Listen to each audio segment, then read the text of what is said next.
All right, State, you may call your next witness. State calls Detective Jim Thorpe. All right.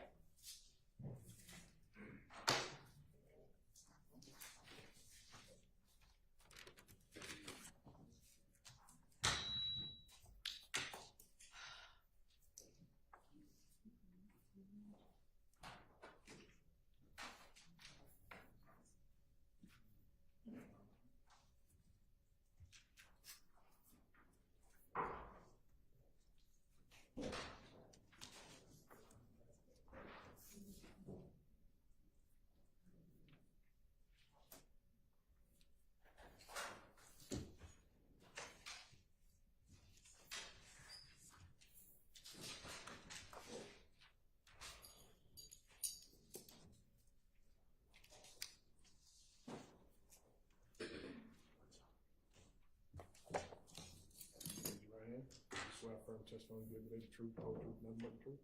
I swear. Absolutely. State and spell your first and last name loudly to the mic for the court. Yes, sir. Detective J. Thorpe Jr., Thorpe. Jim. Good morning, Detective Thorpe. Good morning, ma'am. How are you? Fine. Good. Detective Thorpe, would you please introduce yourself to the jury by telling them where it is you currently work? Yes, ma'am. Detective Jim Thorpe Jr., City of Atlanta. Hang on just a second. You're going to have to use the mic, Miss Love. Can you hear the witness? Yes, All right.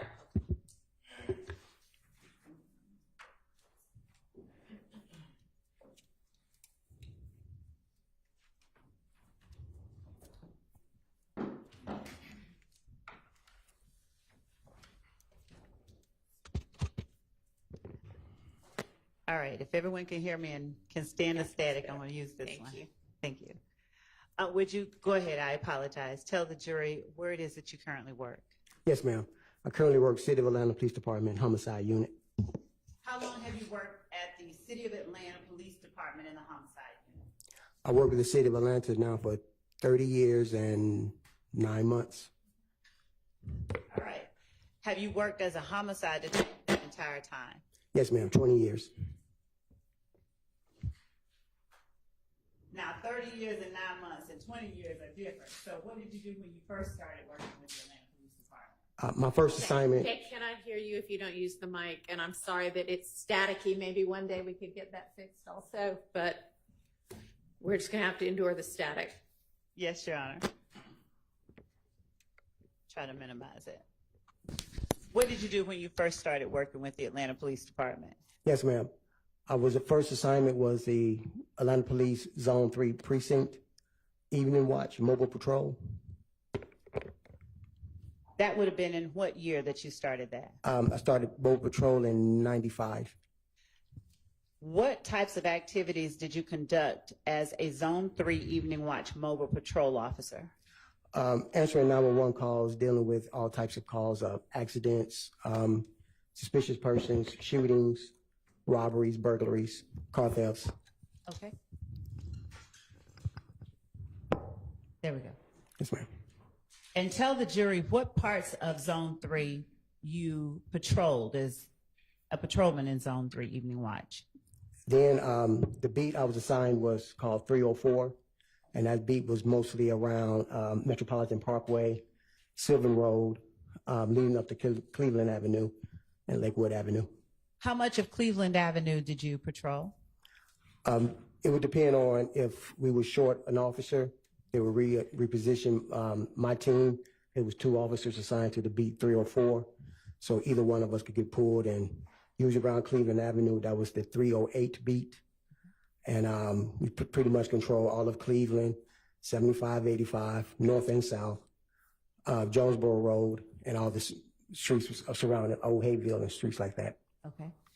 As a homicide detective, are you restricted to one zone only, or do you work the entire city of Atlanta? We work the entire city of Atlanta. Are you familiar with the neighborhood surrounding Cleveland Avenue and including Cleveland Avenue today? Yes, ma'am. Can you tell the jury whether it's different, the same, or in some ways both to 95 as between today and then? Sustained. All right.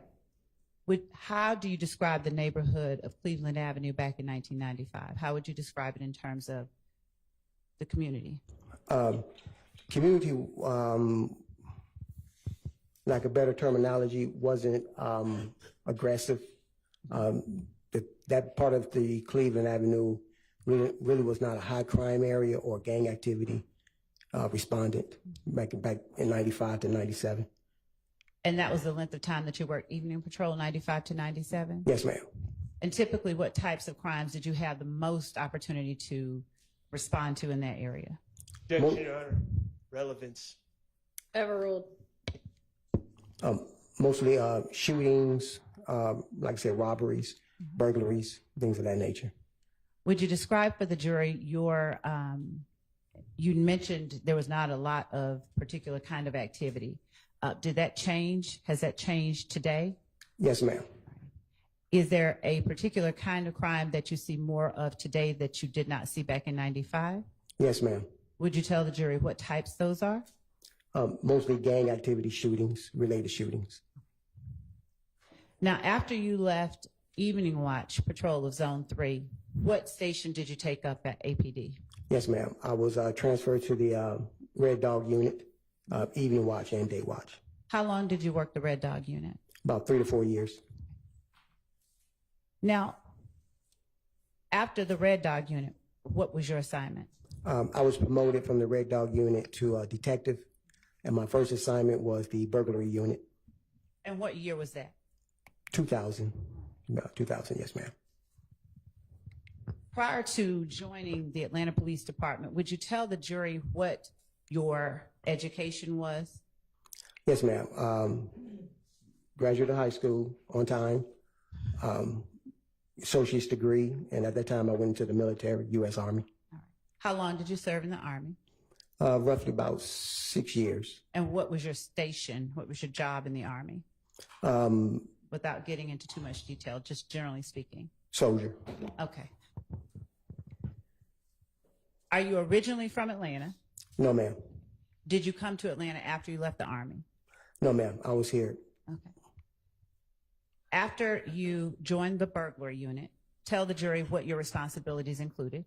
Investigating burglaries, whether it was commercial or residential burglaries. Was there a particular area of Atlanta you were responsible for? Yes, ma'am. My primary zone was the Zone 1, and my secondary was Zone 3. What area of Zone 1 were you responsible for? I'm sorry about that static. That's fine. We believe, if anyone's familiar with the Bluff area, Donnelly, Hollowell, Hollywood Road, everything over in that general Perry Boulevard.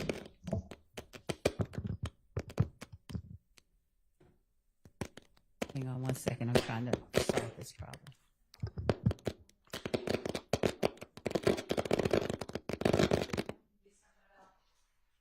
That's pretty constant.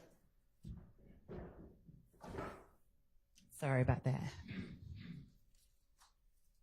And how long did you serve in the burglary unit? 2 years. After the burglary unit, what did you do? I was transferred to the robbery unit. Is that me, Judge, or is that? I have no idea. All right. After what was your position with the robbery unit? Detective. Okay. And my primary zone was Zone 3. The secondary zone was Zone 1. Were you patrolling the same or responsible for the same area in the robbery unit as you had been when you were in a Zone 3 evening watch patrol officer? Yes, ma'am. So I had the whole entire zone. Okay. I mean, yes, the whole entire zone, Right. A sector and B sector. Did you interact often with the residents of Zone 3 Yes. during your time as a patrol officer and as a detective in the robbery unit? Yes, ma'am. Was your interaction only when you were arresting people or investigating suspects? No, ma'am. What other types of interactions did you have? At that time, I was also working at part-time as an Atlanta Public School resource officer, and the school I was assigned was the Crawford Loan Middle School, Okay. which is right off of Cleveland Avenue. Would you tell the jury what years those were that you worked as a Crawford Long Middle School resource officer? I would say it'd be from 2001 to 2012, 2013. And what were your responsibilities as a resource officer with Crawford Long? Primarily maintaining the safety and security of the school, walking around, patrolling the grounds, make sure the teachers' cars or anyone visiting the school wasn't cars when getting broken in, things of that nature. Did you have interaction with the students outside of investigating car break-ins and the like? Yes, ma'am. And would you describe for the jury what types of interactions that you'd have with the students at Crawford Long Middle School? Your Honor, as it pertains to particular people that are involved in this case, his knowledge of them and the jury's awareness of his foundation. Focus his attention to that. Did you interact with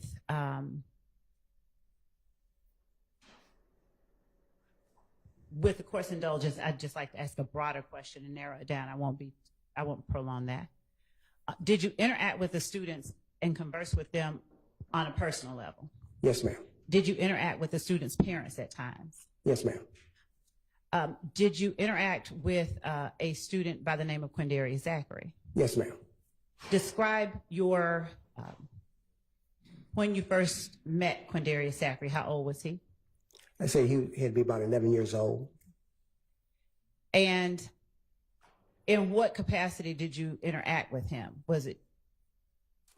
Usually times when he was misbehaving, and I would just take him to the side and talk to him rather than seeing him being suspended or suffering school punishment. I'd try to talk the kids to the side, get them out of trouble, and once again put them back into the classroom.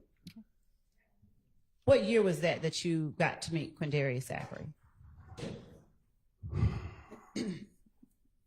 Can I recall right offhand? Probably around 2010, maybe. Did you establish any level of trust with the students? Would they come to you and talk with you about things that they were encountering? Yes, ma'am. As students? Yes, ma'am. And when you say you talked to them, did you talk with them only about scholastic things, or did you talk with them about things like getting involved with groups that they shouldn't get involved with? Yes, ma'am. All of the above. Okay. Yes, ma'am. Back then in 2010, did you see any signs of what you believe to be the formation of gang activity within Crawford Long? Yes, ma'am. Okay. Now, what was it that you saw that led you to believe that? The kids was constantly discussing the gang that was starting to sprout. They was calling themselves the Red Cartel. No, I heard you, and it looks like Mr. Short's also about to say something. Same objection. Thing. Overruled. You may continue. Yes, they would say something about a gang sprouting up called the Red Cartel. You may continue. Okay. They called themselves the Red Cartel, and they were becoming very prominent over in the Cleveland, Springdale, Cleveland Avenue area, Old Hateville area, Macon Drive area.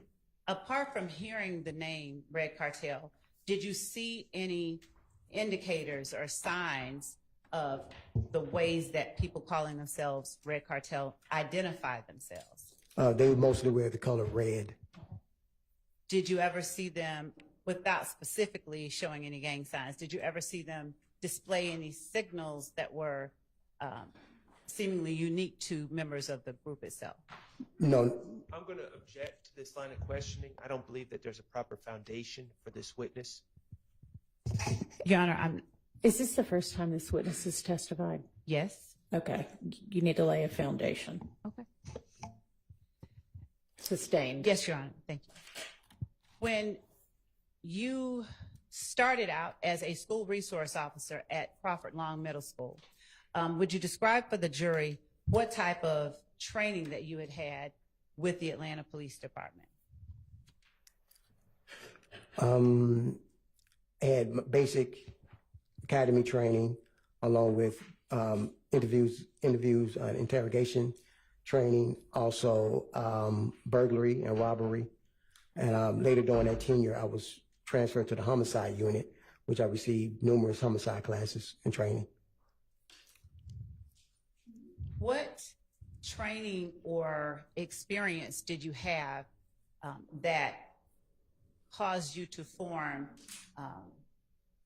or to believe that you recognized gang activity when you saw it at Crawford Long Middle School? Basically just growing up. I was prominent in Chicago. You're from Chicago? Yes, ma'am. All right. What part of Chicago?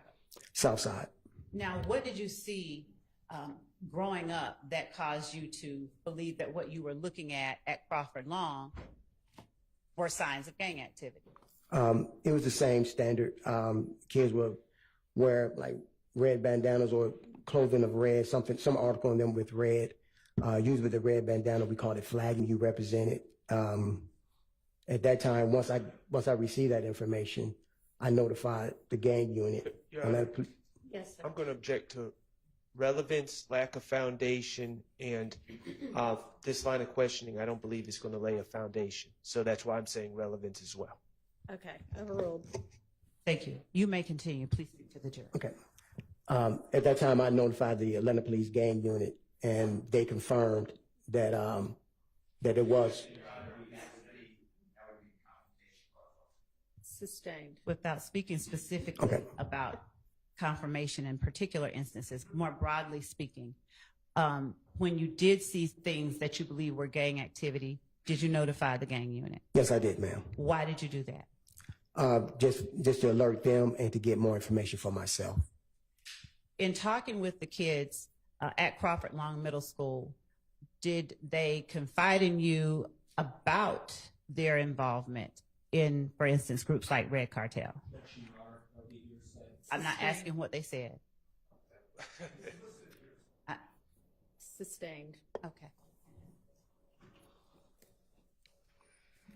Without speaking specifically about what they said, what types of things beyond what you've already testified about did you gather from the students that allowed you to help them navigate? Objection, hearsay. Sustained. How often did you talk with students' parents? Usually when they come to pick up the kids or student got in trouble. And when you saw things that concerned you that you alerted the gang unit about, did you ever talk to the students' parents about those same things? Overruled. You may tell the jury. The parents that were receptive of listening, there were some that wanted to hear, and there were some that didn't want to hear. Did you ever speak with groups of students, or was it just individual ones about trying to stay out of or trying to avoid particular pitfalls? Your Honor, I am. Overruled. You can continue. Yes, I would talk to them in a group or talk to them individually.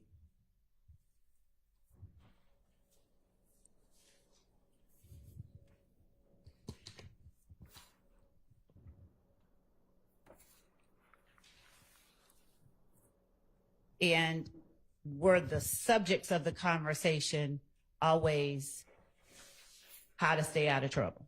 Yes, ma'am. Did you share with the students the information that you had from growing up or other sources about gang activity? Sustained.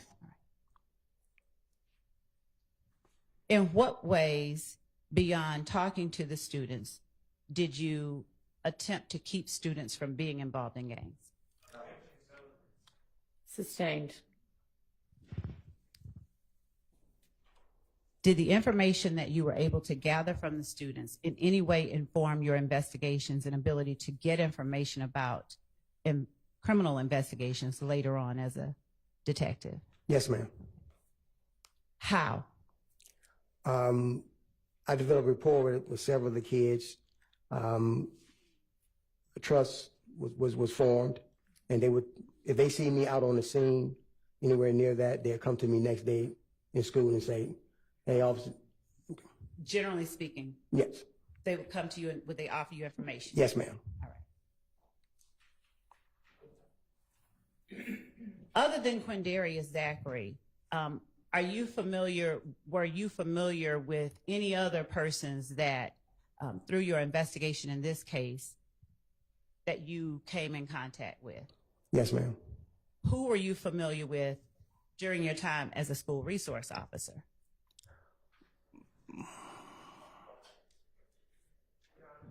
Yes, sir. I'm going to object under 404A. What's your response?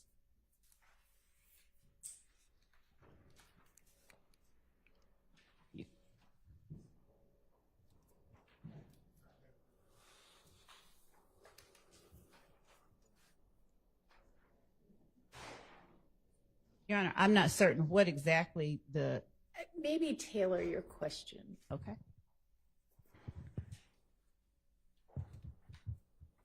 What other persons did you know during your time as a school resource officer that you also interacted with or taught or gained knowledge about during this case? Same objection, Your Honor. Do you understand the objection? Can you tailor your? Did you know any other, Trontavious Stevens? Did you know Trontavious Stevens? Yes, ma'am. Okay. What age did you learn about or did you meet Trontavious Stevens? At age 11. Was he a student as well? Yes, ma'am. Was he a student at Crawford Long Middle School? Yes, ma'am. Did you know Shannon Stillwell as a young person? No, I did not know Shannon Stillwell. Did you know Diamante Kendricks? I knew of him. I never had any interaction with him. Did you know of him as a young child? Yes, I think as he was getting to high school, yes. What about Quentin Porter? Did you know of him? Yes, ma'am. And was he a young child or was he an older person when you got to know him or knew of him? I believe I met him when he was in 7th or 8th grade. Okay. Of the people that you've named so far that you met, did you interact with them in the same way that you did with Quindarrius Zachary, or did they not talk with you as much? They talked with me, but that was about it. They talked, but they never. Okay. All right. What year was it that you were promoted to a homicide detective? 2004. And during your time as a homicide detective, have you been recognized or given any special awards for your work as a homicide detective? Yes, ma'am. Objection, Your Tell Honor, the ju- relevance. Sustained. Would you tell the jury how many homicides you've investigated during your time as a homicide detective? Close to over, maybe as lead and assistant, probably close to 300, maybe more than that. Now, were all of these within the city of Atlanta, or did you ever have an occasion to interact with or investigate crimes that were outside the city of Atlanta but connected with crimes that you were investigating in the city of Atlanta? Yes, you know, part of Atlanta is also in DeKalb County, so I worked some cases. I was Atlanta, DeKalb County, and also Atlanta, Fulton County. Would you describe for the jury some of the training that you received as a homicide detective that allowed you to perform your duties that was different than the training you received as a patrol officer or a burglary detective? Yes, interviews and interrogations, reading crime scenes, logging things, crime scene processing. And as a homicide detective, were you involved in investigations that related to purported gang activity? I'll repeat that again, ma'am. As a homicide detective, did your investigations ever involve gang activity, the Yes. homicide investigations? Yes, ma'am. Now, did you share information with other law enforcement officers as it related to gang-related homicides? Yes, ma'am. And how, if ever, you were trained to recognize gang activity while you were performing your investigations, what kind of training have you received? It was the processing of the scene, doing thorough background checks on the victim or witnesses, finding out different incidents may have happened at the location prior to the homicide incident. Did your rapport with community members aid you in furthering your investigations as it related to potential Objection, Your Honor, gang leading. homicides? Objection, what? Leading. Sustained. What about your interactions with the community, if anything, helped you learn more when you were investigating gang-related homicides? Yes, I would go talk to people that lived in the area of the incident. And at that time, I take them to the side and have a low-key conversation with them, and they'll advise me of, well, this is what they've been hearing, or this is what they know. Did you always identify the people who gave you information as witnesses, or were there times when people gave you information and didn't want to be identified? Correct. There's several times people want to give information, but didn't want to get involved any further than that. And did you respect their wishes not to be involved, or did you list them and sort of out them as having given you information? No, I respect their wishes. Okay. Would you tell the jury, as a homicide detective, how it is that you come to be assigned to any particular homicide? What we have in Atlanta Police Homicide Unit is called a unit rotation. So it doesn't matter if you work one of the other shifts, day watch, which is 7 a.m. to 5 p.m., or evening watch, which is 2 to 12 midnight. It's kind of like a pitcher rotation in baseball. If you catch a case today, you're not due to catch a case until you come back up. So say there's 30 detectives. If you're number one, you go down to number 30. Number two becomes number one. Number three comes number two, and it goes like that. So it doesn't matter if you're off or it's past your shift time. If the call comes up, you have to come in and respond to it. And during the time that you're not up, is that the time that you're able to investigate whatever homicides that you do catch on your rotation? Yes, ma'am. All right. When you arrive on a scene of a homicide, are there any particular steps that you take to jumpstart your investigation? Upon arriving, I try and brief with the first responding officers and first responding detective on the scene, see what information he or she has gathered prior to my arrival. Is it your practice, has it been your practice to attempt to identify witnesses on scene if there are any? Yes, ma'am. Is it your practice to identify or attempt to identify surveillance footage if there is any? Yes, ma'am. How do you go about determining whether or not there's surveillance footage at a particular location?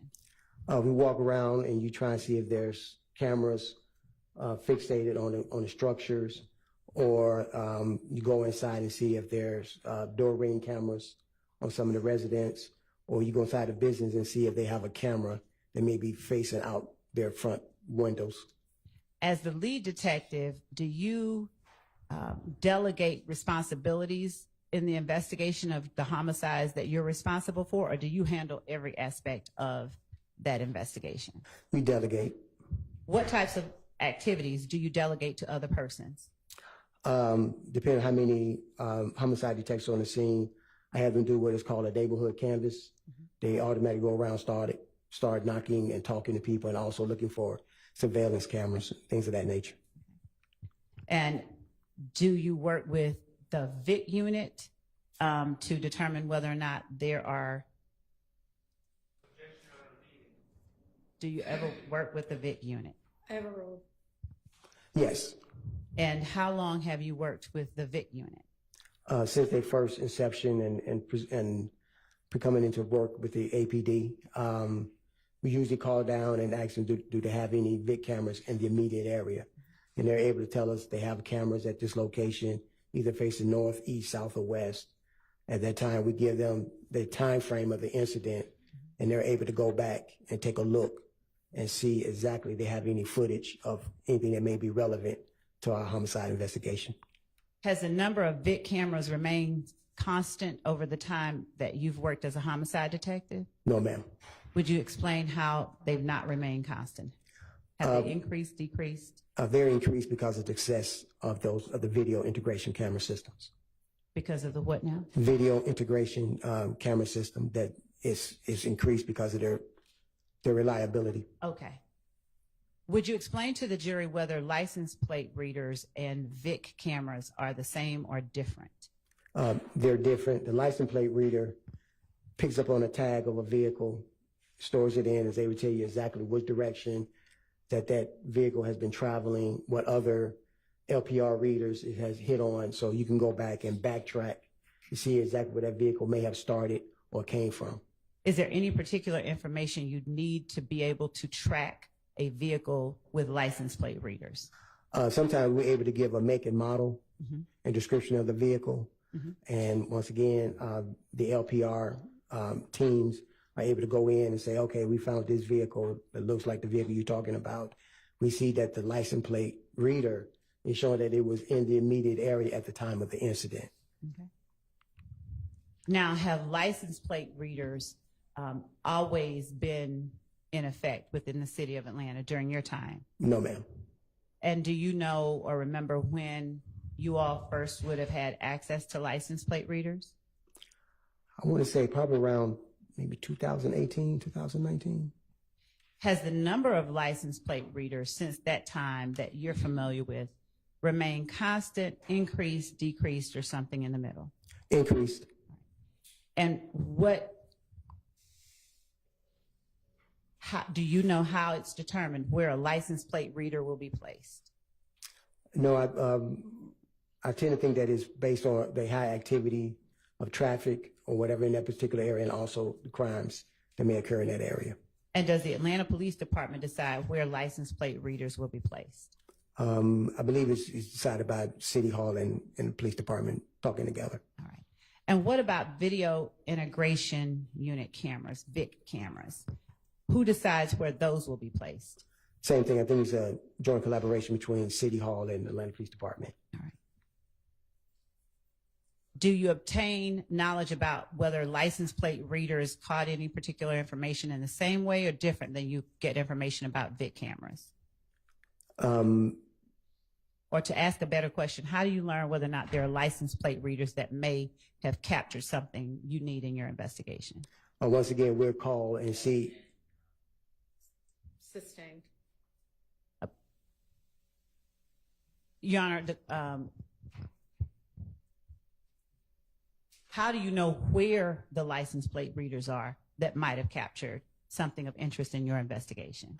We call the unit and they'll tell us if they have a license plate reader in the immediate area, and they'll tell us exactly where it's positioned and what direction it's facing. All right.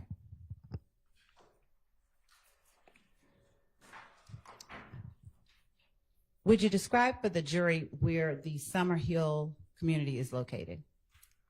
It's located off of Robert David Abernathy at McDaniel Glen area. Okay. Down where the old Fulton County Turner Field used to be. Okay. How much time have you spent working in that area? I would say majority of the whole entire of my career, 30 years. Okay. Are you familiar with the Castleberry Hills area of Atlanta? Yes, ma'am. All right. And how often have you worked in that area?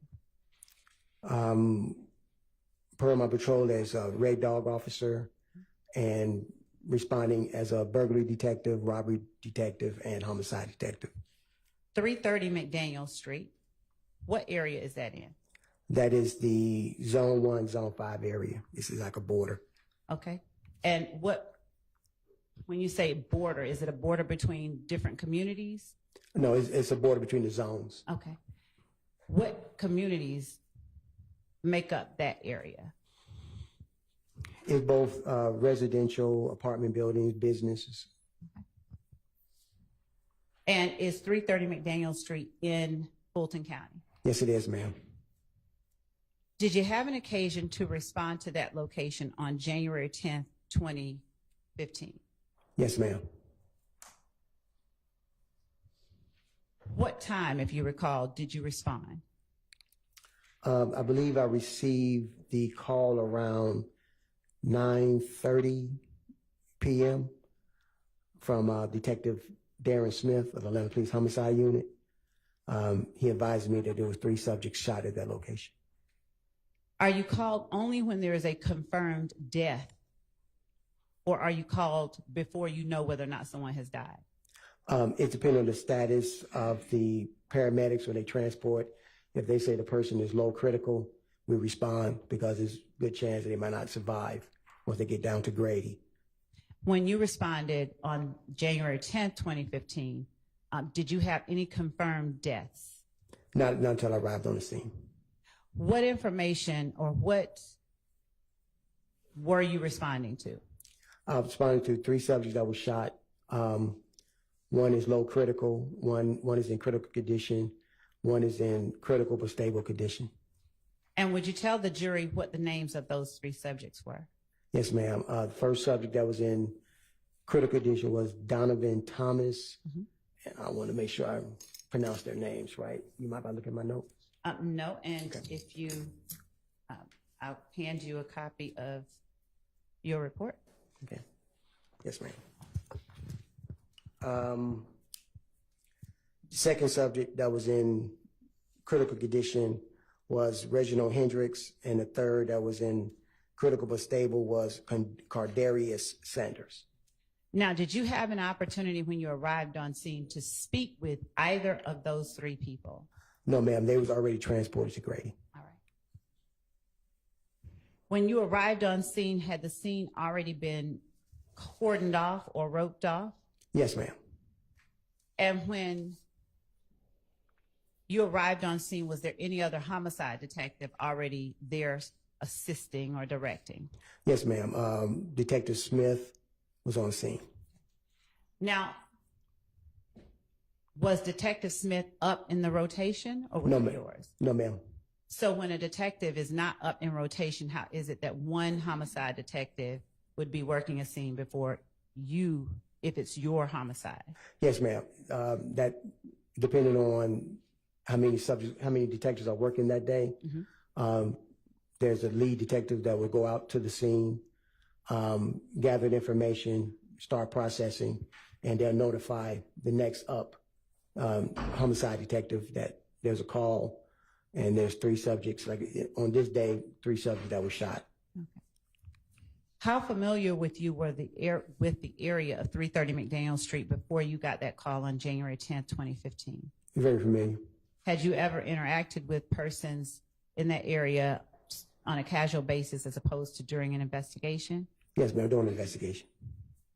And when you say during an investigation, is it only during investigations that you interacted with persons in that area?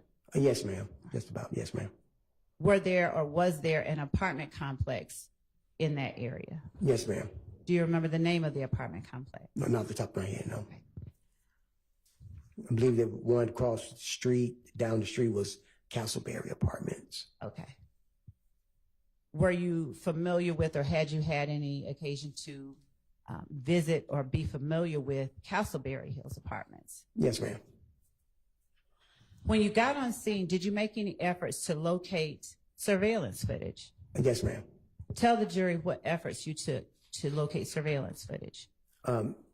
Immediately that caught my attention was there was cameras fixed on the barbershop at 330 McDaniel Street. Also, I noticed that there were surveillance cameras down at the gas station at the intersection of McDaniel Street and Northside Drive. Was it daytime, nighttime, something in the middle when you arrived on scene? I did not ask that question. No. We know, yeah, we know the time, so. Let me ask a better question. Was there daylight, moonlight, was there natural light for you to see on scene when you arrived there? No, the street was lit up with city lights. Okay. And how were you able to see the cameras that you were able to identify? They were just fixed on the building, so you can look up and see the cameras. At the time that you saw them, did you know whether or not they were working? No, I did not. Did you take steps to find out? Yes, I talked to the owners. All right. And when that happens, are you able to get the camera footage on scene immediately, or do you do something to get that footage? Yes, ma'am. I contact the cyber crimes unit. who goes out and retrieve all type of video surveillance for us. Detective Teague, are you familiar with Detective Teague? Yes, ma'am. And what does Detective Teague do for you during your investigation? Detective T went to those different locations and downloaded the video surveillance from those locations. I gave him the dates and the times. Okay. Did you, at the time, know whether there were, or did you learn if there were any surveillance cameras at the apartments across the street from 330 McDaniel Street? As I walked over there the next day, I saw that there was no cameras facing McDaniel Street. And what other efforts, if any, did you take to get surveillance footage or any kind of captured footage of what happened at 330 McDaniel Street? It was just those two locations that had cameras. Okay. When you said that you went to the Texaco, where were you focusing? Where was it that you understood the shooting to have occurred? The shooting happened right in front of the barbershop. The vehicle was traveling down McDaniel Street to Northside Drive and made a right onto Northside Drive. And that would place it right in the path of the Texaco cameras. Mm-hmm. How did you learn what the vehicle did? Without saying anything that anyone specific told you, how did you learn? People that was on the scene. Okay. And at the time, on scene, the night of January 10, 2015, did you get any specific details about the make and model of the car? Any definitive details? No, ma'am, except that it was probably a silver or a light gray colored vehicle. Okay. When the Atlanta Police Department investigates a homicide, do they have ways of soliciting information from the public that might assist in the investigation? Yes, we have what is called the Crime Stoppers hotline. Information given that leads to a portion of the investigation or successful arrest of the investigation. There's a $2,000 reward for any information given. And where do you display that? Do you put it on TV? Do you put it in newspapers or something else? It is displayed on TV, and also we post flyers around the neighborhood. Did you do this with the McDaniel Street murder that you investigated? Yes, ma'am. What was it that you put on TV? Basically, there was a subject that came inside with an assault rifle. When I identified who that person was, because they were not on scene when I got there. Now, when you say a subject that came inside with an assault rifle, inside where? The barbershop, I'm sorry, the barbershop. And why did you put that particular footage on? Because I want to see what this person was a person of interest that may be related to the shooting itself, that he may have been one of the shooters. Did you later learn whether that person had any relationship to either of the victims? Yes. And what did you learn that person's relationship was to either of the victims? I learned through the parent that was their son and the brother of the decedent. Okay.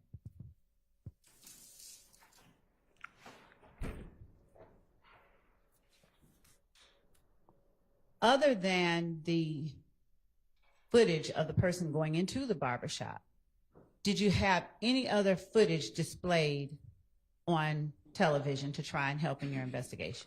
I believe we just closed captioned the screen of the vehicle coming by. We didn't show the actual shooting itself, just the vehicle.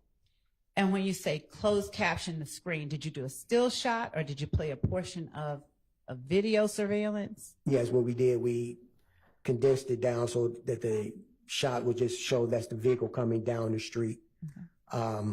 And we had a couple of still shots in there of the vehicle, but we never showed the victims getting shot themselves. And did you show footage from the barbershop or the Texaco? The barbershop. Did you ever display any footage from the Texaco on TV? No, ma'am. All right.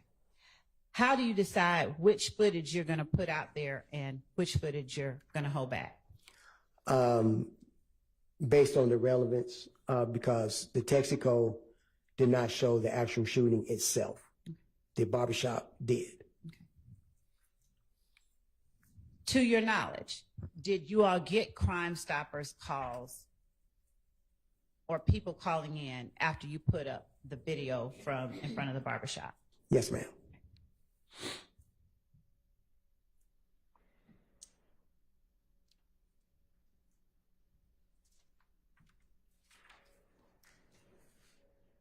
When you arrived on scene, were there people who were willing to talk with you and have their names listed as witnesses? There are people willing to talk, but they didn't want to list their names. And how did they make that known to you? Simply by giving me the information, and I said, "You want to come down and talk to me?" And they're like, "No, that's all. As far as I'm getting involved, this is who was involved." Are you able to force people to get involved more when you're conducting crime scene investigations? No, ma'am. Are you not able to take people down to the police station if they tell you that they have some information? We can ask for their consent. If they say no and we force them down, that's called kidnapping. Okay. All right. Did you have any persons that you were able to talk to, but you were able to also list out their names? Yes, ma'am. Okay. Do you remember who those people were? One person in particular was a person by the name of Spencer Wright. Now, let me ask you this. Was at the time you went to 330 McDaniel Street on January 10th, 2015, did you see a Spencer Wright on scene? No, ma'am. Did you talk with a Spencer Wright on scene? No, ma'am. How long after January 10th, 2015, did you talk with Spencer Wright without saying anything Spencer Wright said? Probably around the month of October 2015, maybe. And was there anyone with you when you learned of Spencer Wright? Yes. All right. Who? Detective Gaither of the Gaines Unit. When you first began your investigation into Donovan Thomas Jr.'s murder, was it a joint investigation with the gang unit, or did you do something to have them become involved? It was a joint investigation. They were providing me with information and intel stemming from their investigations on gang-related activities. And what they deemed may be relevant for my investigation, they passed it on to me. Did you delegate any duties to members of the gang unit to aid you in your investigation? Some just... Or better yet, did they offer up assistance? Yes, ma'am. Okay. Who within the gang unit offered up assistance in your investigation into the Donovan Thomas murder? Detective Gaither and Detective Dennis. Did you gain information that allowed you to interview people in relation to the homicide without saying any information that you gained, just yes or no? Did you get information? Yes, ma'am. And did you conduct interviews? Yes, ma'am. All right. Now, the night of the homicide, did you direct anyone to reach out to you? Yes, ma'am. And who did you direct to reach out to you? Kenneth Copeland. How did you reach out, or how did you direct Kenneth Copeland to reach out to you? Upon returning to the homicide office so I can start my investigation, I got alerted by the Zone 3 Morning Watch Mobile Patrol of a shooting that just happened on Van Ira. Mm-hmm. And from what the officers gathered was that this was... Sustained. Okay.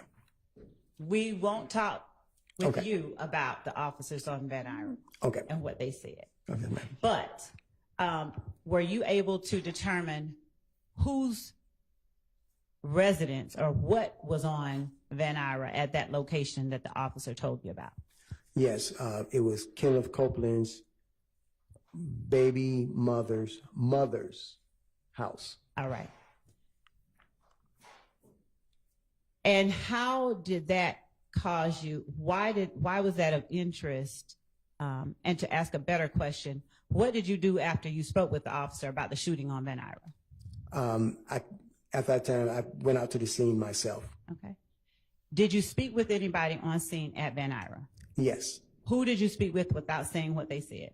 I believe her last name was, now I look at the notes. Nope, I don't mind at all. I don't want to mess up her last name. Quartermain. Okay. Deshaun. Deshaun Quarterman? Yes, ma'am. Okay. And did you speak with anyone else? I spoke with Kenneth Copeland over her phone, over her cell phone. All right. What did you see at Van Ira that caused you to be interested in talking to Kenneth Copeland? What did you see? There were assault-style rounds, spent shell casings in the middle of the street.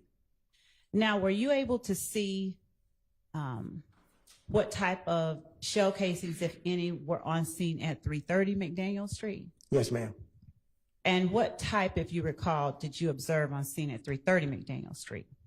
At 330 McDaniel Street, there were 7.62 assault rifle rounds. There were 45 caliber rounds and 9mm caliber rounds. How familiar are you with firearms? Very familiar.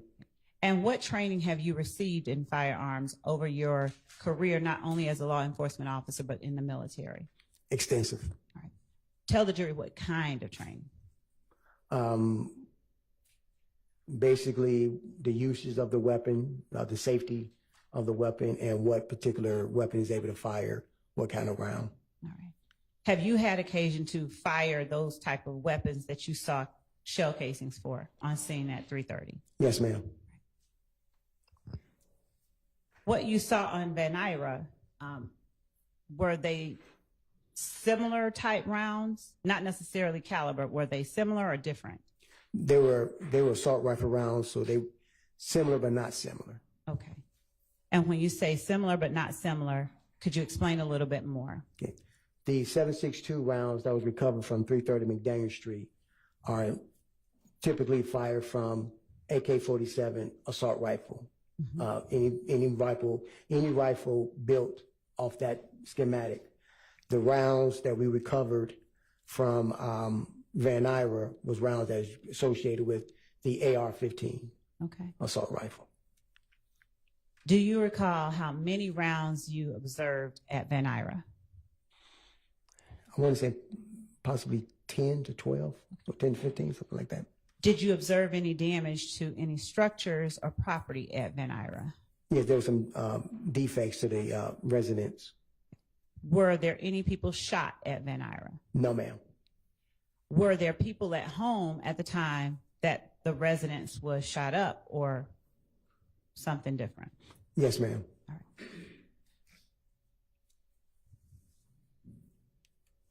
How long did you stay on scene at 330 McDaniel Street from when you first arrived? I believe I arrived probably about 4, maybe 5 hours. Okay. So approximately what time did you leave? I left probably around 1:30 a.m. And what time would you say that you went to check out Van Ira? Probably about, the call came in, I want to say probably around 1:40, 1:45 a.m. All right. And where were you when that call came in? Had you made it back to police headquarters, or Yes, were you ma'am. still on scene? I made it back to police headquarters. And how long did it take you to get to Van Ira after you got that call? Probably about 10 minutes. Okay. Did Deshaun Quarterman offer to have you speak with Mr. Copeland, or did you ask her to call Mr. Copeland? I asked her to call Mr. Copeland. Okay. Did she tell you her relationship to him before you asked her to call him? Yes, ma'am. And were you able to get his phone number from her or any information like that? No, ma'am. How long did you speak with Mr. Copeland? Roughly about maybe 3 minutes, just to let him know that he needs to come down to the office and talk to me. Did he come down to the office and talk to you? Yes, he did. Do you have any idea how long after you asked him to come down and talk to you that he actually arrived at the police station? I want to say probably between 20 to 30 minutes. When he came to the police station, do you recall Did you meet him in an interview room at the police station? No, actually, I met him. Oh, No. go ahead. I'm sorry. I met him in the rear of the police headquarters. Okay. I was standing by. I'm sorry, I was standing by with his brother, waiting for him to get there. Who is his brother? I forgot his brother's name. I don't recall his brother's name. Are you familiar with anyone by the name of Runtrez Brock? Yes, Do you remember whether that was the brother or was yes. Rontrez Brock was the brother. Now, how is it that you came to be standing there with Runtrez Brock? Because he got word that people was coming after his brother. When you met with Mr. Copeland and his brother behind the police department, was that something usual that you do? Like, why do you meet behind the police department as opposed to? It was easier parking for them. Okay. Instead of having to park and walk all the way up, I just said, meet me here. I can get your brother in, get him upstairs and talk to him. And did you get Mr. Copeland in and upstairs to talk to him? Yes, I did. Now, when you first saw Mr. Copeland, do you remember what his demeanor was like? Whether he was sad, happy, excitable, based on what you could observe and see? Or something wholly different? It was something totally different. He was even killed, and he just kept asking, he don't know why people putting him in this. Okay.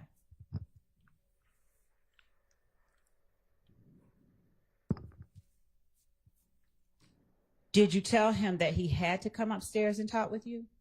No, I didn't tell him he had to come upstairs. Did you have the ability at that time to force him, or would that have been another situation like kidnapping? Yes, ma'am. There'd been another situation like kidnapping. Okay. Did his brother come upstairs and talk with you? His brother came up and stood by outside. All right. Did anybody else join Mr. Copeland in that police station? No, not that I recall. Okay.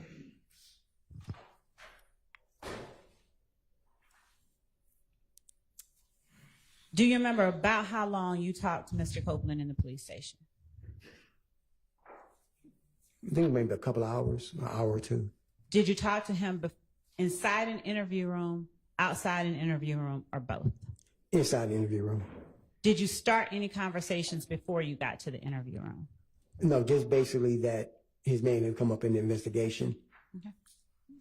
Now, when you have people that you want to talk to, are these interview rooms always equipped with recording devices, video and sound? Yes, ma'am. Are they running constantly, or do you turn them on before you take someone inside? You turn them on and you log it in to our database up under your particular case number. Okay. And when you began talking with Mr. Copeland, did you read him any Miranda rights or just start? No, ma'am, because he was not under arrest, so it was a non-custodial interview. So there was no need for me to Mirandize him. We just started conducting the formal interview with him. When you began conducting the interview with Mr. Copeland, did you have any particular target in mind that you wanted to have him implicate? No, ma'am, no particular target.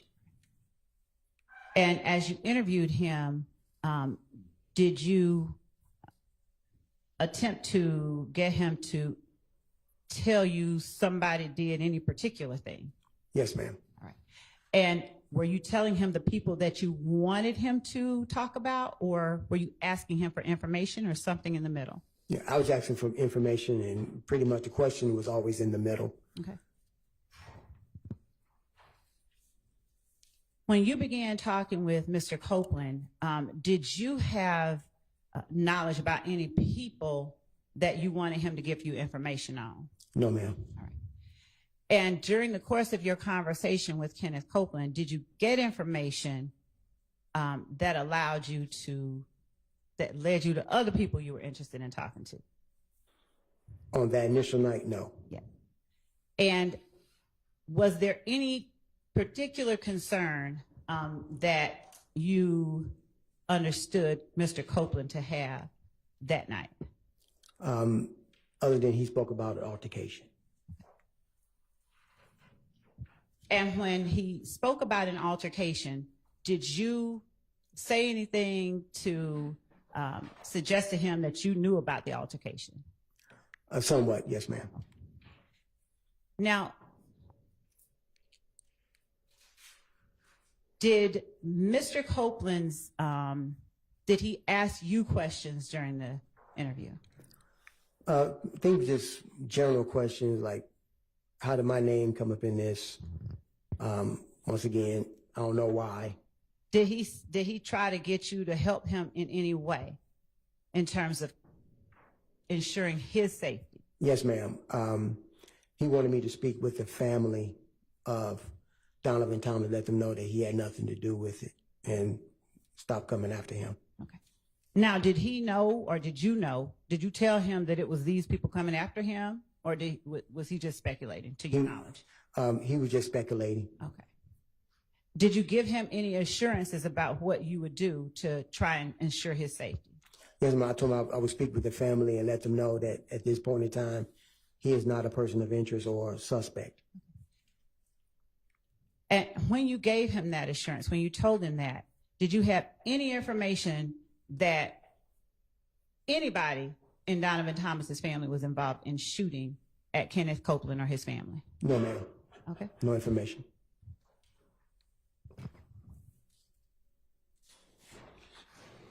At the time that you told Kenneth Copeland that, had you spoken with any member of Donovan Thomas's family?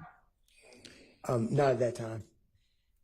Did you at any point go to the hospital where Donovan Thomas was taken?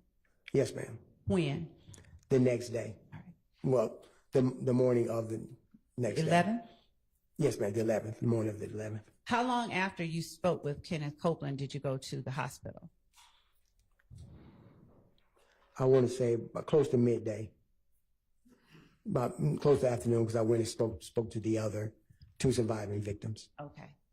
Without saying what they said, were they able to communicate with you at the time that you talked with them? Yes, ma'am. All right. And let's start with Mr. Sanders. Without saying what he said, was he willing to talk to you? Yes, ma'am. And did he offer up any information about who it was that committed the shooting? No, ma'am. And what about Mr. Reginald Hendricks? Yes, ma'am. He's willing to talk. Do you remember how long you talked to each one of them? Because they were down at Grady, I made sure I didn't do an extensive, interview with them. So I had to say probably about 20 minutes apiece, no more than 20 minutes. Were either of them under arrest at the time you spoke with them? No, ma'am. Did you do anything like read Miranda rights or anything like that? No, ma'am. Were there people in the room with Quindarrius Sanders when you talked with him? Yes, ma'am. Who was in the room? His mother. Did his mother communicate with you without saying what she said? Did his mother give you any information that helped you in your investigation? No, ma'am. Was his mother the only person in the room with him? That I can recall, yes, ma'am, that I spoke with. Do you remember how old Quindarrius Sanders was at the time? I want to say maybe he was 14, something like that, 14, 15. He was a juvenile. All right. And what about Mr. Hendricks? Was there anyone in the room with him when you spoke with him? I don't recall anyone else in the room with him. Okay. Do you remember about how old he was when you talked to him? Was he older than Yes. Mr. Sanders? Yes, way older. And was he able to give you any information about who committed the shooting? No, ma'am. Was he able to describe whether there was any acts of aggression that he saw that could have prompted the shooting? No, ma'am. By the time you talked to Mr. Sanders and Mr. Hendricks, had you had a chance to look at the surveillance video from either the barbershop or the Texaco? No, ma'am, not at that time. Okay. Do you remember when the first time it was that you had a chance to look at the barbershop video? I probably want to say probably later on that evening. Okay. And what about the Texaco footage? The next day. Now, as you're looking at the barbershop footage, did you personally recognize anybody that you saw displayed, faces of anybody that you saw out there? No, ma'am. What about the Texaco footage? Did you see anybody you personally recognize in the Texaco footage? No, ma'am. No, ma'am. Okay. And I mean when you first saw it? Yes, ma'am. Okay. Did you, in releasing the information you released to the public, did you ever release a make and model of a car, to your knowledge? No, ma'am. All right. When you spoke with Mr. Copeland, did you ask him about being involved in any kind of accident? Yes, ma'am.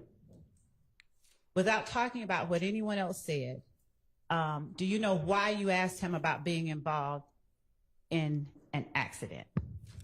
Yes, ma'am, because I started a deep dive investigation on his name and put him to the APD, Atlanta Police database, and I was able to suss out several reports of him connected to being in an accident or traffic stops. Okay.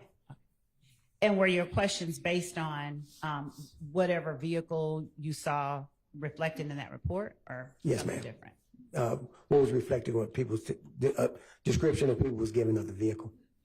The incidents that you saw within the database, were they incidents that had occurred in 2015, January 2015, or earlier, 2014? Around what time frame? I think there was time frames of 2012 to 2014. Okay. Did you have the same kind of familiarity with Kenneth Copeland as a child that you did with Mr. Zachary? No, ma'am. When, if you recall, was the first time you knew about Kenneth Copeland? Like, how old was, like, around what year? 2015, the year of the incident. Okay. Other than what you learned as you began investigating the murder of Donovan Thomas, did you have any other knowledge about Kenneth Copeland? No, ma'am.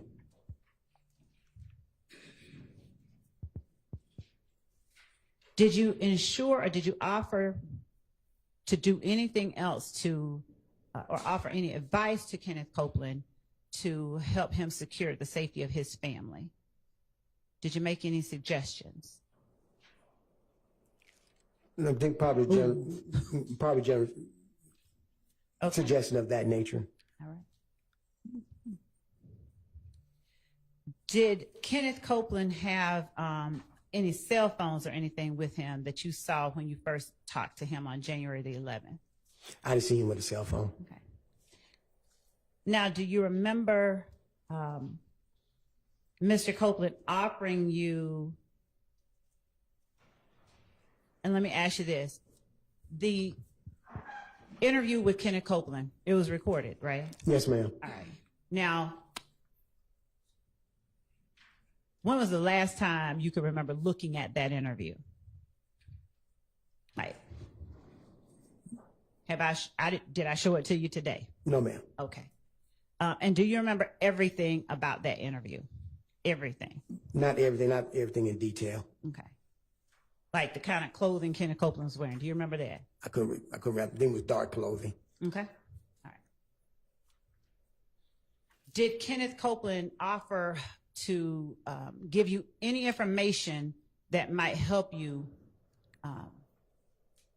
sort of determine that he should not be a target of any retaliatory shootings? Yes. All right. Did you follow up on the information that he gave you? Yes, ma'am. Would you tell the jury the ways that you followed up on whatever Kenneth Copeland told you? Yes. The information I got from Kenneth Copeland, I immediately went to Detective Dennis and Detective Gaither to see if they knew about this information. They knew about it. They gave me details on it. He was able to find that they had already started an investigation themselves into it, I believe. Before. Your Honor, he's not. The very last comment. Well, Your Honor, I would say that it is offered as a explanation for his investigation and why it is that he took certain steps. So, and also that the jury has heard from these witnesses as well. Go ahead with your next question. Okay.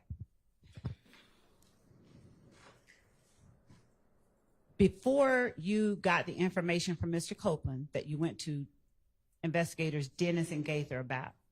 Did you personally know about any of that? Not personally, no. Had you had any involvement with any persons that you knew called themselves YSL in any capacity? No, ma'am.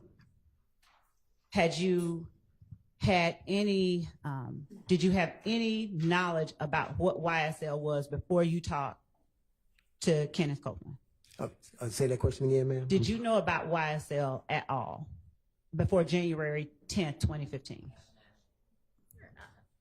Overruled. Yes. All right. Now, was the knowledge that you had of YSL, was it gained from your investigation, your time with it as a detective, or something else? My time as a detective and my time working in the school system. All right. Now, when you say your time working in the school system, about what year would you say you first heard about YSL? I'm going to say probably about maybe 2012, 2013. Okay. That's about the first year that you heard of it? yes. Okay. And Did you conduct any investigations yourself into any group called YSL during that time? no, ma'am. Did you speak with, without saying what they said, did you speak with any students about a group called YSL? Yes, ma'am. Do you know how many students you talked to? Probably a total of 8 students. How many? 8 students. And were you on school property, or was it outside school, at the house, or some other place? School property. Okay. Were there any particular incidents that led to your speaking to these students about YSL? Just I heard the name constantly coming up. And was it you asking particular students, or particular students just coming up to you? Just actually certain students I was very aware of and had a trust relationship with. That you had a trust relationship with? Yes, ma'am. Now, was Quindarrius Zachary one of the people you talked to about YSL or not? No, ma'am. Okay. Do you remember the names of the students that you talked to about YSL? No, ma'am. Okay. Do you remember the relative ages of the students? Yes, ma'am. About how old? 14. Okay. And did you, during the time as a resource officer, did you personally observe any things that were being used to identify people as YSL? No. Okay. Other than the name YSL, when you were a school resource officer, did you have any other information or knowledge about YSL? About the name YSL, had no other information other than their previous names. What do you mean the previous names? The name went from the Red Cartel to the Rock Crew, which stood for Raised on Cleveland.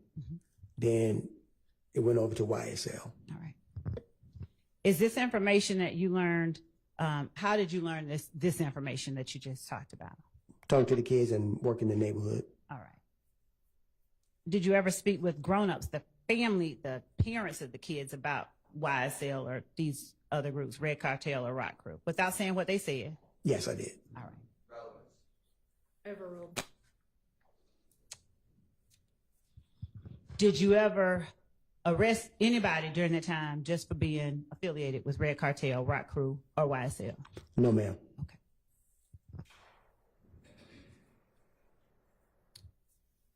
Did you conduct any investigations that involved either of those groups even after you learned about their existence from the students, but before January 10th, 2015?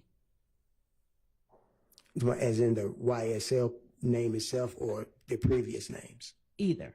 Yes. All right. How many investigations? Probably total myself, probably a total of maybe 4 or 5. What type of what type of incidents? Forms his basis for his knowledge of other questions that he will be asked. Overruled. What type of incidents were you investigating that you spoke to the jury about just now? About aggravated assaults, homicides, How many homicides? probably about 2. Do you remember, in particular, the persons that were involved in the 2 homicides, victim and suspects? Your Honor, we've, based on the evidence we believe that has already come out and information that this witness can provide, we believe that the witness has information which will allow the determination of certain material matters in this case. He can, I don't want to. Overruled. Okay, go ahead. Do I remember the victims' names? Who were the victims in the 2 homicides? The one particular I investigated, her name was Julian Jones. And who was the suspect? He was not a suspect. Hang on. What'd you say? I don't know what, but what is relevant. I mean, we're talking about information that will aid the jury in making determinations about. Yes. Let's take a bathroom break anyway. It's probably about time for one. May the witness be excused. Yes. You can just step out. Thank you.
Bench conferences are always taken down.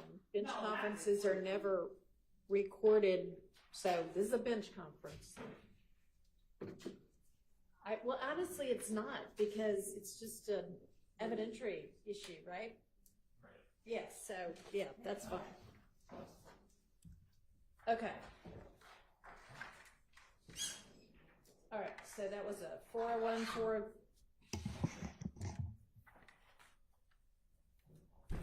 and 403 objection to who the suspect was. Right. That's I believe I'll let Mr.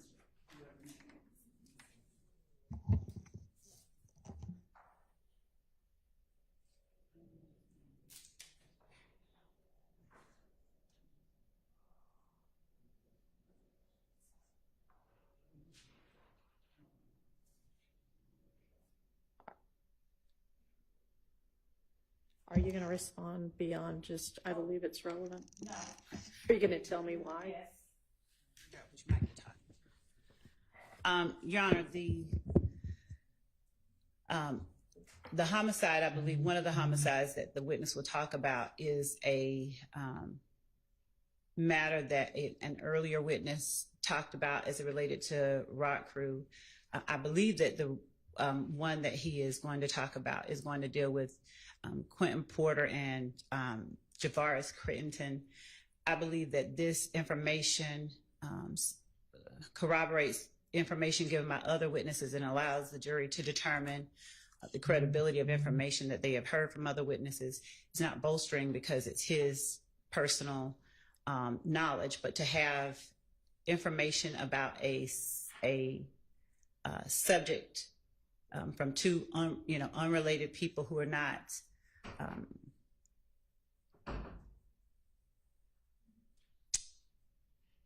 connected with one another, but are saying things that are consistent with one another, we believe allows the jury to determine things that are pertinent to this indictment, the existence of the enterprise, some of the information in the indictment about the start of the enterprise, its beginnings, the kind of crimes that have been committed, and some of the people that they've heard other witnesses talk about. So in as much as I think it was a 401 objection, it's relevant. We're talking about YSL and the beginnings of YSL and the groups from which YSL evolved. The relevant standard is a very low standard, in as much as it's a 402 objection. Any relevant evidence is presumptively admissible, in as much as it's a 403 objection. I'm not sure what, I haven't heard any offer as to how it's substantially more prejudicial. I know I hear a lot about. Is it that I don't know. prong of it, Mr. Steele, or something else? Every prong of it, Your Honor. Every prong. Well, him saying every prong, Your Honor, any information that tends to prove an allegation in the indictment is going to be prejudicial to a defendant. And Mr. Steele or no one on behalf of the defendant Williams is offering up how it unfairly prejudices Mr. Williams for the state to be able to prove the elements in the indictment, the existence of the gang, the beginnings of the gang as we allege, and the kinds of crimes and activities that the enterprise participates in, and the conspiracy itself. I don't know how it's unfairly prejudicial in such a way. So the question that you asked was, who was the suspect of the murder? I mean, are you going to establish that just for somebody to be a suspect doesn't establish anything other than they were a suspect. Are you going to establish something beyond that? The person's involvement. I'm not going to go whole hog into convictions and statements and things like that. I wanted to have the jury know people who were alleged to be involved and people he talked to. And as I said, I believe that even when the jury doesn't know from one witness exactly what a particular person did as it related to an incident, that information is then supplemented by other witnesses' testimony. It corroborates things that they have heard and will continue to hear. What was that noise? What no? Okay, whose phone? Whose phone made that noise? Somebody knows whose phone made the noise. Whose phone made the noise? Okay, whether it's outside a bag or not, phones aren't supposed to be making noise. So if you can't turn the phone off before you come into court, then you're not going to be able to have the phone in court. Understand? Whose ever phone it was? Because that's disruptive, and they all need to be on silent if you are permitted to have one at all because you have a Rule 22. It needs to not make any noise. If it happens again, you won't be permitted to have the phone in here. All right, go ahead, Ms. Love. And this is a case that Trontavious Stevens, I believe that we've heard a little bit about. There were objections, I believe, prior to Your Honor coming on about getting deeper into it, but Trontavious Stevens was a material witness in that case. In fact, had to be arrested on a material witness warrant because of his unwillingness to cooperate in that case. And Okay, I mean, I get, maybe I'm just not following. if the point of it is that Stevens was a material witness and knew something about it, how does? No, that I'm That's tying not it what into it is. members, alleged members of YSL and the activities that they participate in and the steps to which they go. The way that they operate as an enterprise, the existence of the enterprise. All right, tell me how whatever you think this witness is going to say is going to do that. It gives the jury the information that this witness is aware of a particular murder that involved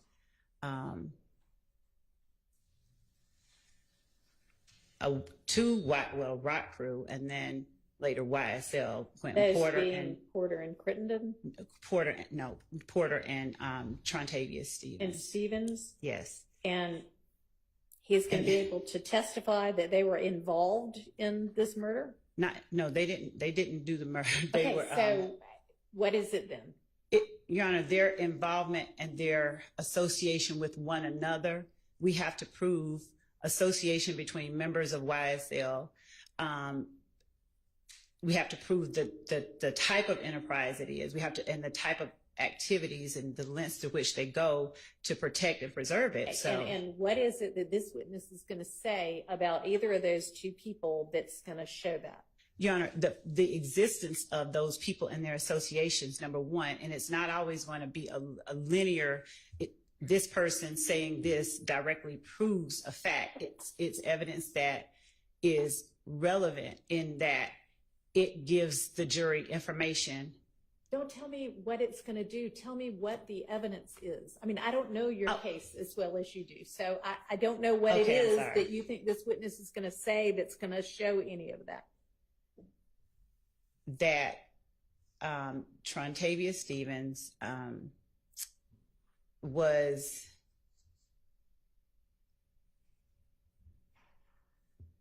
what I know happened. So he was believed to have been set up by Big Boo. It was put out that he was set up by Big Boo. There was a break from Big Boo as a result of this particular murder, and that offshoot eventually produced YSL. Now, I don't expect that he's going to say all of that, but it's the connections between Porter and Stevens that I believe are. Okay, and how is this witness going to testify to connections between Porter and Stevens?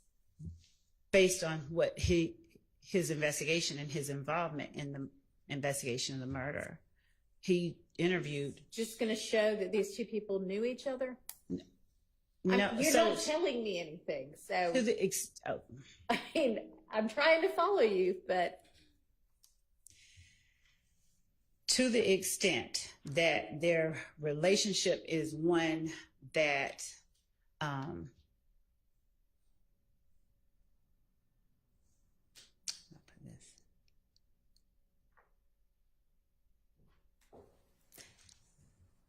has been described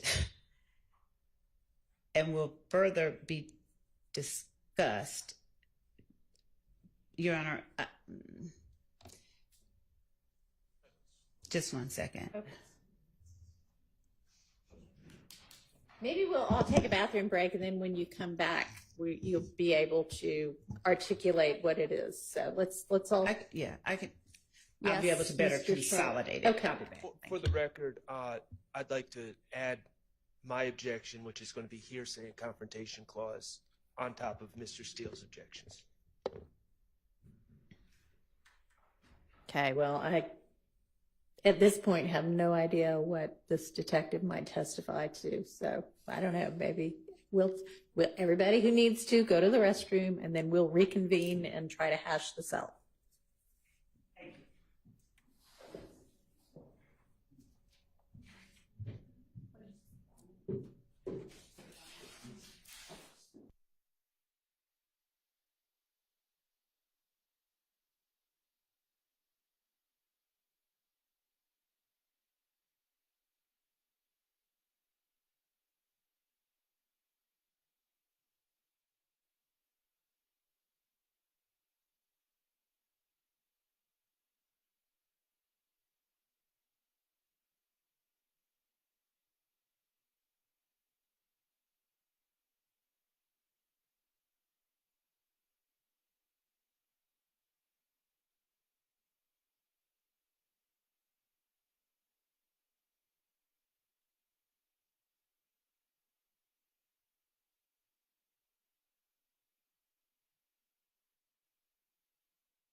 And it may be that based on Mr. Sharp's objection, I withdraw the question, but I'll just tell the court briefly.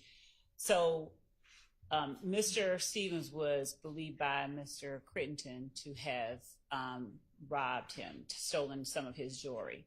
As a result, it is believed that Mr. Porter alerted Mr. Crittenden as to Mr. Stevens' whereabouts. And Mr. Stevens was Mr. Crittenden's intended target.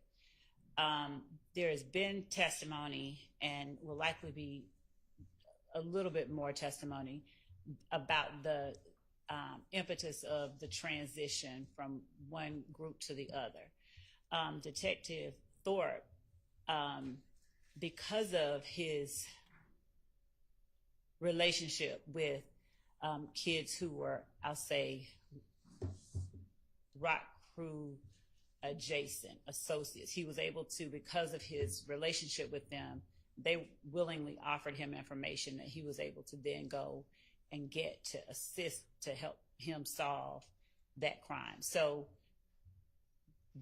that's as specific as that inquiry gets. Okay. And so, But yeah, given the hearsay and confrontation clause objections that have just been voiced, yeah, I can, what I'll do with the court's permission, if it's okay, if it's an okay question by the court standards, is just ask,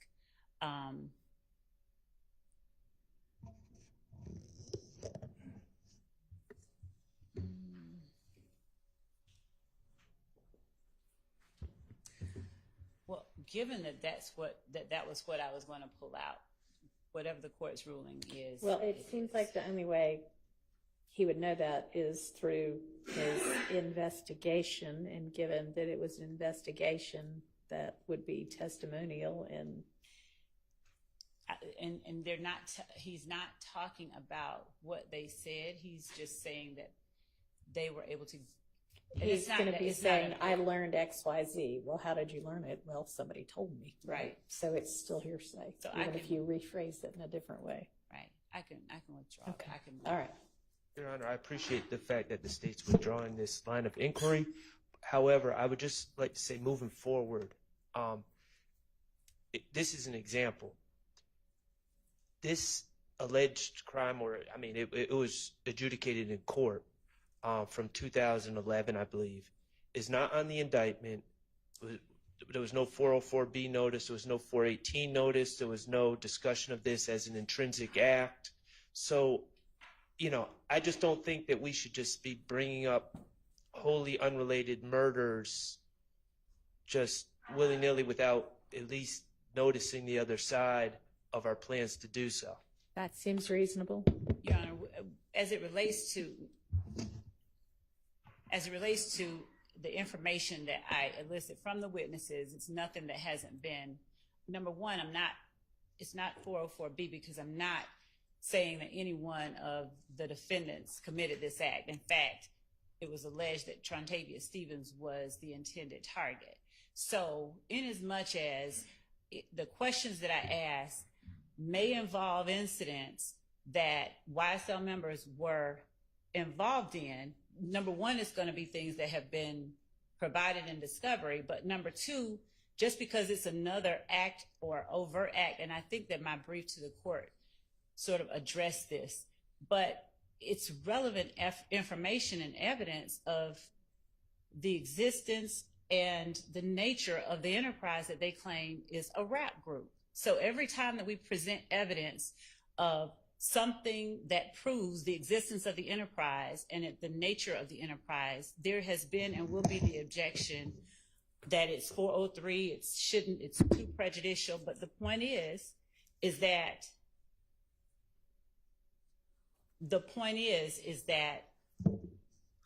the information that I'm soliciting from the witnesses are intended to prove up elements of count one in this indictment.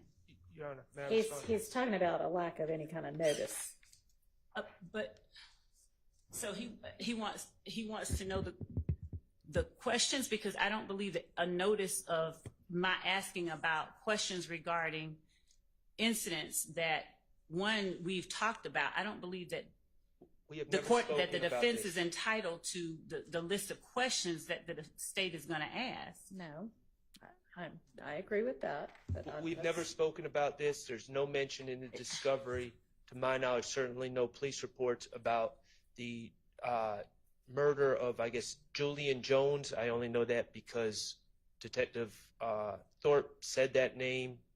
No mention of the Javaris Crittenton case. There's no mention of that in the discovery, to my recollection. So I don't know where the state's saying that they've given notice through discovery. But even if they had given notice through discovery, there's also Georgia rules of evidence that dictate when notice needs to be given when bringing up extrinsic, non-charged matters in a trial, and that has not been done. And I just don't want, at this point, I think that we've cut this off, this particular incident, but I just don't want it to repeat in the future. Your Honor, and that's another thing. These matters that are alleged by the defense as being extrinsic, uncharged matters, they're not.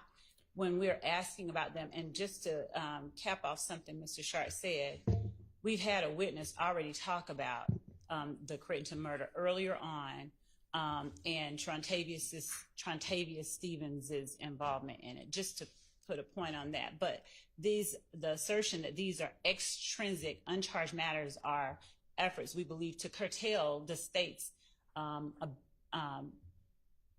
right to prove its case through valid questions that are not improper, they're not impermissible, they're not 404B. These are questions and evidence through testimony, we believe, that proves an element of one or more elements of count one, the existence of the enterprise, the nature of the enterprise, and the means by which particular people participate in the enterprise. Well, I'm not sure that evidence, it's not going to come in through this witness in this way anyway, but I'm not sure how evidence that Porter told Crittenden Stevens' whereabouts in any way establishes any of your elements that you need to prove for RICO. So, Your Honor, since we're not talking about this particular one, the point that I was making is that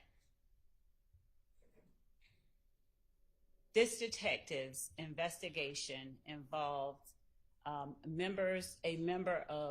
two members of Rock Crew, and information he was able to obtain through other persons associated broadly. I'm not arguing or trying to get that in. I'm saying that there will be times when we are asking about matters that I have heard alleged are extrinsic, but they are not. And I guess it's on, if there's an objection, that's one thing, but the defense is in no way entitled to know every time we're going to ask about something that tends to prove what it is that we are alleging in the indictment. And so to the extent that that's what is being asserted, we vehemently disagree with that. We are not and will not go further into that particular inquiry with Detective Thorpe about that particular murder, but instances that involve actions and YSL members that witnesses have personal knowledge of are relevant to show the existence and nature of the enterprise and other material elements. I guess we'll just have to see as the evidence plays out. All right, let's get the witness and the jury back in.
Thanks for y'all's patience.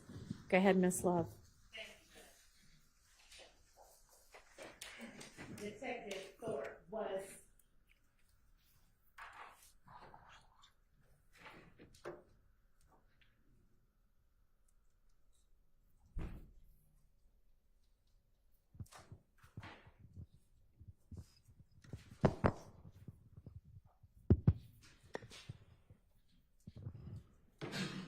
was the investigation into the murder of Donovan Thomas the most exposure or most extensive investigation you've done that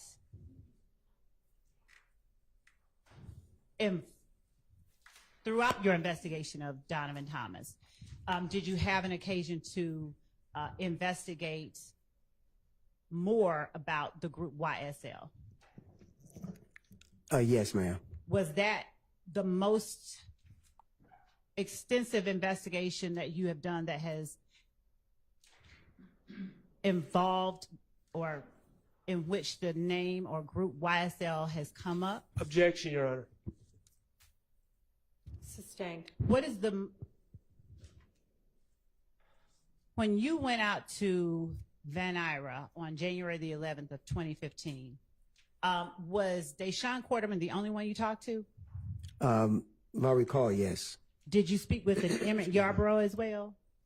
Yes. All right. Excuse me.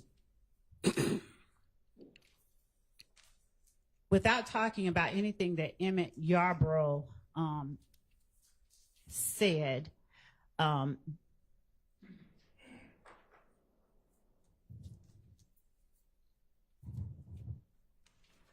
were there concerns addressed regarding the Donovan Thomas murder? I believe so.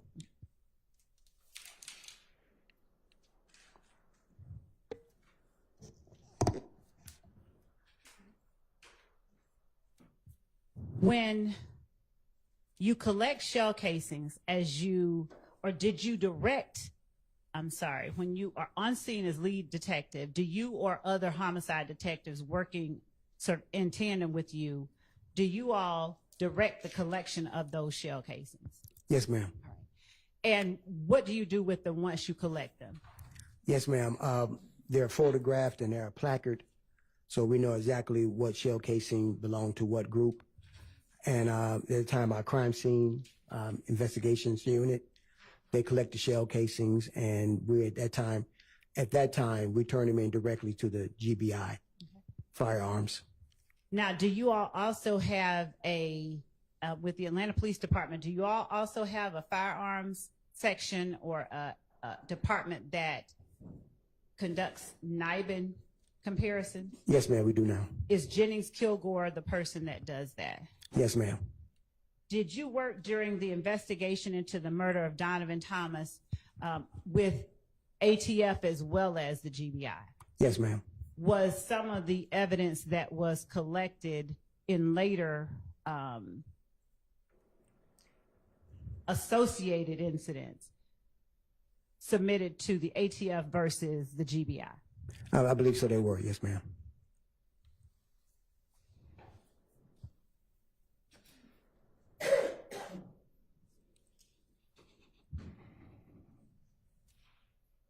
Did you collect the firearm, or did you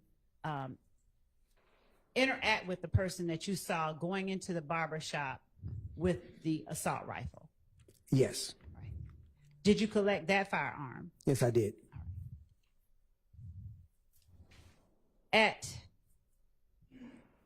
various points in your investigation, did you gain information that caused you to interact with a Quindarrius Griffin? Yes, ma'am. And did that person have a nickname? Yes, ma'am. What was that nickname? Head, H-E-A-D. Now, how was Head ever brought in as a suspect? Yes, he was. And was he interviewed? Yes, he was. Did you collect any information, any evidence from that arrest of Quindarrius Griffin? Yes. All right. And was that evidence submitted to the GBI or the ATF? Either one? Yes, ma'am. All right.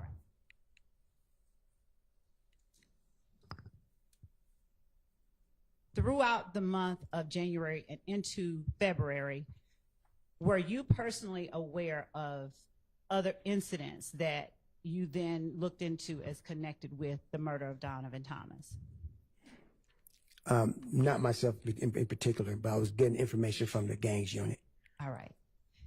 And when you were given information from the gangs unit, what, if anything, did you do to aid in your investigation into the murder of Donovan Thomas? At that time, we did a collaboration.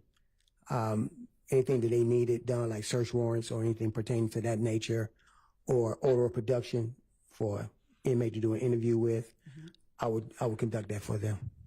And when you would do things like an order of production to produce an inmate, is there a record that you're taking someone out of custody to APD, for instance? Yes, ma'am.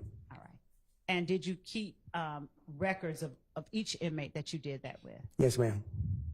Now, when you talked about Spencer Wright, how did you learn about Spencer Wright? Okay. Let me phrase that better. Did Spencer Wright reach out to you, or did you reach out to Spencer Wright? Neither. Did he reach out to a member of the Atlanta Police Department? Yes, he did. And when he reached out to a member of the Atlanta Police Department, did that member of Atlanta Police Department reach out to you? Yes, they. Overruled. Yes, they did. At the time that you spoke with Spencer Wright, was that the name that you thought was his name? No, Spencer Wright was his real name. Right. Yes. Was that the name that you were first advised No, when ma'am. they talked to you? No, Do ma'am. you remember the name? I think it was Robinson, I believe it. Nicholas Robinson? Nicholas Robinson he used. How did you learn, or from whom did you learn that his name was Spencer Wright? Detective Gaither of the gangs unit. All right.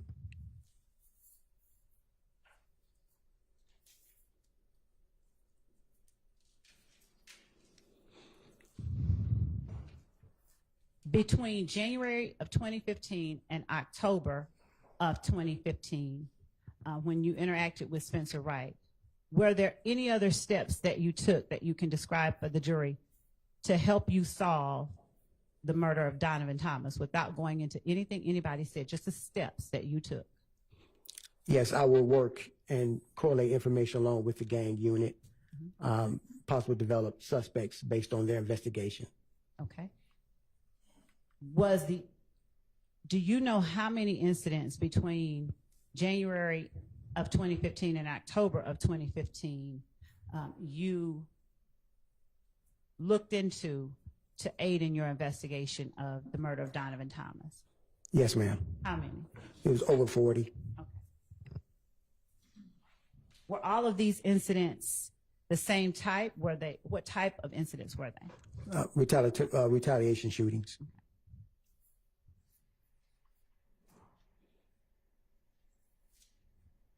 Did you interview the people who were affected by the shootings?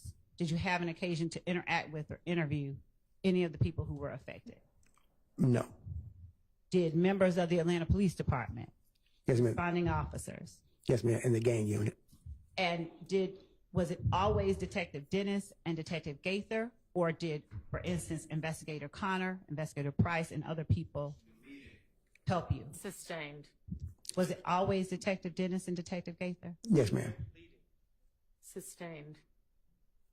Who in the gang unit gave you information during the course of your investigation of the murder of Donovan Thomas? It was Detective Gaither, Detective Dennis, and Detective Underwood at times gave me information also. Detective Underwood, did she work in any other capacity with any other agency? I believe she worked hand in hand with the ATF. Was she a task force officer? I believe so. Yes, ma'am. Did Detective Underwood ever participate in any of your interviews with persons that you found were of interest in your investigation? Not that I can recall. Did Detective Dennis and Gaither? Yes, ma'am.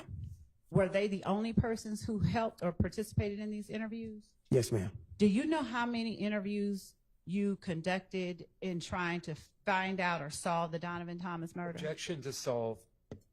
Objection to what? To Solve. Oh, okay. Sustained. I asked, To did he help. to Just okay. rephrase it. Do you know how many interviews that you conducted to aid in your investigation into the Donovan Thomas murder? Probably a little bit more over 12, a dozen or more.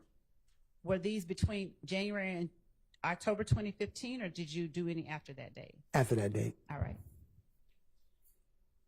Now,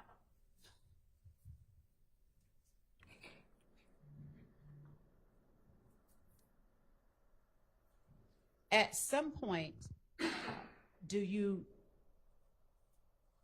try to locate or determine what vehicle that is that you saw, that grayish vehicle that you saw in the surveillance? Yes, ma'am. What steps do you take to identify that vehicle? It was one based on a description given by one of the victims. I started sending around to other officers or detectives in Atlanta Police Department who are very familiar with vehicles. And without talking about what anyone says, unless I specifically ask you, beyond seeking information from other people, did you take any other steps to identify that vehicle? No, ma'am. That's about it. Did you, at what point did you learn of did you ever learn of a specific make and model vehicle that you were interested in that investigation of Donovan Thomas's murder? Yes, ma'am. What was the specific make and model of the vehicle you were interested in? I believe it was an Infinity Q35. And do you know if the Infinity Q35 preceded any other model? No, not to my knowledge. Okay. Now, when you became interested in the Infinity Q35, did you do anything to determine who had or whose vehicle it may have been? Yes, ma'am. Right. Are you able to tell the jury whether you got that information from a source, one particular source, or multiple sources? Multiple sources. How many times did you talk to Kenneth Copeland? Maybe a total, maybe 4, I believe. Did Kenneth Copeland provide you information that you were able to in any way use to get more information about the murder of Donovan Thomas? Yes, ma'am. Did he provide you information that you were able to confirm or deny was accurate? Yes, ma'am. Did you take steps to confirm or deny the accuracy of the information you were given by Kenneth Copeland? Yes, ma'am. Were you ever given phone numbers by Kenneth Copeland? I can't recall. Were you ever given information regarding vehicle rentals by Kenneth Copeland? Yes, ma'am. Before 2016, did you go or make any efforts to try and locate information about that vehicle? Yes, ma'am. Now, what vehicle information did you get that you tried to follow up on before 2016? That it was possibly a rental. And a rental from where? The airport. And did you ever go out to the airport before 2016 to try and get information about it? I believe I did. All right. Were you successful? No, ma'am. Now, after a certain point, do you keep your file with you and that's the end of it, or do you turn it over to the district attorney's office at some point? Turn it over to the district attorney's office upon their request. When you turn the file over to the district attorney's office, does the investigation or do you stop working on the crime itself? No, ma'am. Do you work with any particular people to further investigate the crime? Yes, ma'am. Is there any one particular person at the district attorney's office back in 2016 that you worked with to try and further investigate the murder? Yes, ma'am. Senior ADA Mike Sprinkle. All right. Do you know what his job was at the district attorney's office during that time? Yes, ma'am. Did he work primarily homicides? Yes, ma'am. Okay.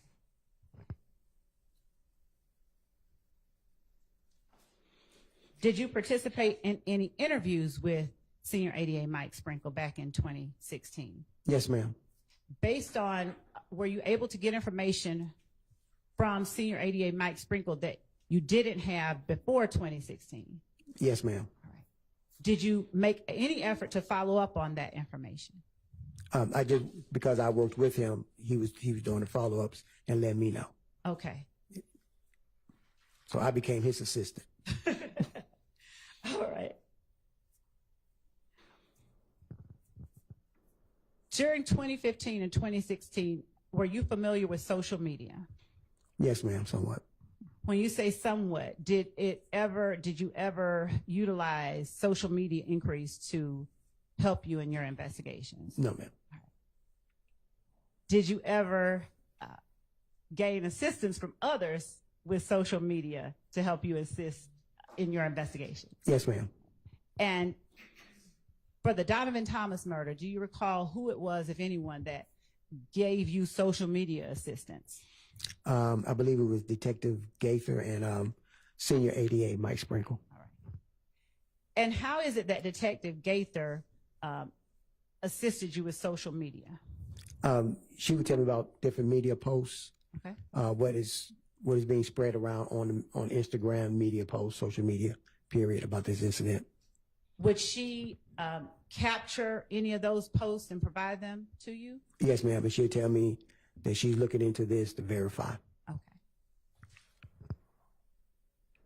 What about Senior ADA Sprinkle? Did he look into social media information to help you in your investigation? Yes, he did. Did he provide you with social media accounts and posts that aided you in your investigation? Yes, ma'am. Okay.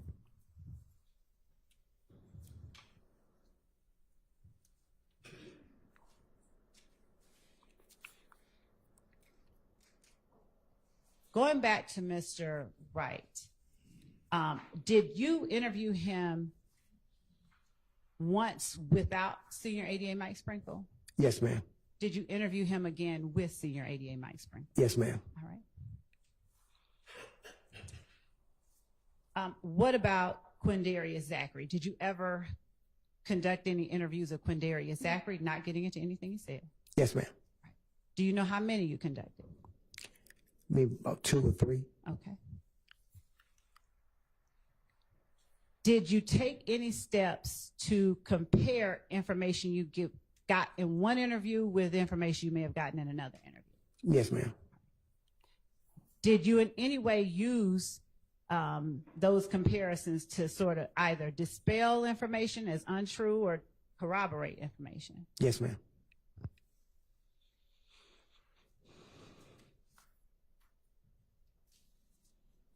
Did you learn from anyone in particular who may have rented the vehicle that you were looking into, the Infiniti? Yes, ma'am. Calls for hearsay. Your Honor, the evidence has come in, and if we may approach so that I don't speak more improperly.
Thorpe, before you got the name Jeffrey Williams from Kenneth Copeland as being the person who rented an Infiniti from Hertz, did you know that Jeffrey Williams had rented an Infiniti from Hertz?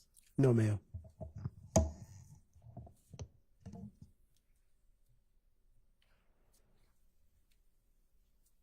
Were you present when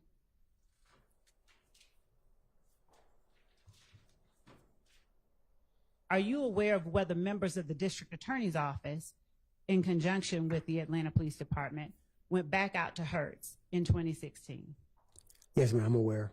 Did you all talk to the same set of people? When you went in 2015, do you know if who you talked to was the same persons that they talked to in 2016? I do not recall. I do not know if they were the same person.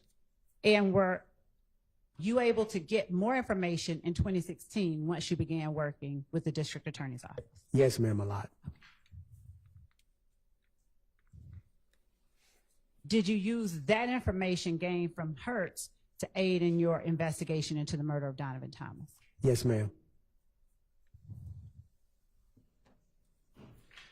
Without saying what was said to you, were you able to determine during your investigation if people went outside of Atlanta after the murder of Donovan Thomas? I do not know about that part. Did you get any phone records during your investigation into the murder of Donovan Thomas? Yes, I did. Did Detective Gaither aid you in getting some of those phone records? Yes, ma'am. And when you get phone records in investigations like this, would you tell the jury how it is that these records assist you in your investigation in trying to determine who murdered somebody? Yes. We use the cell phone records to plot their course of travel. Also see if they was in the area where the incident took place based on the cell tower. Also, we try and see, based on their call logs, who did they call before, during, and after the incident. Do you remember all of the phone records that you gained or gathered through this investigation from 2015 through 2016, either alone or with other members of the Atlanta Police Department or the DA's office? Yes, yes, ma'am. Would you tell the jury, without getting into the details about the phone records themselves, some of the persons whose phone numbers you sought and were able to obtain? Yes, ma'am. Now, who are some of the people whose phone numbers you got during this investigation? I believe it was Kenneth Copeland, Demikian Garlington, can't recall the other person's real name. Know him as Montauk, I believe it was. Antonio Sledge? Yes, ma'am. Uh-huh. Who else? Who else's phone numbers do you recall getting throughout this investigation? I believe that's the ones that I targeted on. Were other numbers provided to you by members of the DA's office or members of the gang? Yes, ma'am.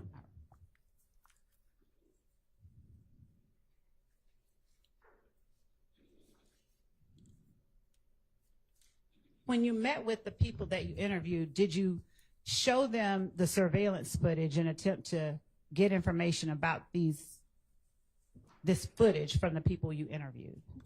No, ma'am. Okay. Why not? I did not, personally, because I didn't want it to affect how they described the incident to me. Okay. Now, how is it that you reach a point where you turn the case over to the DA's office? For you generally, at what point are you saying, okay, here, DA's office, take the case? Usually have a conversation with the DA's office, a meeting. Mm-hmm. At that time, that ADA or senior ADA made a determination to transfer the file to me, your full investigation completed, and we'll take a look at it and move forward from there. And we need your assistance. We'll give you a call. Okay. Follow up on investigations. Is your completion of the file followed up by a determination or an indictment or a dismissal or something like that? Yes, ma'am. And who makes that decision ultimately, whether to present it or to dismiss it, as it relates to people that you've turned over to the DA's office? The ADA's office. And does the district attorney's office always agree with the determinations that you've made in your investigation? No, ma'am. And do they ever ask you after you've turned over a file to? The question was going to be, has he ever been asked to get more information after they get a file from him? I don't know how that's hearsay. It's a request, so it's not hearsay. And does he act on that? Why don't you just ask the second question? Okay. Sustained. Yes, Your Honor. Do you ever act on Do you ever act on requests from the DA's office for additional information even after you've turned it over, the file over to them? Yes, ma'am. And when you act on that, do you turn over to the DA's office whatever information you get that they've asked for? Yes, ma'am.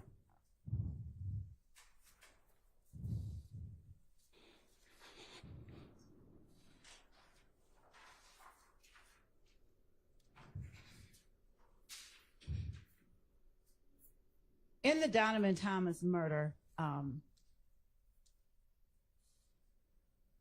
do you know whether the shell casings from those scenes you described were compared to see if there were any Nibin matches?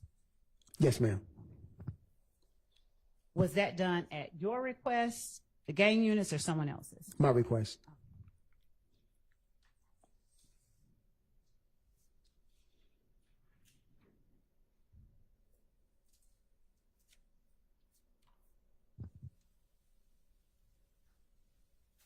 Did the information that you gained from every person that you interviewed always turn out as true? Yes, ma'am. Every person that you talked to told you the truth? Objection has been answered. I'm gonna overrule. I'm gonna let her clarify. Did the information you get from the people, everybody you interviewed, did it always pan out? Did you always find that it was true, or did you sometimes disprove or discredit the information? Yes, ma'am. Sometimes we proved and disproved what they were saying. Okay. And if you were able to discredit or disprove information, did that help you in your investigation as well? Yes, ma'am. In what way? We know if we hit in a wall or we found a good door to go through to further investigation, find more information. Okay.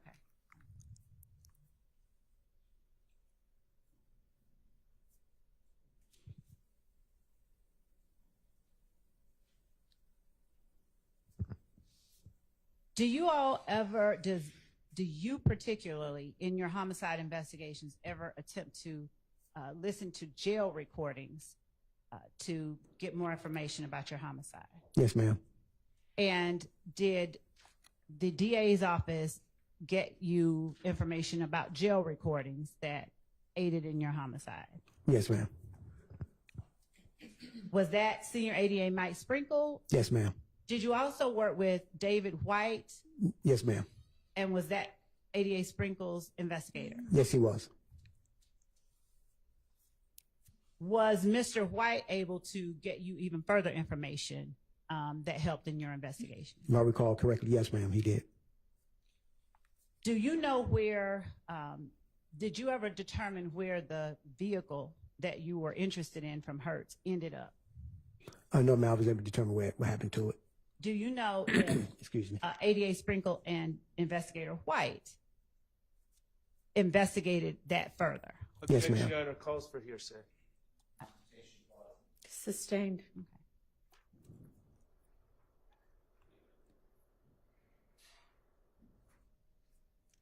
Without saying what information, did you get any more information about where that vehicle ended up from either Investigator White or ADA Sprinkle?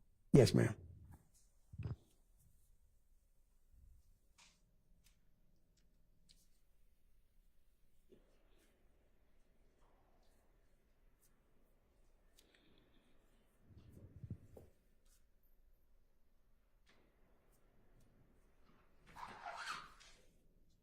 When you got phone numbers to look into, were some of those numbers given to you during the interviews of the persons who, for instance, if you're interviewing me, I offer you my number.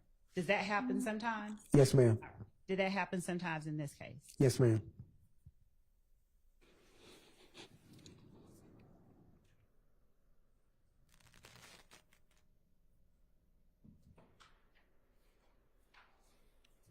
Where was Spencer Wright located when you first went to talk to him? He was involved in an incident and he was transported to the homicide office. I can't recall what street he was on. Had he been arrested? Yes, ma'am. And was he trying to offer up information to sort of get some kind of help with his case? Not to my recollection, no, ma'am.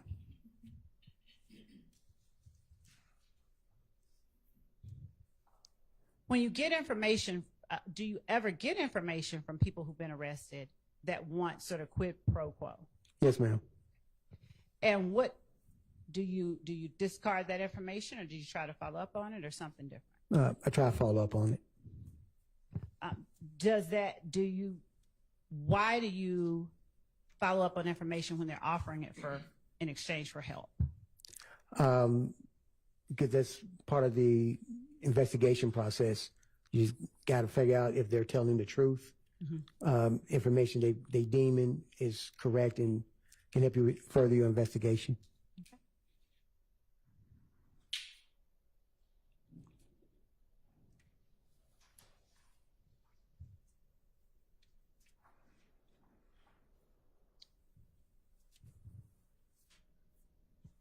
Were you able to get information about persons you did not previously find of interest after you began working with ADA Sprinkle? Yes, ma'am.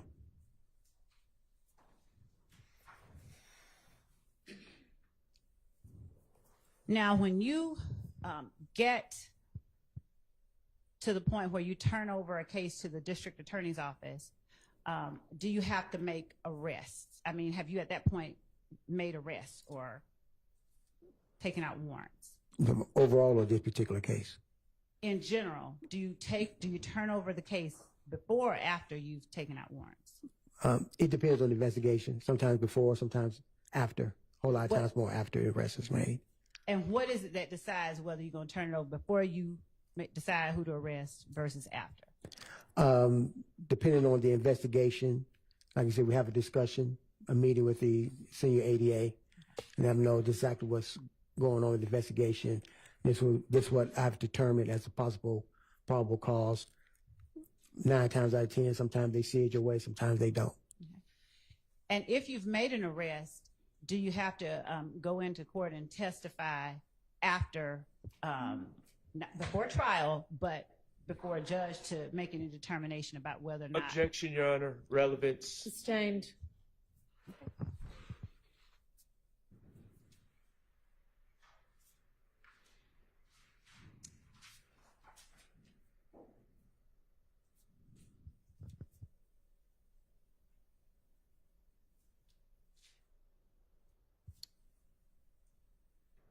Were some of the people that ultimately you believe, Your Honor, I need to approach because there's a question that this is going to.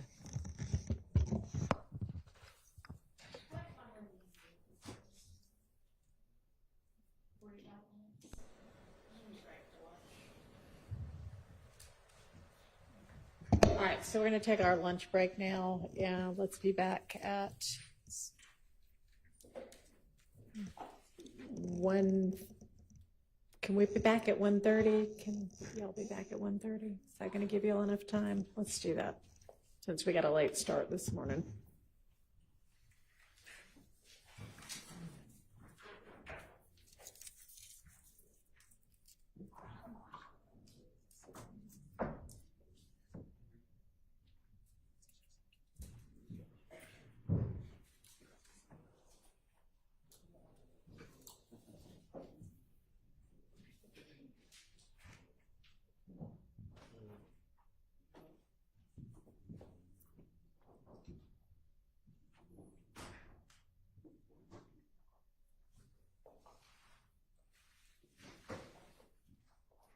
All right, detective, you can step out and we'll see you back at 1:30. Yes, ma'am.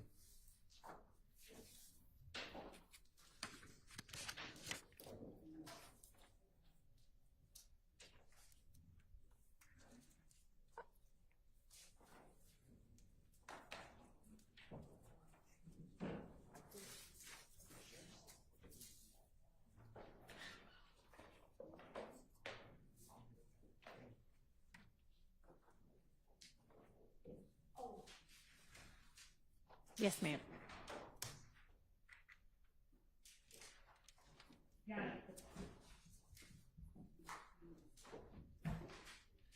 The question that I was going to ask was regarding some of the people that he arrested that ultimately did not end up on the indictment. And I'm going to follow whatever direction the court gives, but I think that Mr. Sledge was a person that he arrested that probable cause was not found for, and the state did not include as one of the persons Mr. Sledge and I think Mr. Copeland. I think that that's going to come out. And that we not only did we not proceed on that, but probable cause was not found for Mr. Sledge. So I don't, that was what I was Not an appropriate question. Okay. Anything else before we break for lunch? Nothing. And Your Honor, just to get clarity, the court does, the appropriateness comes with the probable cause in the preliminary hearing, not with whether or not he took out warrants for them, right? Right. Okay. Your Honor, to be exact, the state began to ask the question. They said, are there any defendants or whatever the noun was that you believed? That's inappropriate. Well, that's irrelevant. And if they want to be precise, they need to say that you took warrants out for, not you believed. Judge, what this witness did and why he did it is relevant. I don't think that, you know, one side can tell the other the appropriate way to ask the question. I don't think it's an inappropriate question whether you had a difference of opinion regarding who. And you were allowed to ask that. Yes, the But- court, yeah. But his personal belief is not relevant. Okay, then, did you take out warrants for people we didn't indict? I mean, and I was going to ask specifically about Mr. Copeland and Mr. Sledge. Okay, but you can't ask the other issues. Okay. All right. See everybody at 1:30.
couple of things, and to make certain that I move in limine that these matters not be broached on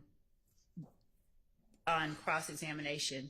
I have intentionally not asked about the content of anybody's interviews, and I don't know whether or not any member of the defense intends to attempt to elicit testimony about what any particular witness or defendant said who has not testified from Detective Thorpe, but I would ask that the court preclude questioning about what anybody said in an interview that has not yet testified. And I don't want to have to object like I'm trying to hide something, but I did specifically ask about certain people, but I intentionally did not go into what the content of any interviews were.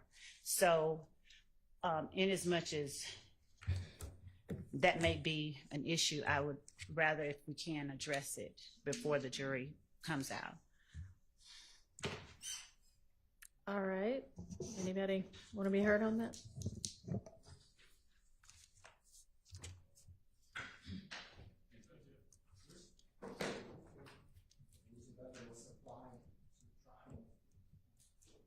Well, I know that.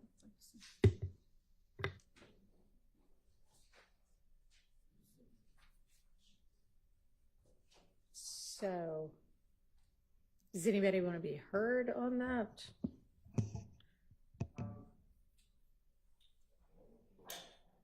Sure. I guess it depends on the question and the reason for it. So that's very broad. So I don't want to agree with.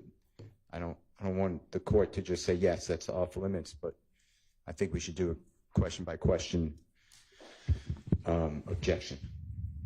Okay. And what would your basis be? Hearsay as to any witness that has not testified.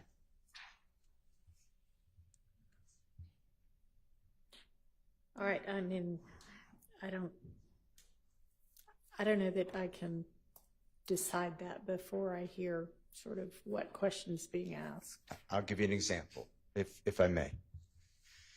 You've heard the name Spencer Wright, Your Honor, which is R-I-G-H-T for the Miss Winfrey. Well, it is my belief that Spencer Wright lied, did not tell the truth. He was looking to get a deal, a favorable agreement from the district attorney's office through the detective as well. And Detective Thorpe took out warrants that then were not followed through. That would not be hearsay because it's not offered for the truth. So that's why I said the question by question should be continued.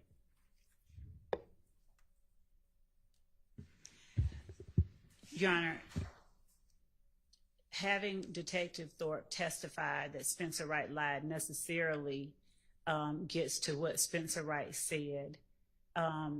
I think it's an improper question to ask him if he lied. I would not think that was what Mr. Steele would be asking. Mr. Steele. I just gave an example. It's a very broad objection, so you asked for a response. My response is we should go question by question. And Your Honor, the reason that since Mr. Steele used Spencer Wright, for instance, if the question is, did Spencer Wright tell you, or did you, given that Mr. Steele's assertion is he thinks he lied, and therefore asking him about what he said isn't really offering for the truth of the matter asserted, it's hearsay, it's an out-of-court statement, and I don't believe that it can be cured with the assertion, well, I believe he lied. If he wants to get into what Spencer Wright said, then Spencer Wright can be called as a witness, but I don't think that it's proper to allow Detective Thorpe, one, to characterize, to testify about what Spencer Wright said when I've not opened that door, and there's no exception that affords him the ability to permissibly elicit that type of testimony from the witness. I'll stop there. So I would think that if I understand Mr. Steele's argument correctly, if he asks, what did Spencer Wright say, or who did Spencer Wright say did X, Y, Z, that he wouldn't be eliciting that for the truth of what Mr. Wright said, but to then follow up and say warrants weren't taken out for whomever that person was, I guess. Is that what you're saying?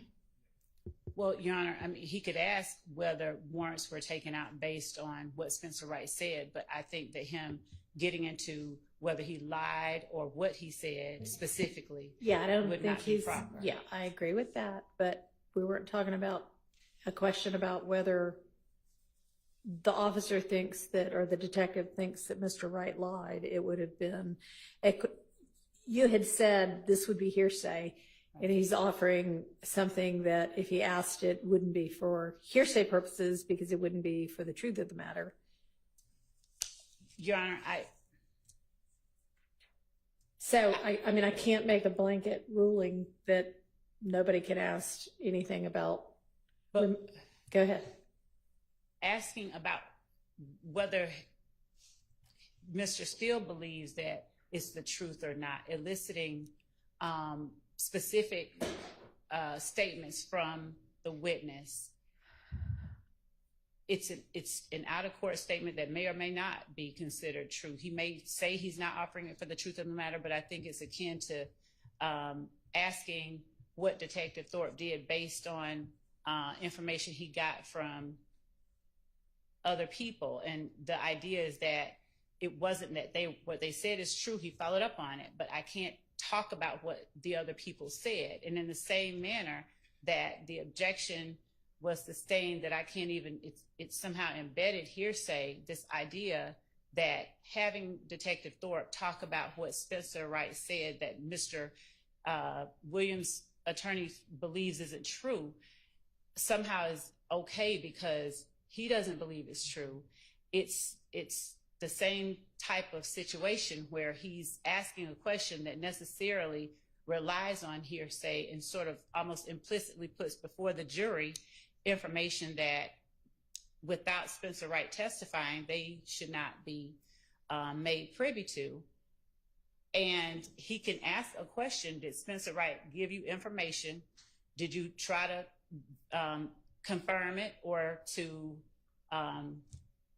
disprove it based on what Spencer Wright said? Did you do certain things? But getting into the specifics of what Spencer Wright said, I believe, is even more improper than, is not proper. All right. Well, thank you. Okay, we're ready for the witness and the jury.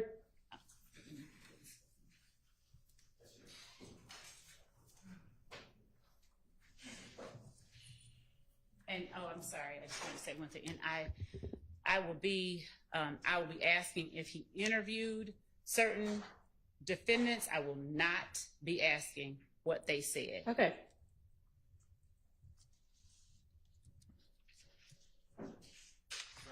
Yes. Just as a protective measure, it is my understanding that Detective Thorpe did not interview Mr. Williams. I would object to any questions. Did you interview Mr. Williams? I just don't see the relevance of it. It already came out. I objected to it. Did Mr. Williams come down? It was with Mr. Sledge. I objected to that question by the prosecutor. Did Mr. Williams come down? Did you, Mr. Sledge, speak with the police with Mr. Coben? Did Mr. Williams come down? I asked the court that comments on pre-arrest silence under ORR, and I know it's not a blanket rule anymore, but it's a 403 analysis. I don't see any benefit to it. So again, I don't want Mr. Williams' name to come up. Did you speak with or interview Mr. Williams? Your Honor, I have a response of the court. Go ahead. Judge, on cross-examination of Mr. Sledge, it was elicited that it was talked about that Mr. Williams encouraged Mr. Sledge to take Kenneth Copeland to the police station, and that the state instructed the witness to not tell the jury that. The fact that and then Mr. Sledge somehow said yes. But the fact that that happened, and the fact that if that is what's out there, and of course I impeached him, I believe, but the fact that if it's relevant that Mr. Williams encouraged him before Mr. Williams, the pre-arrest silence prohibition does not apply to if Mr. Williams is encouraging someone to go. Did Mr. Williams go with him did Mr. Williams ever go down to the police station himself to talk about the fact that his stepfather's house was shot up? Asking about Mr. Williams going down to the police station after it's been talked about that he encouraged someone else to, I think is very relevant. If he's encouraging someone else to go, then he can go himself. And I'd have to find the case, but specifically. Right. I don't think a question that just says, did you interview A, did you interview B, did you interview C, and the answer is either yes or no, is a comment on pre-arrest silence if they say no. So you may ask that question. Okay.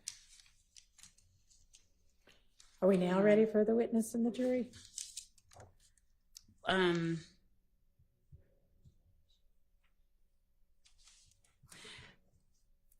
I wanted to ask the court, so will the court allow me to ask whether or not Defendant Williams ever, not just did he interview him, but will the court permit me to ask if he ever came to offer information about the shooting at his stepfather's house? No, I think that gets a little too close to pre-arrest silence. No. Are we now ready for the jury and the witness? Yes, I have. Yes. Okay.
Like it is it? I think it is. Okay.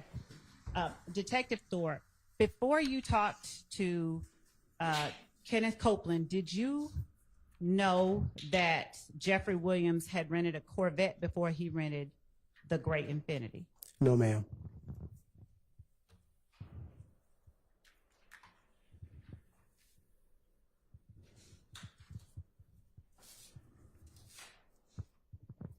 After you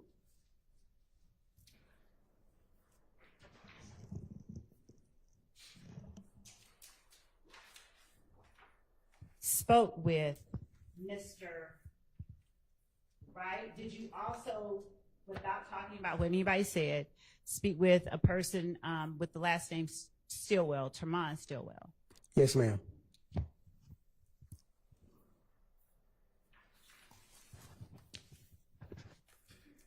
Did you speak with that person along with ADA Sprinkle? Yes, ma'am.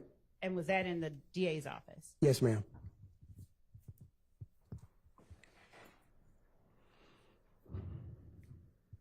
When you mentioned earlier that you put out a picture, a photo of the person entering the barbershop with a gun, I'm going to show you what has been admitted as State's Exhibit 292 Charlie, 292 Yankee Charlie 2, and ask you if this is generally the depiction that you release to the public. Yes, ma'am.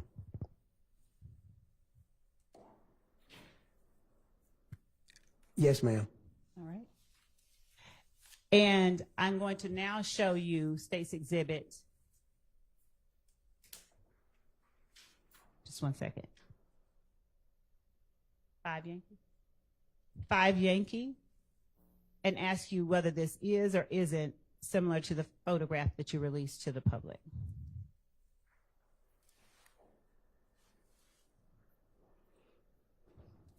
Just one second.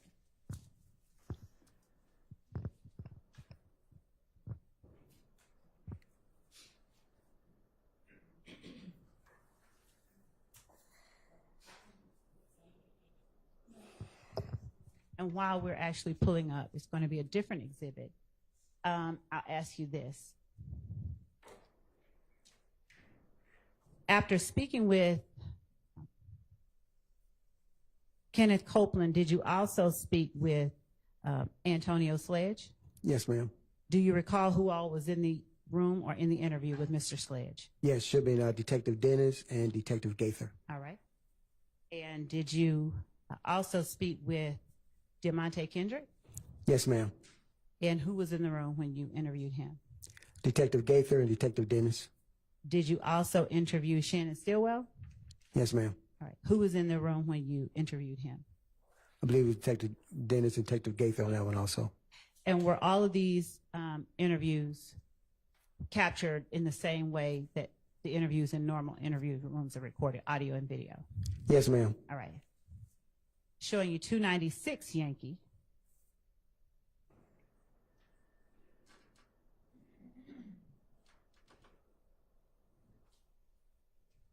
Is 296 Yankee reflective generally, like, of the area that you put out or depicted when you put out the photo of the car passing by the barbershop? Yes, ma'am.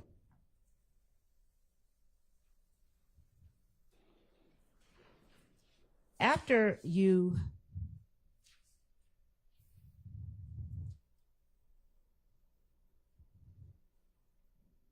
did you learn about a Kelvin Treadwell during the course of your investigation? Yes, ma'am. Did you ever speak with Mr. Treadwell to your? I believe so. Okay. After, did you know about a person by the name of Javaris Bradford before you turned your file over to the district attorney's office? No, I did not. Did you learn about a person named Javaris Bradford afterwards? Yes, ma'am. Do you recall where you first heard the name Javaris Bradford in the course of this investigation? The fall investigation done by Senior 88, Mike Sprinkle, and his team. All right. Ariel Bax, had you heard that name prior to turning over the case to the district attorney's office? No, ma'am. All right. Did you learn that name after ADA Sprinkle began looking into this case? Yes, ma'am. What about, did you know about a person by the name of Kenya Morton? No, ma'am. Did you learn about Kenya Morton after you turned the case over to ADA Sprinkle? Yes, ma'am.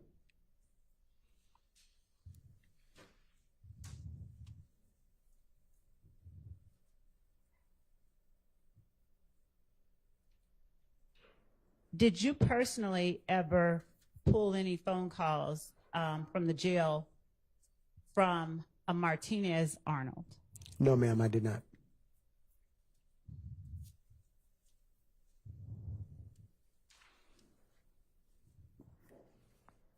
Were you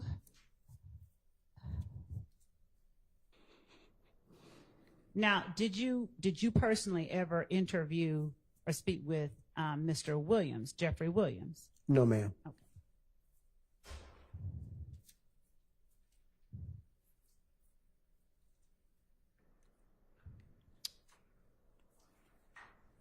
Tell me if you interviewed or knew of, rather, the name Justin Cobb before you turned the case over to the DA's office. Yes, ma'am. All right. Do you remember how you first learned of that name? Yes, ma'am. Did you learn about it before your investigation, or did you know of that name before you began the investigation into the murder of Donovan Thomas? No, ma'am, during. Did you speak with Justin Cobb before you turned the case over to the district attorney's office? I do not believe so.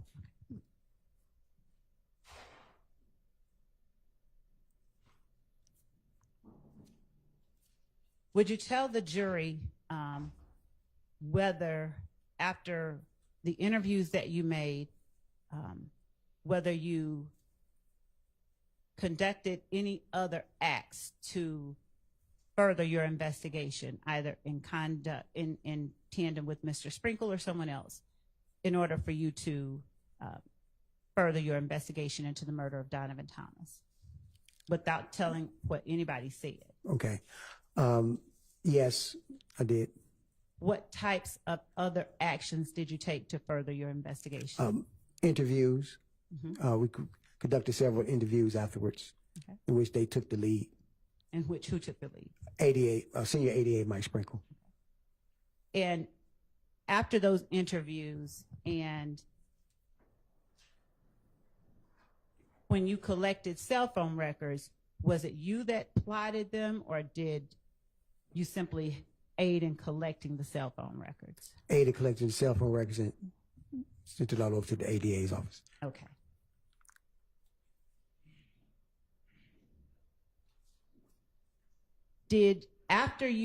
Before you turned your case over to the district attorney's office, did you execute a warrant for people who were not later indicted for the murder of Donovan Thomas?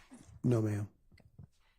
Did you, and by a warrant, I mean, did you have a cert or an arrest warrant signed for Antonio Sledge for the murder of Donovan Thomas? Yes, I believe so, I did. Is that a person that the district attorney's office declined to prosecute for the murder? Yes, ma'am. Did you execute an arrest warrant for Kenneth Copeland? Yes, ma'am. Did the district attorney's office decline to prosecute Kenneth Copeland? Yes, ma'am.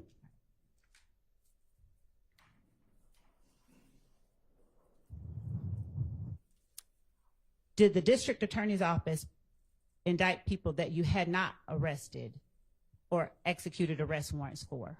Yes, they did. Okay. Was one of those persons Javoris Bradford, as it relates to the murder of Donovan Thomas? I to your believe knowledge? I believe so. And what about Justin Cobb? I believe so also. And did the district attorney's office execute or indict the remaining people that you executed arrest warrants for? I believe so, yes, ma'am.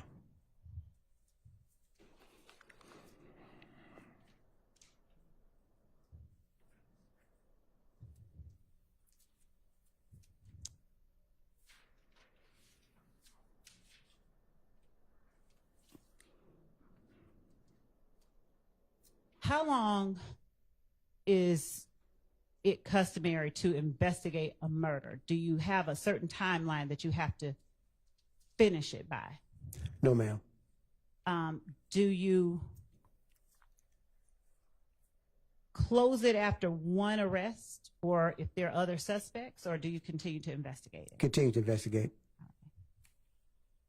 Is it unusual for you to investigate a murder for over a year, or is that common? No, ma'am, it's not unusual. Okay. And so over the course of a year, can you tell the jury what is it that would take a year versus allowing you to finish a murder in 48 hours, like you might see on TV? Your Honor, I mean, sustained, you might be able to ask something different, but sustained as to that question. yes, Your Honor. Would you tell the jury some of the factors that led to the length of time that you investigated this particular murder, generally speaking? Cooperation, other substantial evidence, physical evidence from the scene, tangible, and that there was a series of people that we had to interview to suss out what was good leads, what was bad leads. Okay. Were you ever given any, were you ever able to obtain any surveillance footage from a McDonald's on Cleveland Avenue? I believe I was not to my knowledge. Did you make an effort when you obtained information in an interview to follow up on each piece of information, or did you just discard some and just? No, I followed up on.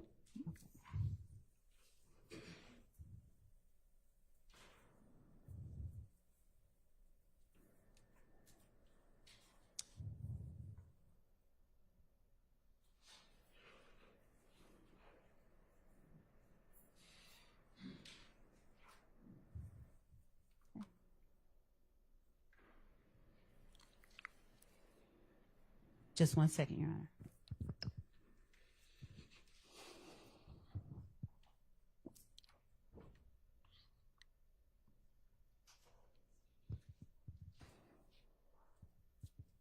Can you describe for the jury where the are you familiar with a place called the Green Store? Yes, ma'am. What kind of place is the Green Store? It's one of the local neighborhood convenience stores, mom and pops. Okay. Were you ever able, or did anyone ever give you reason to believe there was surveillance footage at the Green Store of interest to you? Not to my knowledge.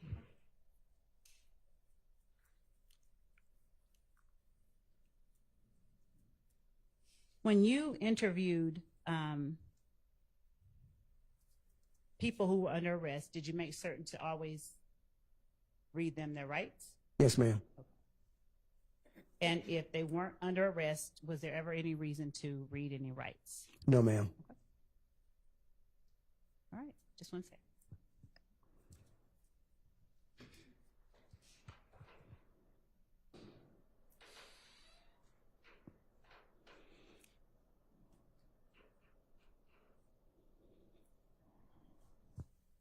Do you recall the time, the exact specific time that you took the warrants out for the murder of Donovan Thomas, arrest warrants?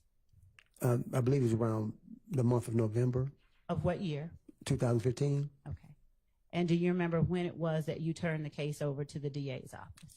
January of 2016. Okay. Did you know the name Demise McMullen? Yes, ma'am. Did you learn about that name prior to turning the case over to the DA's office? No, ma'am.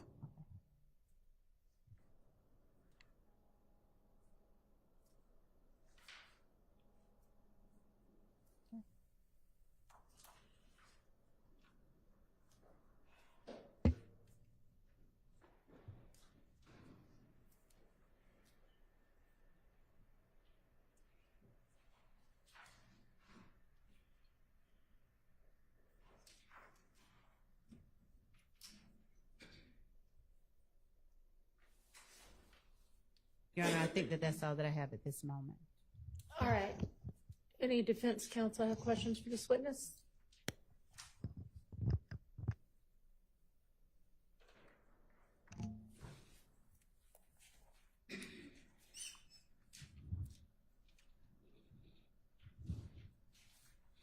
Good afternoon, Detective Thorpe.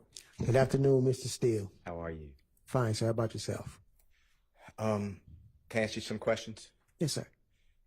I want to go to Sunday morning, January 11th of 2015. Yes, sir. So just to orient you and the jury, you're at the Atlanta Police Department with Kenneth Copeland. That's what I'm focused on, okay? Yes, sir. And there's something in evidence already. It's a video audio recording. Yes, sir. And you were the one who started or ensured that that room was being video and audio recorded when you were with Mr. Copeland. Fair to say? Yes, sir. Your Honor, it's already in. It's JW, Jeffrey Williams, 241D. May I play it, please? You may. It should come up on your screen.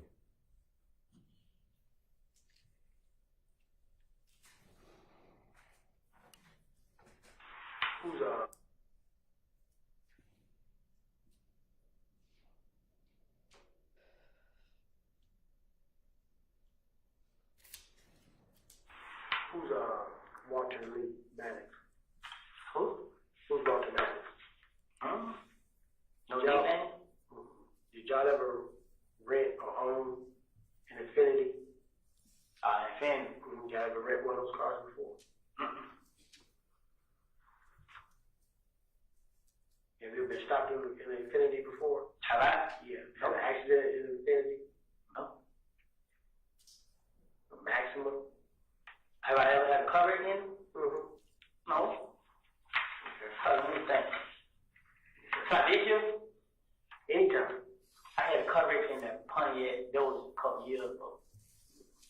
I ain't had no coverage. I ain't had no red sleep. I ain't have none of that. What kind of car your brother drive? Who was that in there? A white Dodge Charge. This car he gave me. Your brother got two cars? Nah, they Jerry got a car and the car he got the Dodge Charge. Oh. Then she got the little ugly little Melody, like a 19 something. 2014 Dodge Charge? Yeah.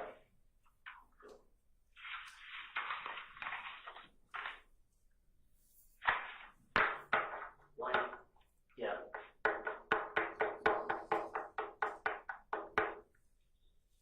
Who drives a Nissan? A Nissan?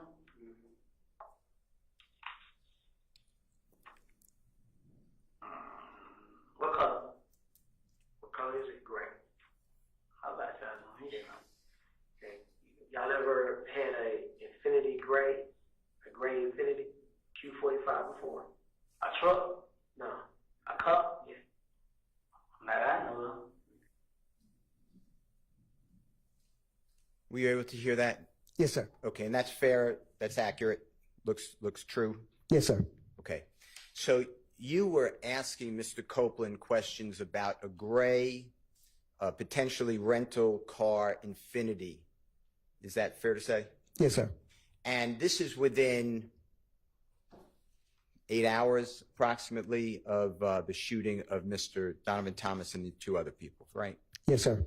And when you asked him those questions, Mr. Copeland was there because you had information, I believe, that the streets were calling his name about being involved in this crime, right? Yes, sir. So you gave him the opportunity through a conversation you had on the telephone. If he wants, he doesn't have to, but if he wants to come in and talk to you, that's what we're going to talk about, his possible being involved in the shooting, right? Yes, sir. All right. Now, when he told you, no, he didn't know Mr. Maddox, no, there was nothing to do with a gray-colored Infinity rental car, you had already, obviously, information that he may have been involved with that car. Is that fair to say? Objection made as to that car. Sustained. The car that I just referred to, the gray rental car Infinity.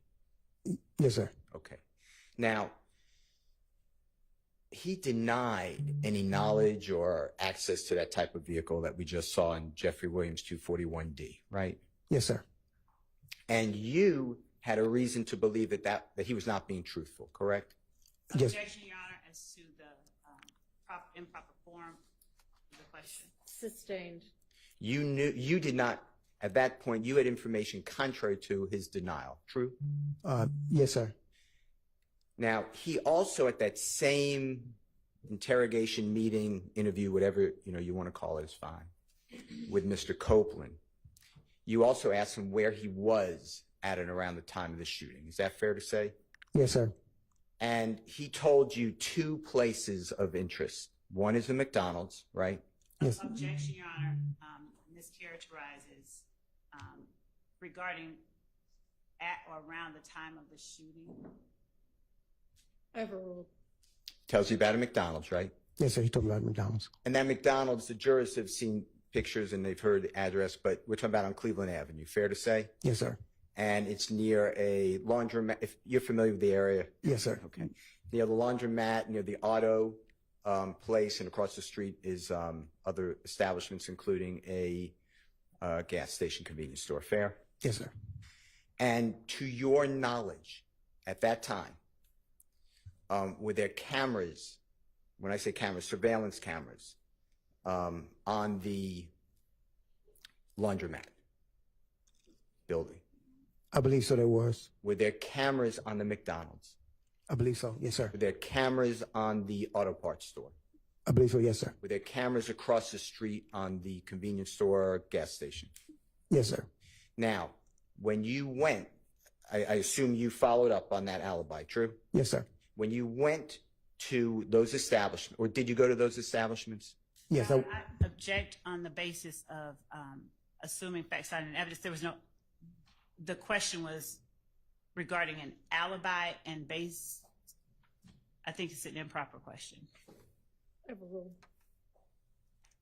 Did you go to those establishments? Yes, sir. Okay. And did you attempt to locate and ask for use subpoena power? The jurors may not use a search warrant to get any of those video surveillance cameras if they existed. I went and checked to see the video footage. So if they had video footage that could be of use, then that's when I'll go and obtain a search warrant to indicate in the search warrant this is the time frame I'm looking for. But I believe at McDonald's, they already had reached their 15-day mark. So the video footage, I think, was already overwritten, I believe. Now, who did you already told the jury that you would take notes and put this all in your reports, correct? Yes, sir. And you have to do that. You have to document what you're doing, right? Yes, sir. Because sometimes cases are tried. In our case, we're 9 years after, 9+ years after January 10th, 2015, right? Yes, sir. Can you tell the jurors whether you ever put in your report anywhere that you saw the video at the McDonald's or you spoke with somebody?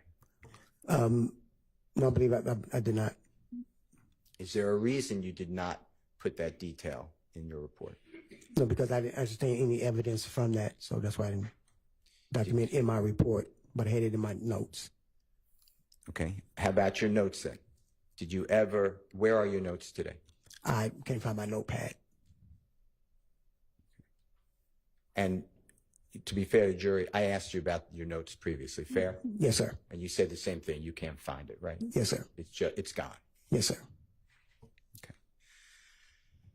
Now, how about you mentioned McDonald's, how about the auto parts store, that video surveillance? Can you tell the jurors what you did to secure that surveillance on January 10th, 2015, the relevant period of time? Same time, I believe I went out there maybe a couple of days later to look because I focused on the McDonald's since that was he was talking about. And I did not obtain any video from them either. What did that person tell you? If you remember. Objection as to hearsay. Sustained. Let me ask you this way. In your report, did you put anything about going to the auto parts store to inquire about their surveillance? No, sir. Okay. And it would be in your notes? Yes, sir. Notes are gone. Yes, sir. Can't find. Can't find. Okay. Sustained. Across the street, the convenience store gas station, their surveillance equipment. Did you go there and ask them for theirs? I believe I would ask them for theirs. You did not? I believe I did not. Okay. And how about the laundromat across the street from the McDonald's? I don't think their system was working at that time. Do you remember who you spoke with? No, can't remember the name. And the same questions, it's not in your report, correct? Correct. Okay. You mentioned the Green Store. Do you know the true name of the Green Store by any chance? No, sir, not offhand. Okay, that's fine. But it's called the Green Store for the obvious reason that it was green? Yes, sir. All right. And how far, if you know, and if you don't know, just say, I'm not familiar, would you say the Green Store is from the location, God forbid, that Donovan Thomas was shot? I want to say maybe a couple of blocks. Okay. We're talking close, right? Yes. All right. Yes. Now, Mr. Copeland told you that on January 10th, 2015, and when I say told you, I'm still sticking to the next day or 8 hours later. He told you also that he was at around the Green Store at around the time of Mr. Thomas being shot. Fair to say? Yes, sir. And are you aware, did you find out, did you look for it, whether the Green Store had surveillance cameras? Yes, I did. Okay. And did the Green Store have surveillance cameras? I believe their system was down also. Okay. And who did you speak with? I can't recall the person's name. And did you put it's not in your report, fair to say? No, sir. And the notes are gone. Yes, sir. Now, surveillance footage is a good tool. Would you agree with that for Yes, law sir. enforcement? Yes, sir. Because a surveillance camera, if it's properly working, no one tampered with it, it doesn't really have any motivation or agenda. Is that fair? Vague and Overruled. motivation. True. True.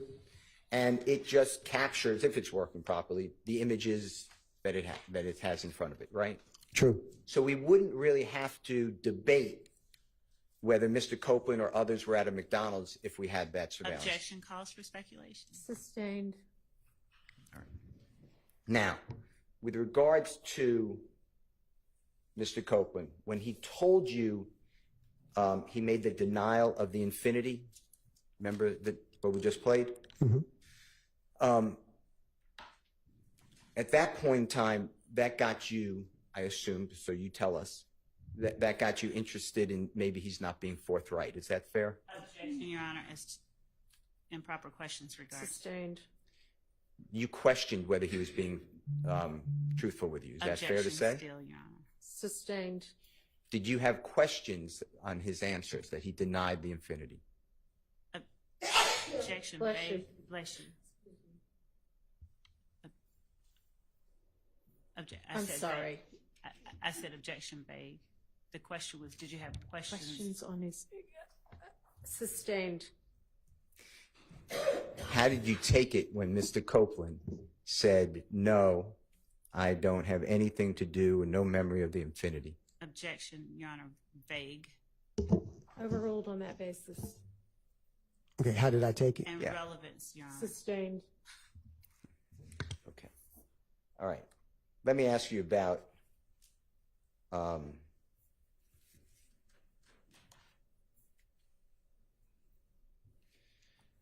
Jeffrey Williams, okay?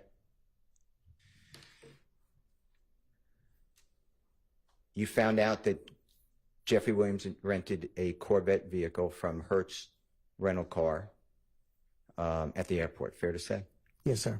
And when I say rented, on or about January 6, 2015, something like that. Is that fair to say? Yes, sir. If my day's wrong, I'm not trying to, Yeah. it's around that time, right? Yes, sir. And then the Infinity on around January 7th, 2015. Fair to say? Okay. Did I find out if he rented it January 7th?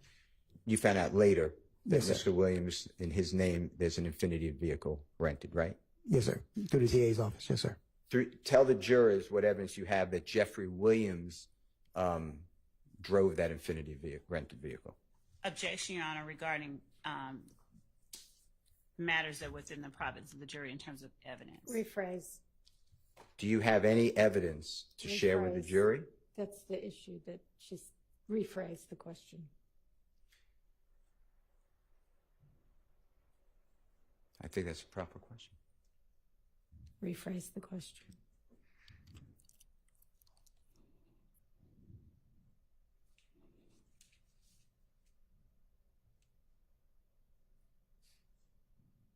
I'm going to have to move on to another topic. Let me ask you about, Do y'all want to approach for a minute? sure.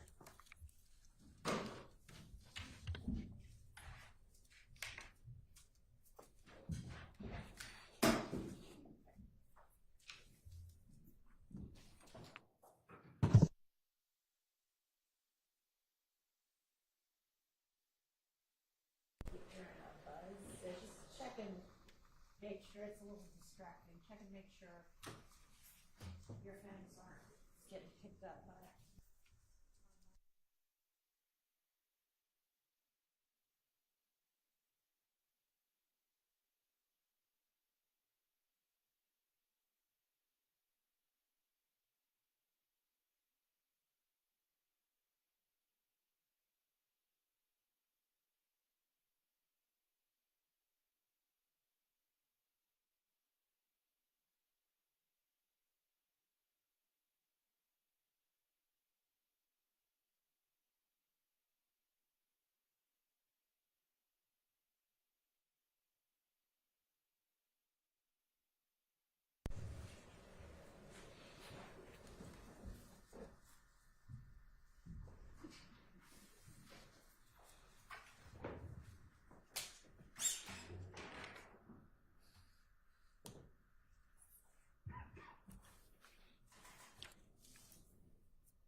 You've taken it anyway, so go ahead.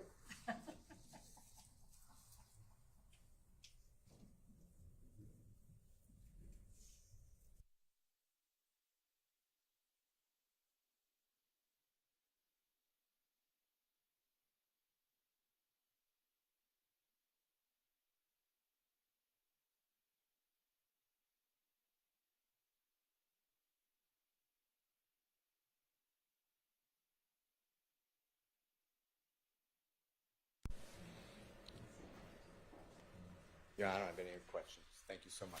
Thank you. Yes, Miss. Yes, Mr. Still. Good seeing you. All right. Same here, sir. Ms. Shart, you're standing up. You have questions? Well, I mean, you're up and nobody else is, so I guess you can take your turn now and then we'll see whether anybody else has questions.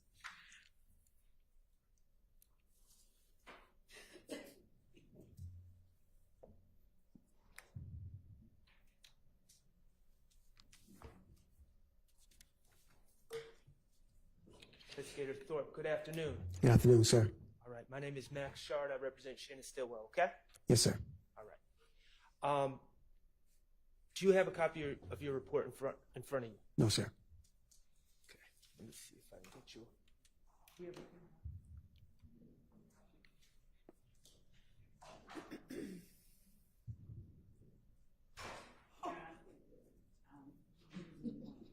I can't hear you, what? I don't, oh, if Mr. Shard has one, I have one that he could use. I believe it's Doesn't matter. And, Your Honor, may I just approach and bring it up? And I'm not asking Detective Thorpe to refer to it at all right now. I just want him to have it handy in case he needs to. In the event, sure. Thank you. Thank you, sir.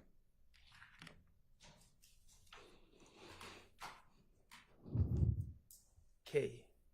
Detective Thorpe, I'm going to ask you about October 19th of 2015. Okay. Okay?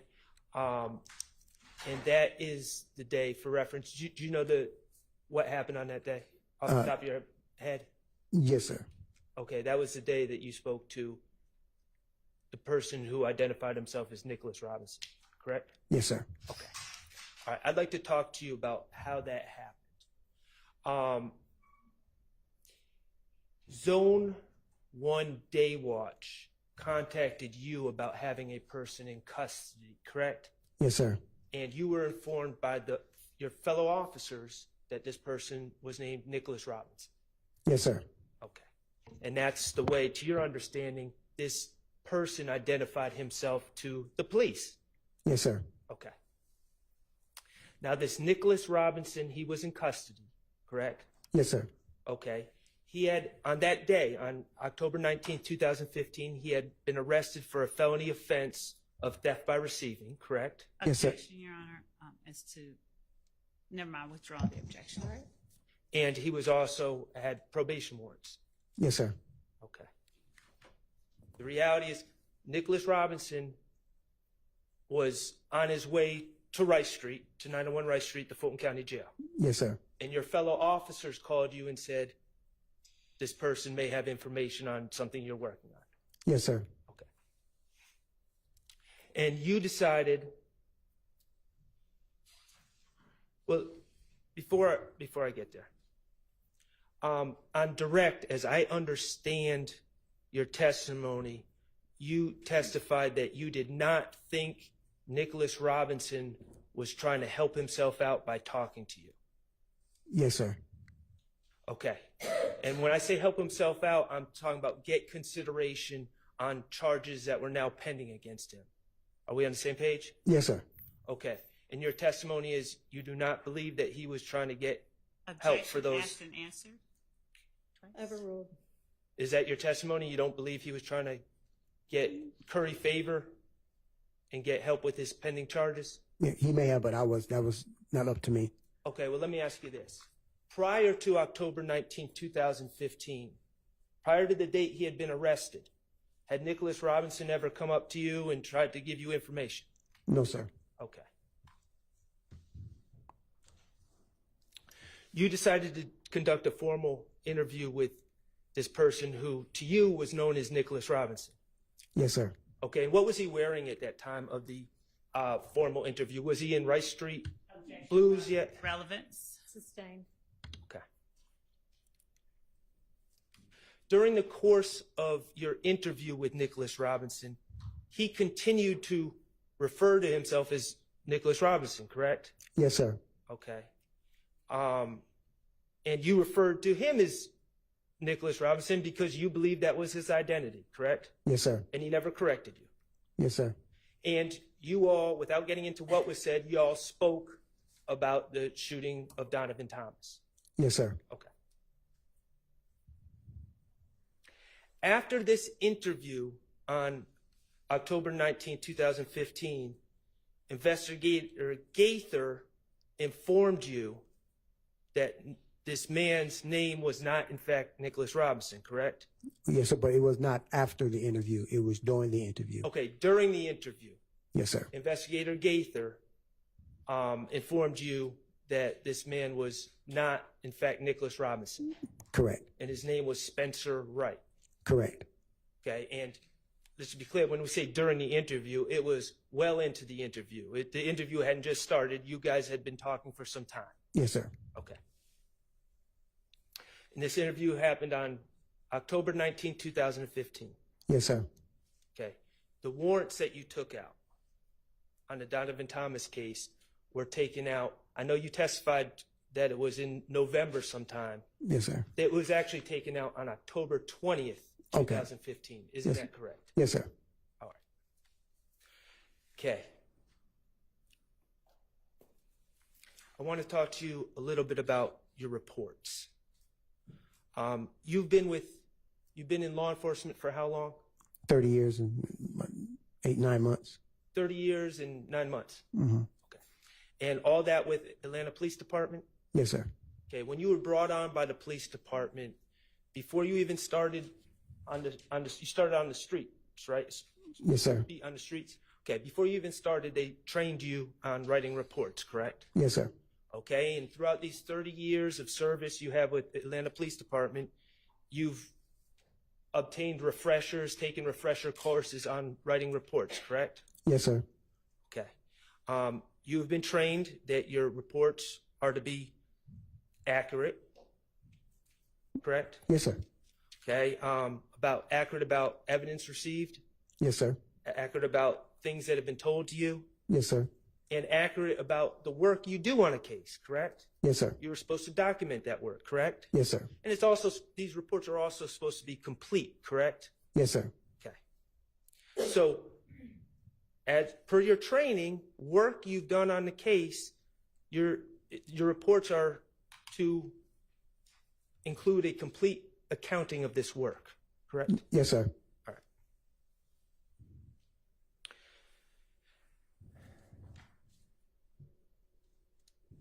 Now, you testified, and I'm not going to retread over things that Mr. Steele covered, but just briefly. You testified that you went to the McDonald's to search for surveillance video. Yes, sir. Okay, and what date did you do that? I believe it was not the 11th, I think it was the 12th. January 12th, I'm sorry, January 12th. Okay, January 12th, you went to the McDonald's Yes, sir, I believe it was. to look for video, Yes, sir. I can't recall exactly what day it was. but you're pretty sure it was January 12th? Yeah, it was in that time range. It wasn't like 2 or 3 months later. Okay, did you not just testify that when you went to the McDonald's, they informed you that the video had been taped over? Yes, most of it is on a 15-day cycle, so I don't never know when their 15-day cycle starts or ends. Okay, but if you went on January 12th, that would have been 2 days. Yeah, once again, I do not know when their 15-day. Everybody's system is different. May not follow the same 15 days like as in the months. It's like sometimes we get them and the video can be 2 hours behind, 2 hours ahead based on that particular location. So I do not know when their 15-day rotation was. Who went with you? I went by myself. Who did you talk to at McDonald's? What was their name? I cannot recall the name. Did you record any of this? No. And none of this is in your report? Yes, sir. Yes, it's not. Yes, it's not. Okay. The auto parts store. When did you go speak to the people at the auto parts store? Maybe a couple of days later. And who went with you? Nobody. And is that recorded? No, sir. And is that mentioned in your reports for APD? No, sir.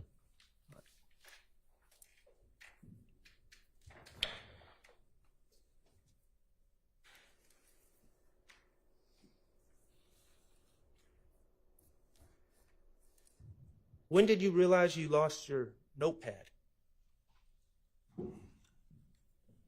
Objection, Your Honor, relevance. When you realize.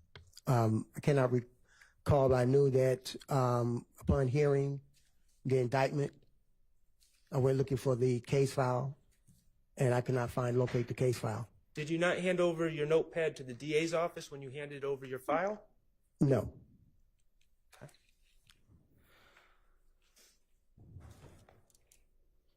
Okay. Let's talk about the Green Store. The Green Store is formerly known as Mommy's Grocery. Is that correct? Yes. Okay, and that's on Glen Street. Yes, sir. About 100 yards from where Glen intersects with McDaniel Street, correct? Yes, sir. Okay. You would agree quarter mile from the scene where Donovan Thomas was shot? Yeah, about a block and a half, 2 blocks maybe. Block and a half to 2 blocks. Yeah, probably. To drive from the Green Store to that scene about a minute? Probably less than that, Less than a minute. Okay. depending on the traffic. Gotcha. Okay. As I understood on direct, your testimony about surveillance at the Green Store was no one told you they had surveillance. Well, I believe they say the system was not working that day or something like that. No, when I'm talking about what Ms. Love asked you, I believe you said that no one told you that they had surveillance. Is that not correct? I can't recall, but I believe it was to that degree that the video system was not working, so they didn't have video. Okay. If the video system was not working, they didn't have video. So your testimony isn't that no one told you they had surveillance. Your testimony is you went to the Green Store? Correct. Okay. Who went with you to the Green Store? No one. Who did you speak to? I cannot recall the person's name. What day did you go to the Green Store?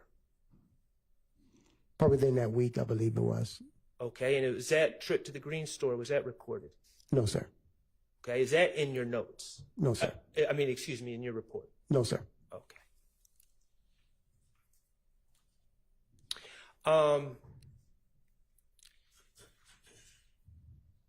You testified that on the night, well, early morning of January 11th, you had a brief conversation with Deshaun Quarterman. Yes, sir. Okay. Deshaun, other than that brief conversation with Deshaun Quarterman, did you speak to Deshaun Quarterman any more about as part of your investigation? No. Okay. Mr. Copeland, Kenneth Copeland, you said that you were involved in about four, I believe the testimony was 4 formal interviews with Mr. Copeland? I believe so it was. Yes, sir. Okay. Did you have Mr. Copeland's phone number? No. Did Mr. Copeland have your phone number? No. Did you ever speak on the phone with Mr. Copeland as part of your investigation, other than that first night when Deshaun Quarterman called him and you? No, I can't recall ever talking to him on the phone. Okay, Or interviewing him on the phone. No, sir. Well, okay, I want to be clear. I'm not saying just an interview. I'm saying talking to him on the phone. No, sir. So your testimony is you never spoke to Not that I Kenneth recall. Copeland on the phone. Not No, that sir. you recall, or you never did it. I can recall if I ever did. So I think I did not talk to him over the phone. Okay. Are there any mentions in your notes, your reports about speaking to Mr. Copeland on the phone? No, sir. All right. And Kelvin Watts, you know him as Shell Kel, correct? Yes, sir. Okay. Did you ever interview Kelvin Watts as part of your investigation? Yes, I did. Okay. When was that? I cannot recall when it was, but he you want to go into detail, but it was. I'm not asking you what was said. Okay. I'm just asking when you spoke to him. I cannot recall. He was brought on an unrelated case. Okay. So as part of this investigation, I'm asking, not unrelated cases. Yeah. Well, I asked him because he was there at the time of the incident. So I asked him roundabout questions, and he was like, "Don't want to talk about it." So let me ask you this. In your investigation, were you able to determine Kelvin Watts' whereabouts on January 10th, 2015 at 7:20 p.m.? Yes, sir. I'm going to object based on hearsay. It would necessarily require. Overruled. And where was Kelvin Watts? He was at the location, the incident location. Where Donovan Thomas was shot? Yes, sir. How far away was he from Donovan Thomas? Your Honor, may we approach? I need to. You may. Thank you.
Okay.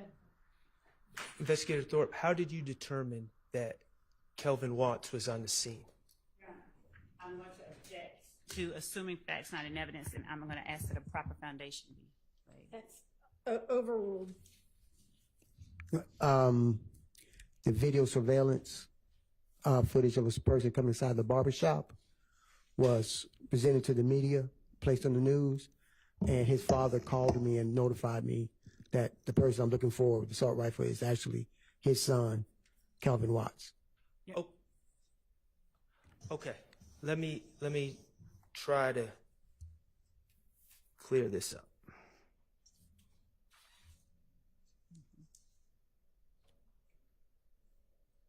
Okay.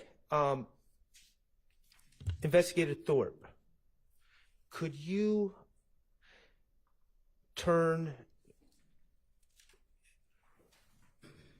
does Donovan Thomas Sr. have multiple sons? I believe so, yes, sir. Okay. Would looking at your report refresh your recollection about who was in the barbershop? Yes. Okay. Could you please turn to page 3 of your report where it talks about January 11, 2015?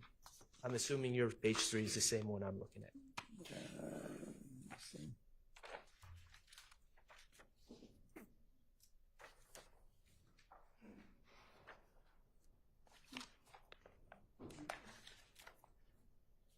Do you see where it says on January 11, 2015 at approximately 18:45 hours? Yes, sir. Okay. Could you read that to yourself and see if that refreshes your recollection about who was in the barbershop with the gun? Yeah, okay, yes, sir. Okay. Who was in fact the individual that was in the barbershop with the gun? Okay, DeMonte Thomas. Okay. And is that another one of Donovan Thomas's Sr.'s children? Yes, sir. Okay.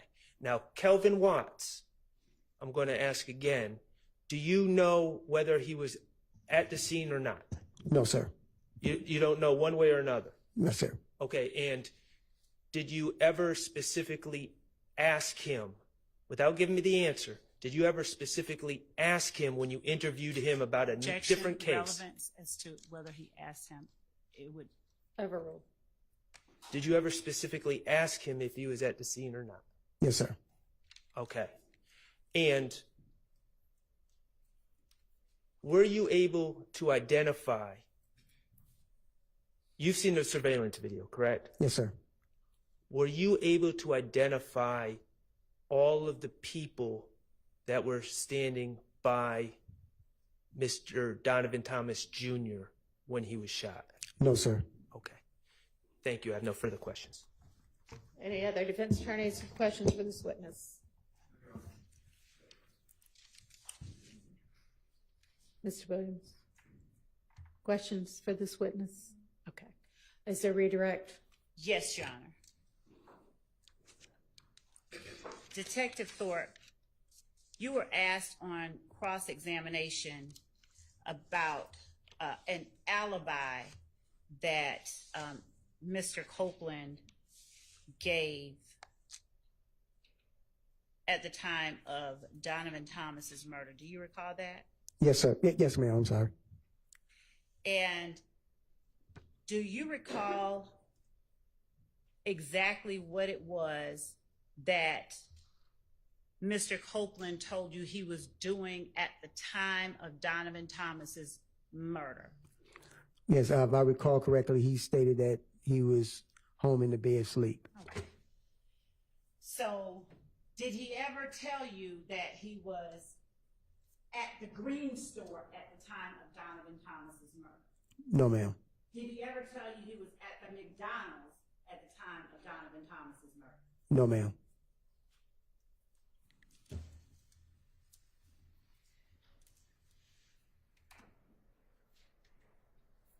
Did Mr. Copeland offer you, let me ask you this, was that information that he gave to you about his whereabouts captured on the video surveillance in the interview room?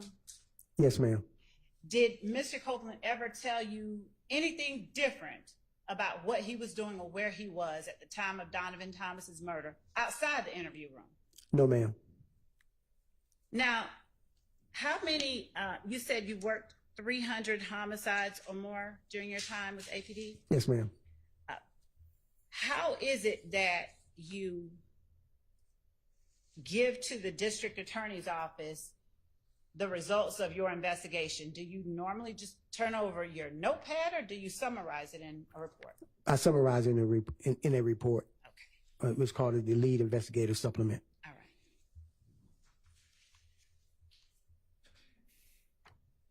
You were also asked on cross-examination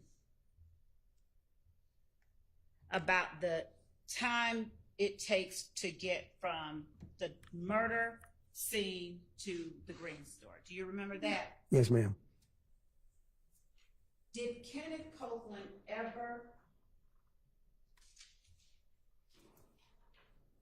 give you any indication that immediately before or immediately after the murder, he was at the green store? No, ma'am. He never gave me any indication. So In all of your interactions with Kenneth Copeland, did he ever change his whereabouts as to where he was at the time of the murder? no, ma'am. He did not. You were also asked whether you interviewed Kelvin Watts. Yes, ma'am. And when you said it was in the course of another investigation, do you recall what investigation that was? Yes, ma'am. What investigation was that? It was a homicide. A homicide of who? I can't recall the victim's name. It was a young lady. Okay. Now, as it related to that particular homicide, did you interview Shannon Stillwell? Yes, ma'am.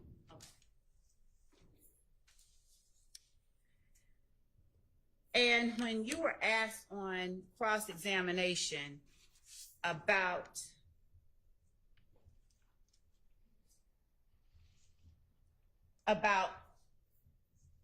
asking Kelvin Watts his whereabouts at the time Donovan Thomas was murdered, do you have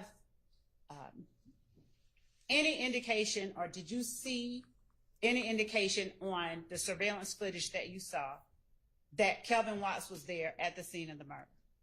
Not definitively, no, ma'am. Okay. And regarding the victim of the murder that you were speaking to Kelvin Watts and that you interviewed Shannon Stillwell about, was that victim Tierra Jones? I believe so. Yes, ma'am. When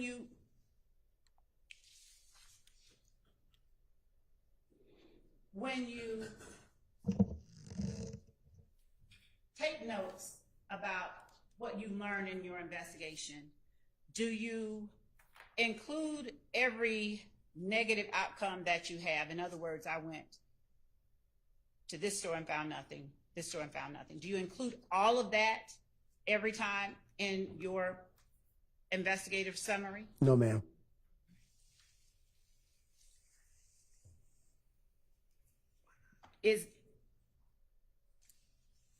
Would you keep that information or share that information if you were asked about it?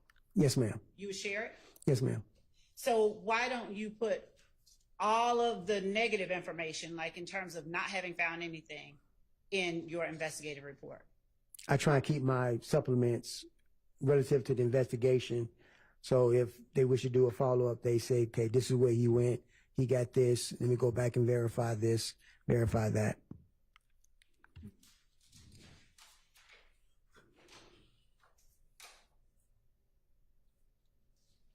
You were asked on cross-examination as well about questions that you spoke with Mr. Copeland regarding. Yes, ma'am. And specifically, if he rented a gray Infiniti. Yes, ma'am. Did you Jeffrey Williams had rented a gray Infiniti at that time? No, ma'am. None.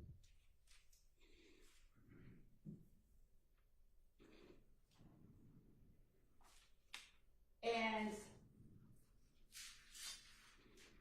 when you say that you met Kenneth Copeland at the back of police headquarters, Yes, ma'am.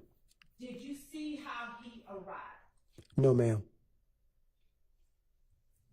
Were you given information about how he arrived from anyone? Yes, ma'am. Were you given any information about who all was in the car when he arrived? No, ma'am.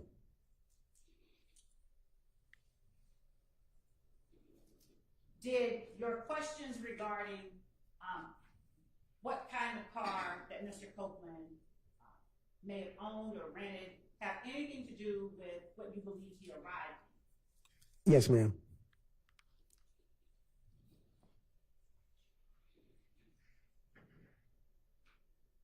You, when asked on cross-examination about Mr. Copeland's whereabouts at the time of Donovan Thomas's murder, do you know or have personal knowledge of where his cell phone records indicate he was at the time of the murder? Personal knowledge, do you? No, ma'am. I do not have personal knowledge. Did you see yourself and Mr. Copeland on the screen when you were asked on cross-examination about defense? Jeffrey Williams Defense Exhibit number 241D? Yes, ma'am. Did you see the cell phone on the table before you in front of Mr. Copeland? Yes, ma'am. When I asked you earlier if Mr. Copeland carried a cell phone, did you recall at the time that he had one during the interview? I didn't recall that he had one during the time of the interview.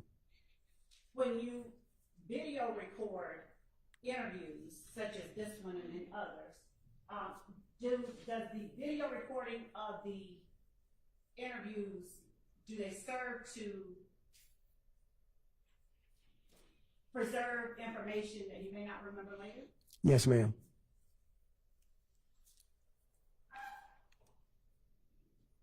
And do you turn over all of the video recordings of interviews that you do to the district attorney's office and to be provided in discovery? Yes, ma'am. Did Kenneth Copeland make any effort, to your knowledge, to hide the phone that he had with him during the interview? No, ma'am. Sustained. Did you see Kenneth Copeland attempt to cover up the phone? No, ma'am. Did you see Kenneth Copeland make any moves to conceal the phone from your eyesight? No, ma'am.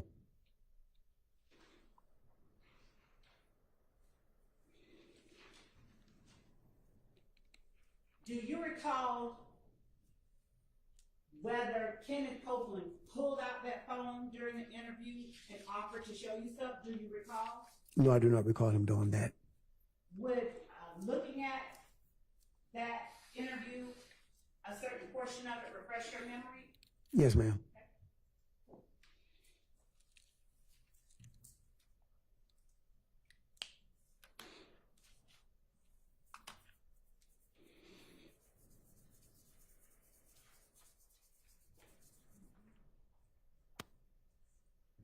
We're going to show that to you in just a moment.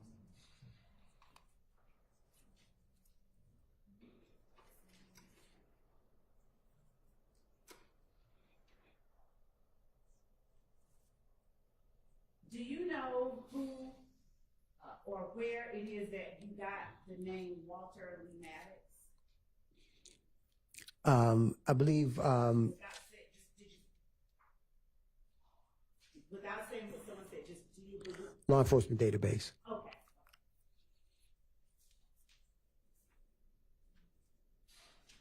Prior to Kenneth Copeland telling you, did you know that his brother drove a Dodge Charger? No, ma'am.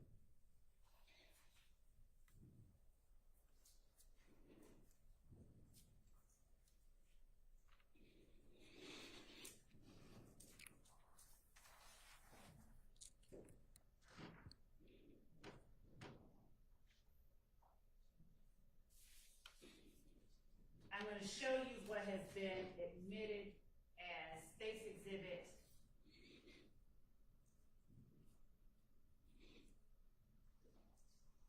378 Yankee Echo at timestamp. And I'm going to show it to you. Just to see if it refreshes you. Approaching at timestamp 3/21/14, Your Honor.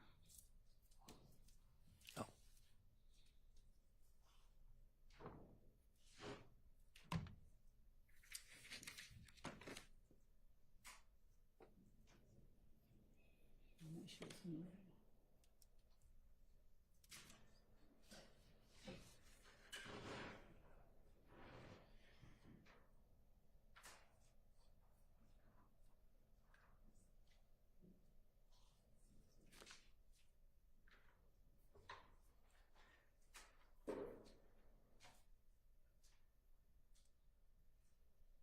And since I'm not playing sound, are you able to remember whether or not Kenneth Copeland pulled out his phone to show you information by looking at this exhibit? Yes, ma'am. Okay. Is your memory refreshed after reviewing it? Yes, ma'am. So what? Yes, ma'am. During the interview, did Kenneth Copeland, and it's 378 Yankee Alpha, during that interview, did Kenneth Copeland pull out his cell phone and show you and offer to show you information? I believe he did. Yes, ma'am. Did you see him pulling it out and extending it towards you? No, he was mostly keying it up himself. Was he keying it up himself in front of you under your nose? Yes, ma'am.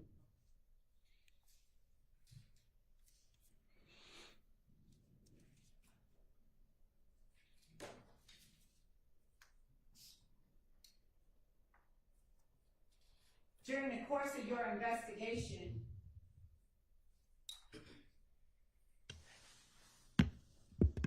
was it common or uncommon for the people you were interviewing to essentially key up information under your nose? No, ma'am. It's not unusual. Did anyone else do that during the course of your investigation? No, ma'am. Sustained.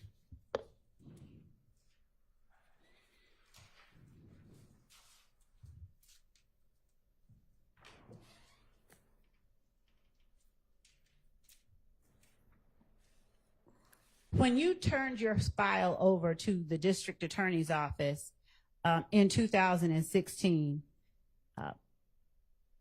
did you also turn over the recordings that included the interviews that you conducted? Yes, ma'am.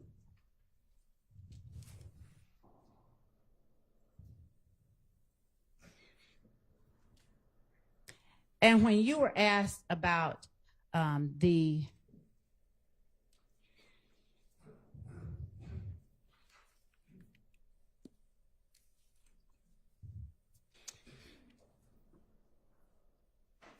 auto parts stores at the auto parts store and the other places in the area,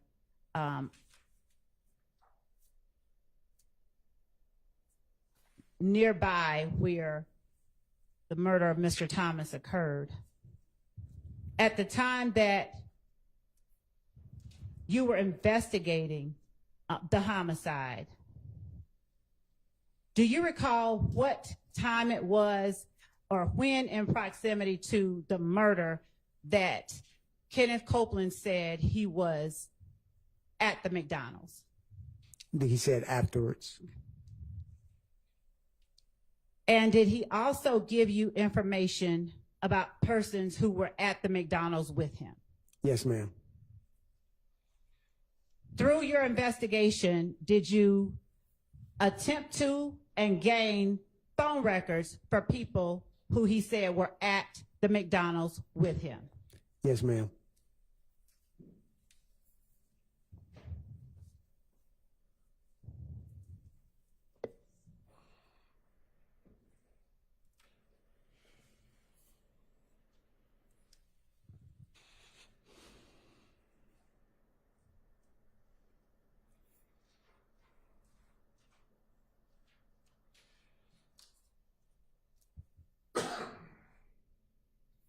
was, according to Mr. Copeland, Demekion Garlington at the McDonald's at the same time he was? Yes, ma'am. Did Mr. Copeland, to your memory, give you information during any one of his interviews about where he and other people went after leaving the McDonald's? Yes, ma'am. And where was that? Jeffrey Williams' residence. Okay. Did you determine the location of that residence after speaking with Mr. Copeland? Yes, ma'am.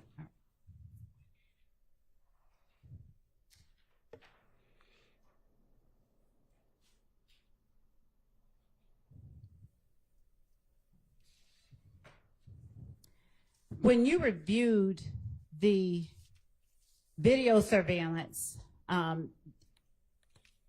the Texaco back in January, when you first reviewed it, what were you looking for? I was looking for any one of those vehicles being in the parking lot near the gas pumps. When you first reviewed the surveillance footage at the Texaco, did you know what Diamante Kendrick looked like? No, ma'am.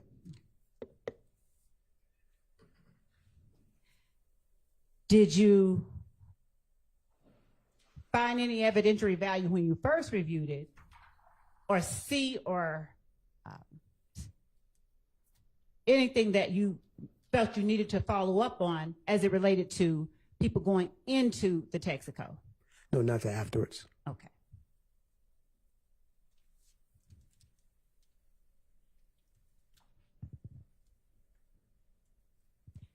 And when you say not until afterwards, what do you mean? As we, when the case file was turned over to Senior 88 Mike Sprinkle, we saw going over it, and he noticed, he opened up the interior cameras and saw subjects of interest. Your Honor, he's not go ahead. He saw people of interest walking in. When you say he opened up the interior cameras, can you explain what you mean? Yes. We downloaded both interior and exterior cameras. What I was looking for on the exterior cameras was possible a tag for the vehicle that was used in the drive-by, or that if the car posted up at the gas station, circled the block, how many people was inside the vehicle, and if I can identify the people inside the vehicle. Senior 88 Sprinkle, he said, let's go and look and see if anybody was inside the store. And he said once he opened up the interior cameras, that's when we noticed people of interest that he started developing. Okay. Does 88 Sprinkle was his knowledge of that digital system similar to yours or greater than yours? Greater than mine. All right. At the time that Mr. Copeland left the police department after your interview, did he leave with his brother who was waiting for him? Yes, he did, ma'am. Do you know whether or not he was taken home by that brother? I do not know their destination afterwards.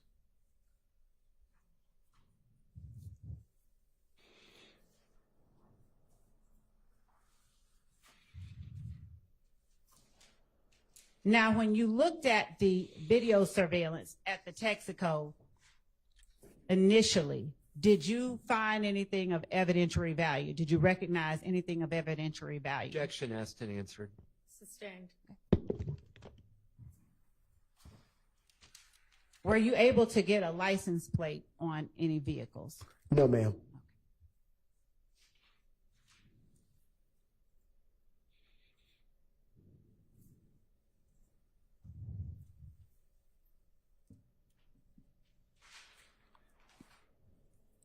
Did you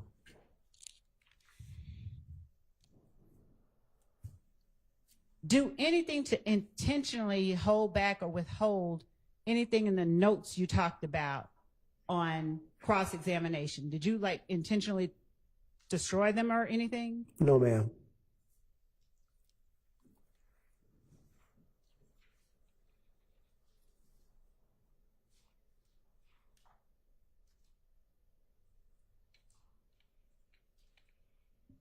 How long did you run the footage on the local news media in order to get information about this murder? I think they ran the media, the news station makes that determination. I think they run it for like a week or 2 weeks. Okay. And if we put in a request, they'll run it again. Did you all put in a request for it to be run again? Do you recall? I don't recall. Did you put that in the report that you ran, that video, for purposes of finding out who was in the barbershop at the time of the murder? Yes, ma'am. And what other kind of information, you were asked on cross what you didn't put in your report. What other kind of information did you put in your report? That was it. No, I mean in terms of, did you detail who you interviewed? Yes, ma'am. I detail who I interviewed. Did you detail the times that you interviewed them? Yes, ma'am. Did you detail information that was shared during the interviews? Yes, ma'am. Did you detail your efforts to, for instance, follow up on who shot up Mr. Copeland's house? Yes, ma'am.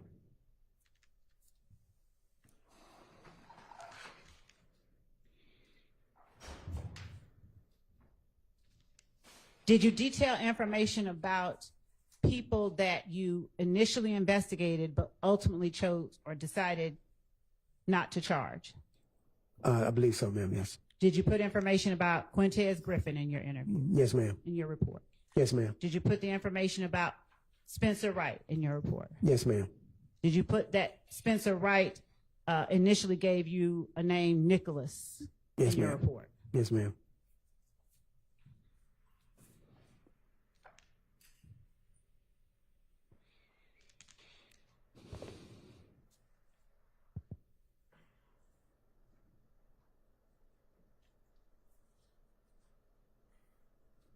Did you put information in your report about talking to Mr. Hendricks?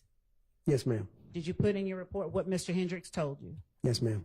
Did you put in your report information about talking to Mr.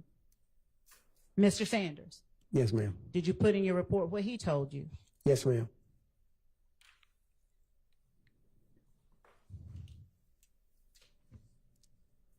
Did you detail in your report each time that you talked with Mr. Copeland prior to 2016? Yes, ma'am. Why did you detail each time as opposed to just putting one time? Because each time it was a different time and different interview. Did you detail in your report the type of shell casings that were found on the scene of the Donovan Thomas murder? Yes, ma'am. Did you detail in your report the type of shell casings that were found at Van Ira? Yes, ma'am. Did you detail in your report whether you conducted an informal or formal interview with Diamante Thomas? Yes, ma'am. Did you detail in your report what Diamante Thomas told you? Yes, ma'am.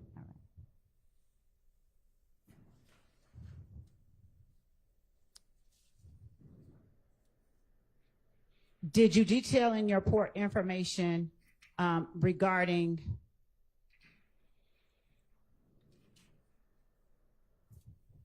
the video surveillance that you captured from Hair Unlimited Barbershop?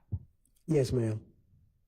Did you detail in your report social media posts that you investigated? Yes, ma'am.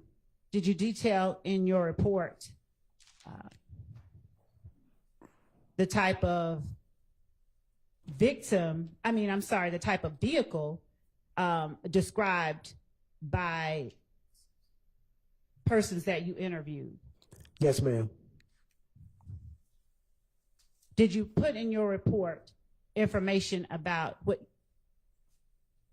your investigation revealed were retaliatory shootings after the murder of Donovan Thomas? Yes, ma'am. Did you only interview Kenneth Copeland while he was outside of custody and voluntarily came in, or did you interview him after he had been taken into custody for other things? After he'd been taken into custody for other things.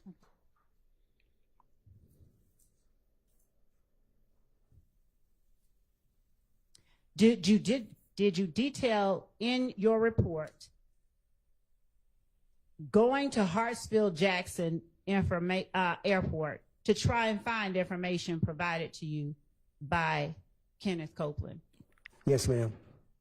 Did you detail the date that you went to Hartsfield-Jackson? Yes, ma'am. Did you detail who went with you to Hartsfield-Jackson? Yes, ma'am. Who went with you to Hartsfield-Jackson? Detective Summer Benton. What date did you go to Hartsfield-Jackson? I can't recall. I can look at the note. Okay. Look at. I'm showing you your report. Okay. I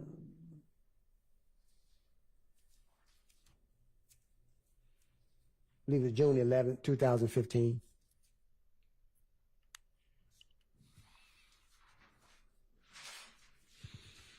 Did you detail in your report who it was that suggested meeting you at the homicide office the first time that you spoke with Kenneth Copeland? Yes, ma'am. Did you detail in your report that you requested Kenneth Copeland to meet you there? Yes, ma'am. Did you detail in your report that he agreed? Yes, ma'am. Did you detail in your report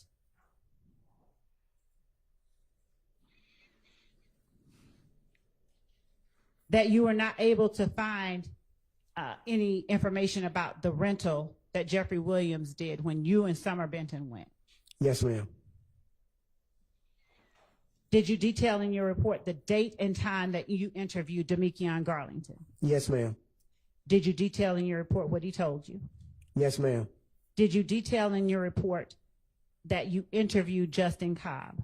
Yes, ma'am. Did you detail in your report the date and time that you interviewed him? Yes, ma'am.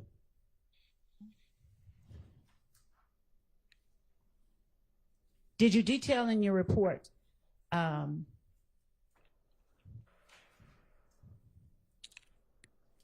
the names of the persons that Kenneth Copeland gave you that were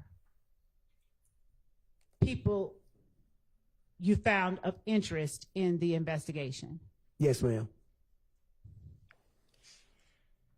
Did you detail in your report where it was that Kenneth Copeland advised you that he got that information? Yes, ma'am.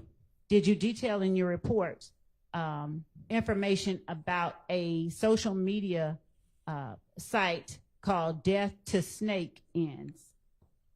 Yes, ma'am. Right. And did you detail in your report what it was? Your Honor, he was asked on cross-examination what he did not put in his report. I'm asking what information he did put. So I don't know how it's cumulative when this has not been covered by me, but it was covered on cross. Overruled. Did you detail in your report when it was that you saw that social media posting about Death to Snake Ends? Yes, ma'am. All right.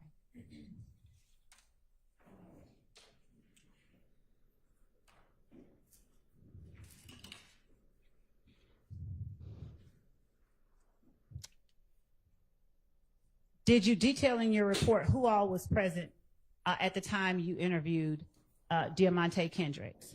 Yes, ma'am. And when was it that you interviewed Diamante Kendricks? Do you recall? I can't recall the exact date. Which, showing you your report, refresh your memory. Yes, ma'am.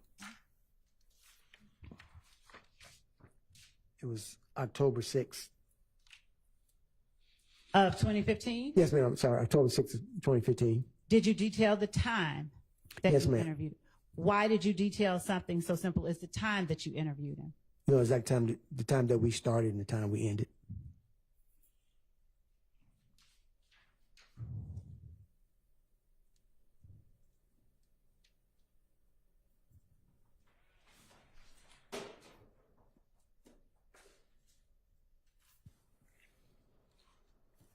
Did you detail in your report that Spencer Wright admitted giving you the false name of Nicholas Robinson? Yes, ma'am. Okay. And did you detail in your report when and against whom you took out arrest warrants for this case? Yes, ma'am. All right.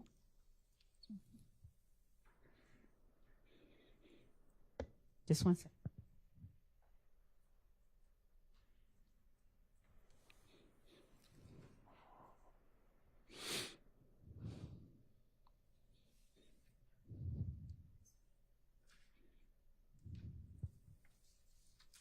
Other than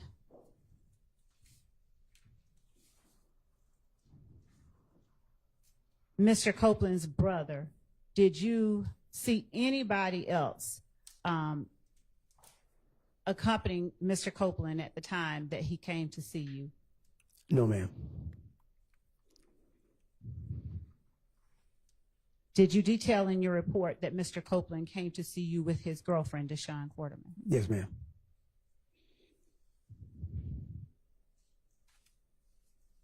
All right. Just one second.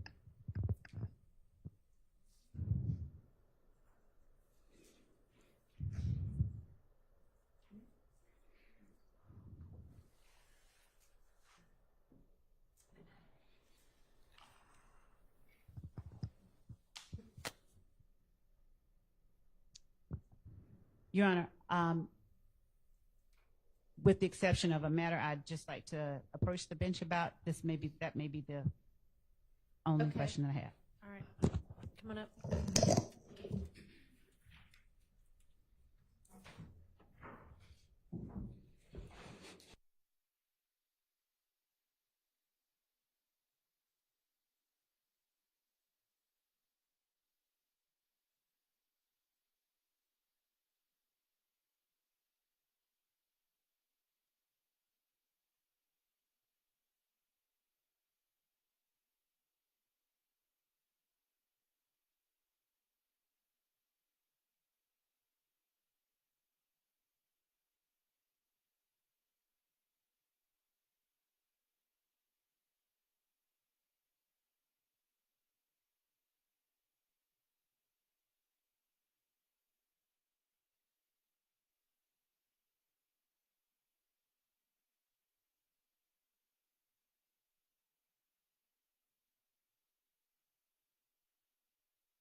Pick that up in a minute after we're finished with this.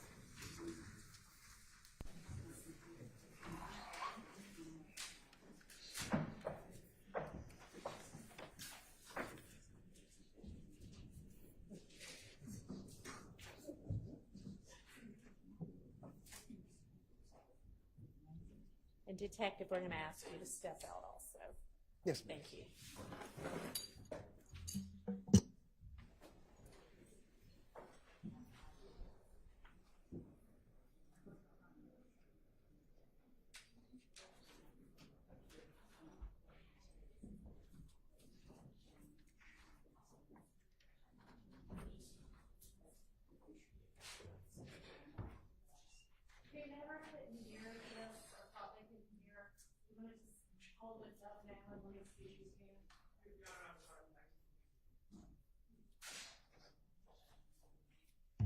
So I got an indication just now that somebody was having a hard time hearing through this system. So whomever that was, can we just test it now? Because I suspect it's not this system. It's that people aren't holding this close enough to their mouths. So I wanted to just have y'all see if you can.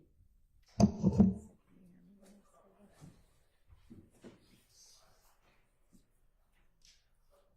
can you hear me when I'm talking? Good enough? No.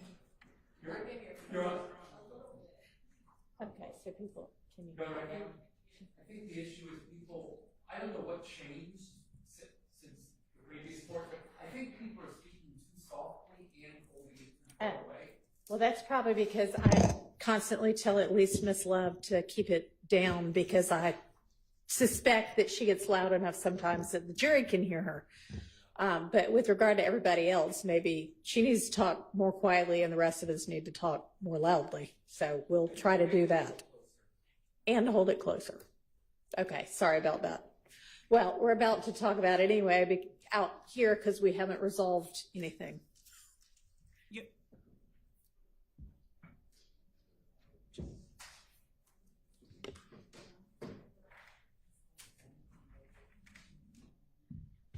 Your Honor, with the court checking its notes, could the court just give us the date that was? Well, I gotta find it first. Okay. It I think would have been in that week in August, right? That we had the non-jury week. Okay.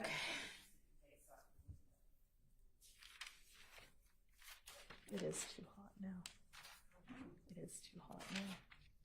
Too hot now.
Yeah, I guess if we want to, go ahead and everybody who needs to use the restroom, and then we'll come back on the record before we get the jury back in.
Mr. Kendricks said. Said in the interview. Let me be specific. Did Mr. Kendricks tell you that he did not remember what day did you interview him? Did you indicate in your report, reflect in your report, what day you interviewed him?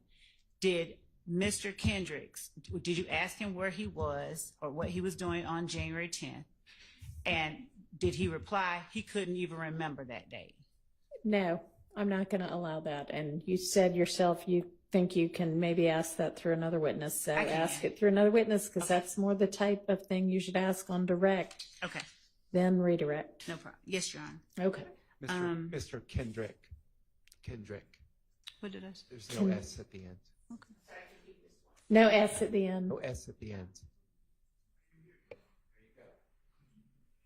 Okay. Anything else before we get this witness back and the jury back?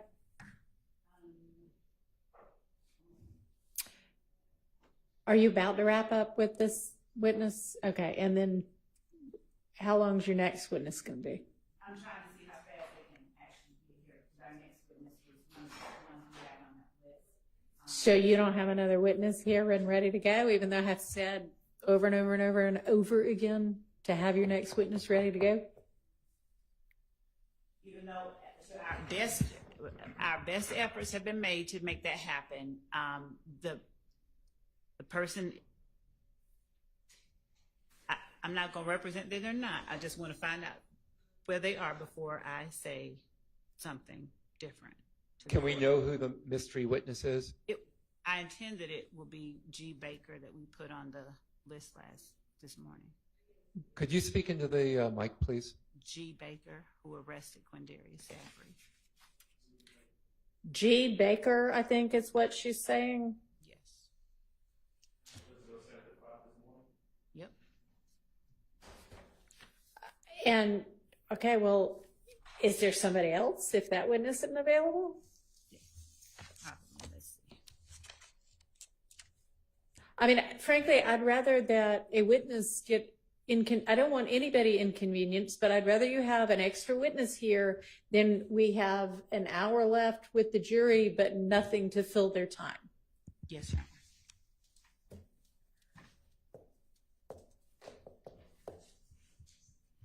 Honor. Okay, anyway, well, so how much longer are you going to have with this witness? Not an hour, about 30 minutes, maybe, not even that long. 30 minutes more with this witness? Judge, 10, 15, I have about, I can count the questions for the court. Okay, again, this is redirect. It is. So these are. I don't want you to count the questions. I just want you to stay focused. Do we have an answer to the question, how long the next witness is away? No.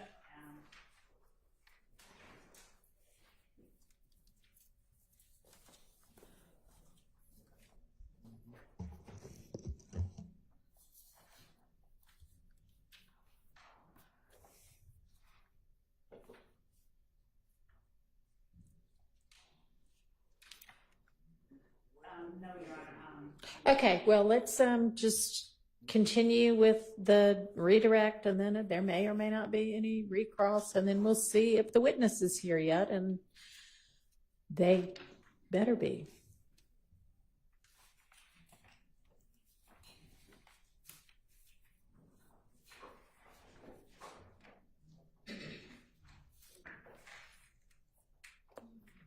Seriously, I know. Okay, so let's get the witness and get the jury.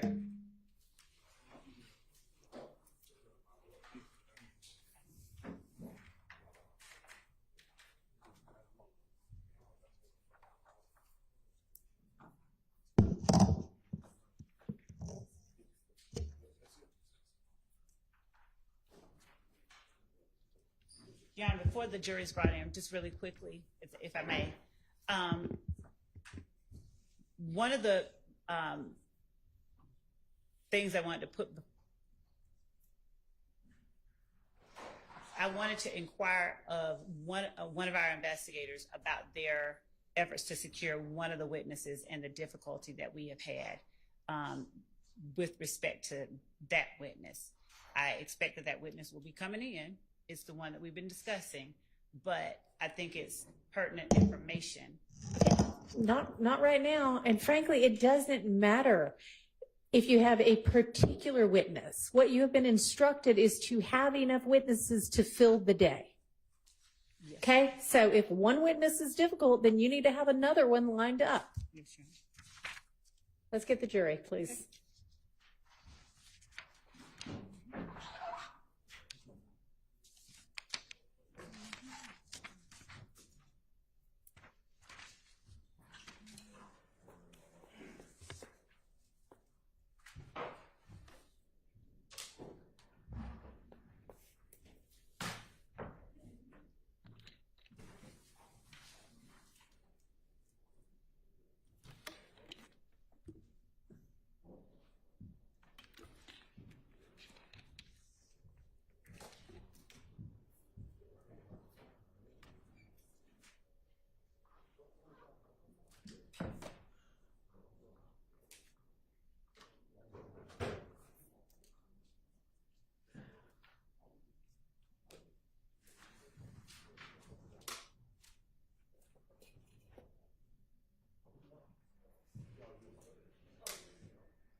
Thank you. Go ahead, Ms. Love. Thank you, Your Honor. Detective Thorpe, Yes, ma'am. did you detail in your report an incident regarding Kenneth Copeland, his child's mother, and his child being shot at on February 19th, 2015? Yes, ma'am.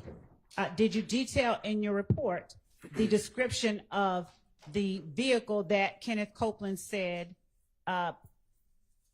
participated in that shooting?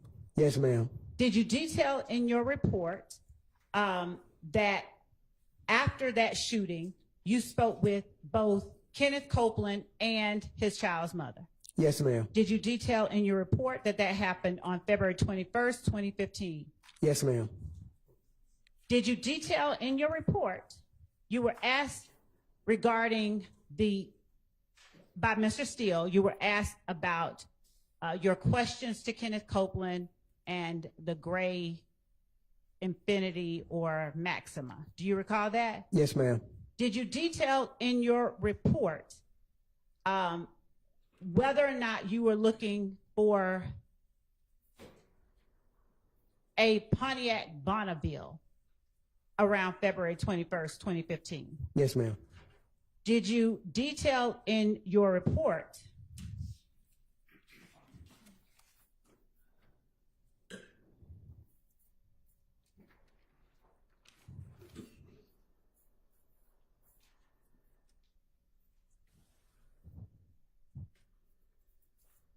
asking Kenneth Copeland about waiting so long to talk about the date of the homicide incident? Yes, ma'am. Did you detail in your report him stating that he was not a snitch? Yes, ma'am. Did you detail in your report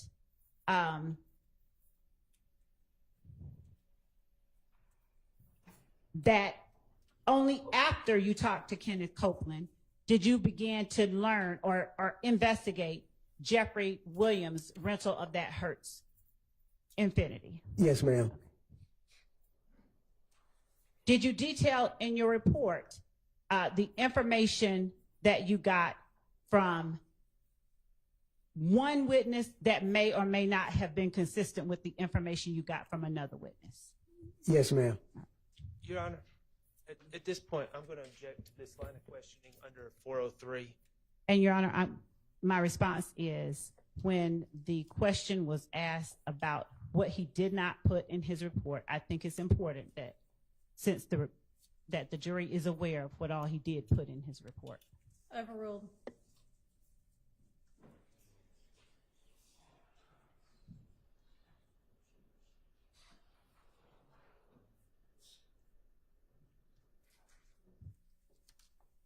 Did you detail in your report who it was that was in the room with you at the time that you interviewed Quindarrius Zachary?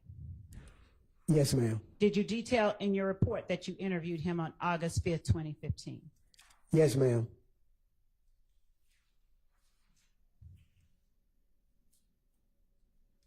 Did you detail in your report that you interviewed Diamante Kendricks on October 6th, 2015? Yes, ma'am.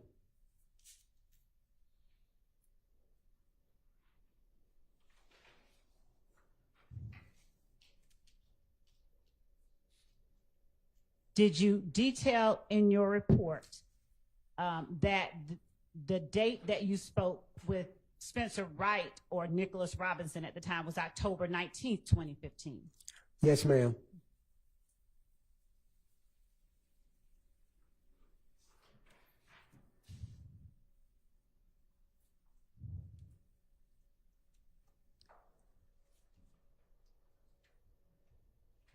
Did you detail in your report confronting Mr. Wright about giving a false name?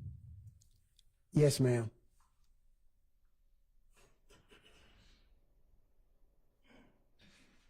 Did you detail in your report taking Mr. Wright anywhere for him to show you particular places? Yes, ma'am.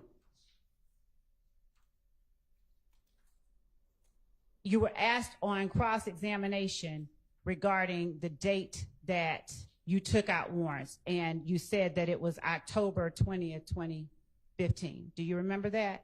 Yes, ma'am. Did you detail in your report that you took those warrants out the day after you went with Spencer Wright to a certain location on Yes. October 19th, 2015? Yes, ma'am.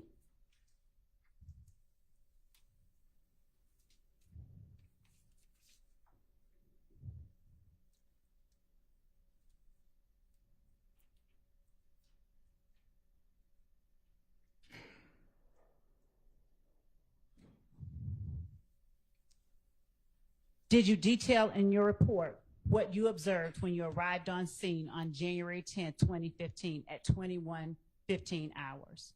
Yes, ma'am. Did you detail in your report seeing yellow crime scene tape restricting pedestrian and vehicle traffic into the area? Yes, ma'am. Did you detail in your report who you met with when you reported on scene? Yes, ma'am. Did you detail in your report who escorted you through the scene and showed you tangible evidence? Yes, ma'am.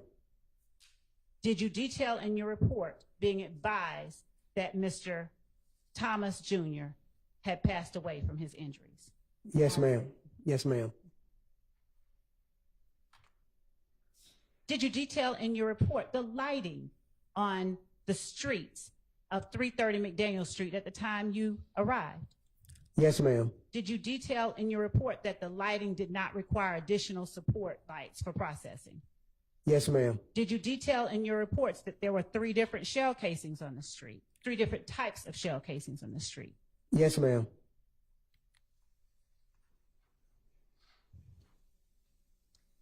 Did you detail in your report information that you got from the anonymous person about what may have led to the shooting?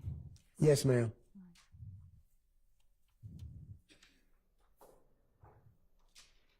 Did you detail in your report that you were going to have an autopsy conducted by the Fulton County Medical Examiner's Office. Yes, ma'am. Did you detail in your report the date of birth and address of each of the victims, including Reginald Hendricks and Quindarrius Sanders? Yes, ma'am.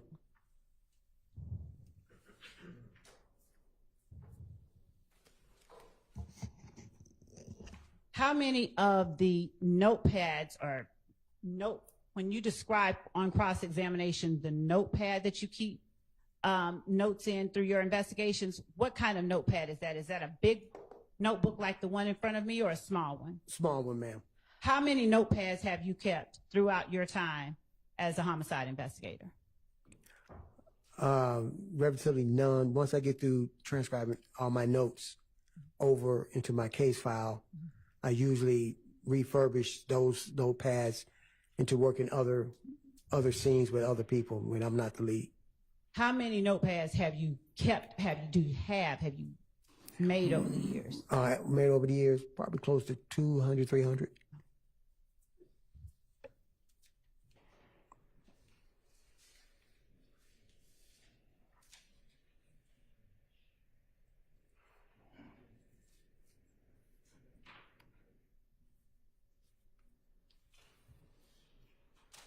You were asked about the things that you did not put in your report by on cross-examination.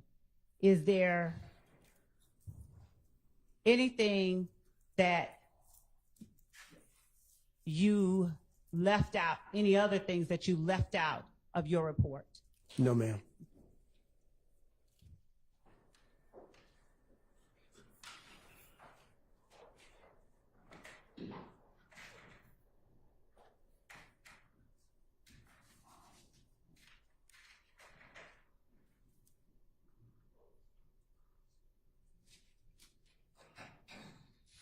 Your Honor, I think that that's all that I have of this witness. All right, thank you. Is there recross from anyone? Mr. Sharp, Mr. Steele.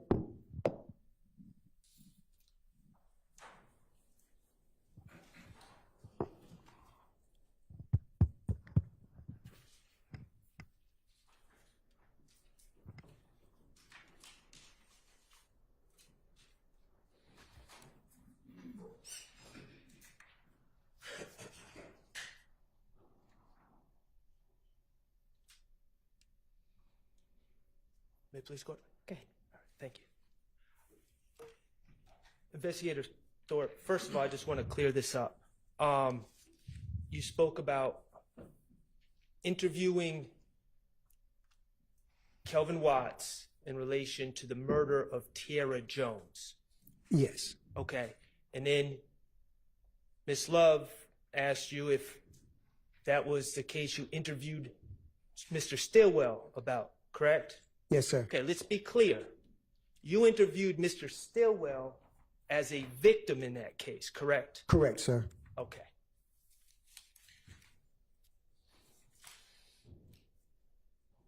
Okay. The Green Store, that is the location when Kenneth Copeland spoke to you that he claimed to be at. No, let me back up. Kenneth Copeland told you that he was not present at a murder, correct? Correct. He told you when you spoke to him in these interrogations that just prior to the murder, Go ahead, sir. in the interviews, just prior to the murder, his claim was he was at the Green Store. Yes, I believe that was one, and he said he was in bed. Okay. Also, he was at home in the bed. And then went to the Green Store. Yes, sir. Okay. And that's the store that. Object as to mischaracterization of information that has of the evidence. That's absolutely not a mischaracterization. What time did he get out of bed? I do not know. Go ahead. Okay. So after he got out of bed, according to him, he went to the Green Store. I believe so, yes, sir. Okay, and that's the store that's a block and a half or 2 blocks away from where Mr. Thomas was shot. Yes, sir. Okay, and then his story to you was after the shooting, he was at the McDonald's. Yes, sir. All right. over the last like 30 minutes or so, I'm not going to go through all of them. Ms. Love asked you about 75 different things that are in your report, right? Yes, sir. Okay, the bottom line is your report is thorough, correct? Yes, sir. In fact, your report includes you and Investigator Summer Benton going to the airport Yes, sir. to look for rental records in the name of Jeffrey Williams from Hertz Rental, or from any rental car company at the airport. Correct. Okay? And the reality is, at that time, you did not find any records, correct?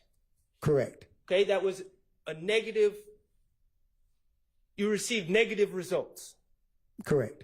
Okay, but despite the fact that you got negative results from the rental companies at the airport, you still put your efforts to find evidence in the report, correct? Yes, sir.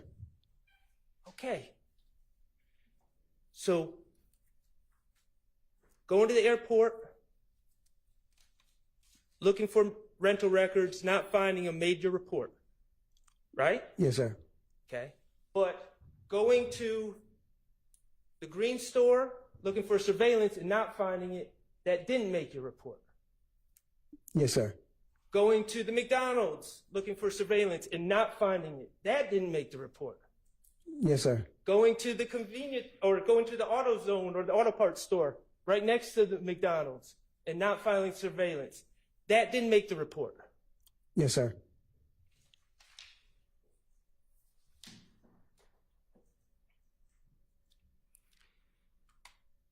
Your testimony seems to be the only things that didn't make your report.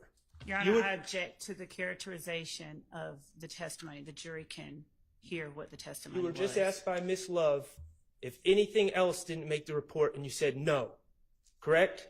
Yes, sir. So your testimony is the only 3 things that didn't make your report are going to the McDonald's, going to the green store, and going to the auto parts store looking for surveillance. Yes, sir. And we can't find your notes. Correct, sir. No further questions. All right. Your Honor, Yes. Your Honor, may I ask just one, based on what was just asked, may I ask just, oh, okay. Come on, Mr. Steele.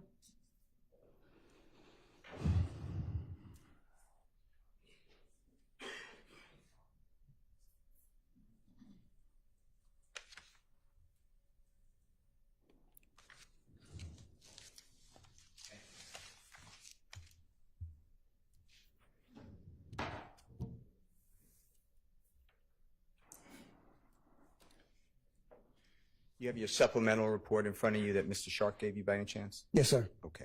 Now, the jurors some of them may not understand this, in law enforcement, some may not, so I just want to ask you some questions about reports, okay? Yes, sir. You testified already, you made it clear that report writing is something that you studied, you were taught, and you know it from your 30 years of experience, it's critical, right? Yes, sir. And it's critical because people rely on what you do, right? Objection, Your Honor, as to the characterization about people lying on. Overruled. Correct? Yes, sir. Because you're doing the work, and then later, people like Ms. Love and the Honorable... Objection, Your Honor, as to any reference to, it's not relevant. People like Ms. Love and... What's your question going to be? Prosecutors rely on what you do, right? Yes, sir. And oftentimes they're not with you when you're doing it. Yes, sir. And people like me who represent people charged with crimes, we rely on what you do. We read your reports. You know that, right? Yes, sir. Judges like the Honorable Judge Whitaker listens to things that you say from reports, right? Yes, sir. Okay. And through that process, you want to make sure that you dictate, that you put into your reports everything you can that you did in the case that's material, correct? Yes, sir. In fact, at the bottom of each report, you have to sign and you take an oath and you swear, right? Yes, sir. That the report is true, correct? Yes, sir. Correct. Yes, sir. Legible Yes, sir. and complete. Yes, sir. And that's what you did in this case. Yes, sir.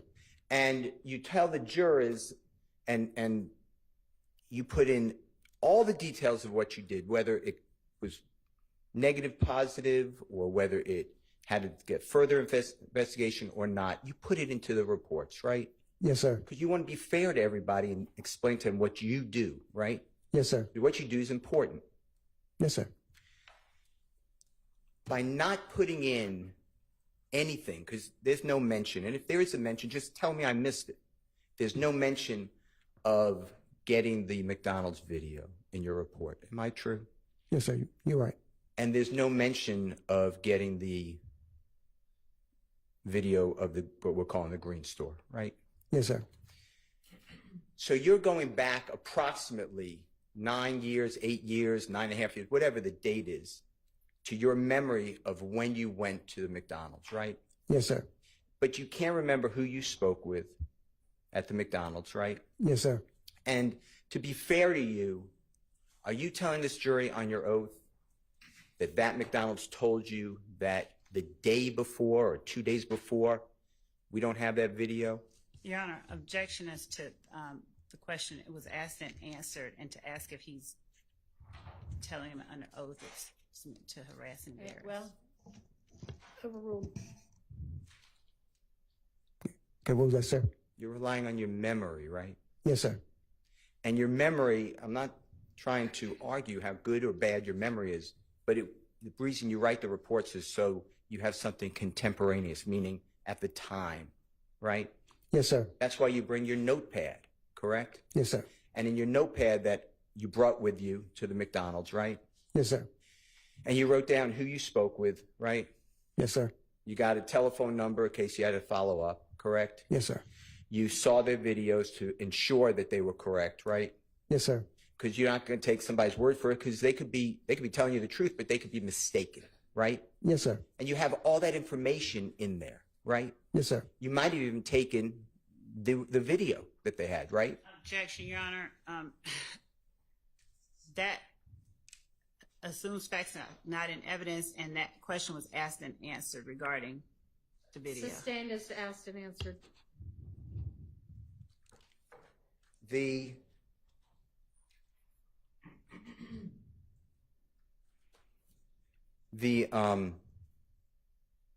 notes, though, that you keep those as backup in case there is something inadvertently or intentionally left out of your supplemental report, right? Yes, sir. But in this particular case, for whatever reason, those notes have vanished, right? Yes, sir. Now, do you remember testifying in a case? Do you know who the Honorable Judge Ellerby is Yes, sir. in this courthouse? Another judge? Yes, sir. Powerful like Judge Whitaker? Yes, sir. And do you remember testifying in a case, State of Georgia versus Brandon Kirkland, also Your known Honor, as Big objection Red? as to relevance.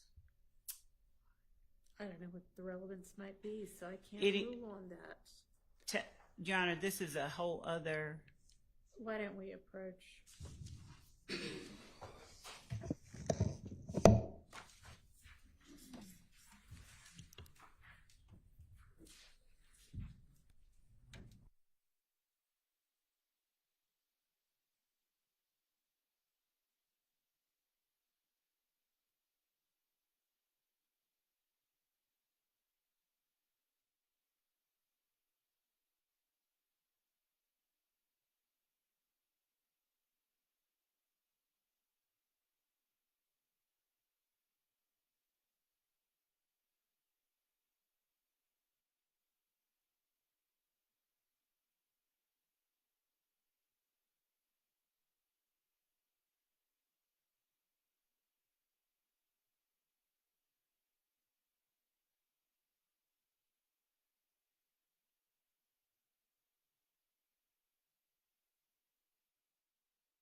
remember testifying in or about April 7, 2016 before the Honorable Judge Ellerby in this courthouse in the state of Georgia versus Brandon Kirkland, also known as Big Red, Jonathan Kirkland, also known as Prue, P-R-U. Yes, sir.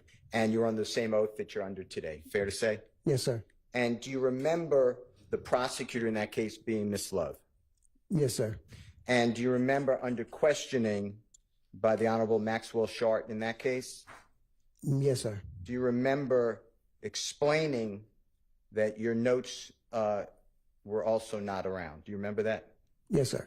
And do you remember explaining that once an arrest is made by you, you shred your notes? Yes, sir. Okay.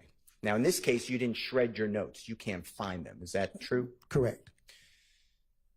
All right. Now, what does refurbishing notes mean? Is that No, the go ahead. refers to notepad.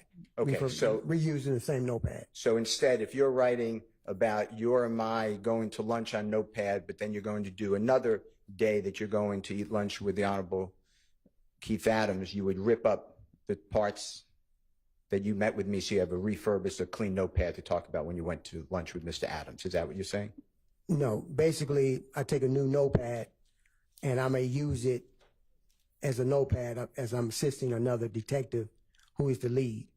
So, or I'm going out on a suicide or a kidnapping or anything death-related investigation. So I'll just use that notepad instead of taking a brand new one. Sure. And using that one. So the empty sheets is what you're saying? Correct. Okay. And what do you do with the sheets that you wrote about notes on this case?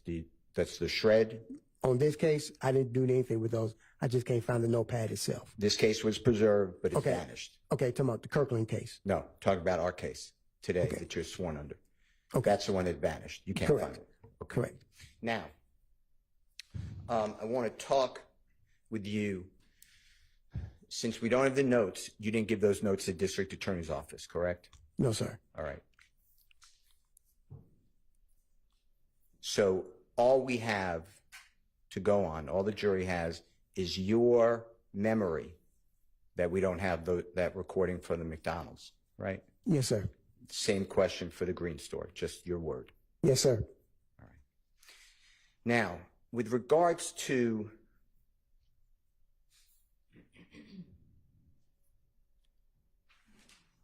questions that you asked on redirect examination by Ms. Love, that there were certain people in this case that you charged with murder on or about October 20th, 2015. Do you remember that? Yes, sir. And one of those people was Mr. Sledge. It came out, right?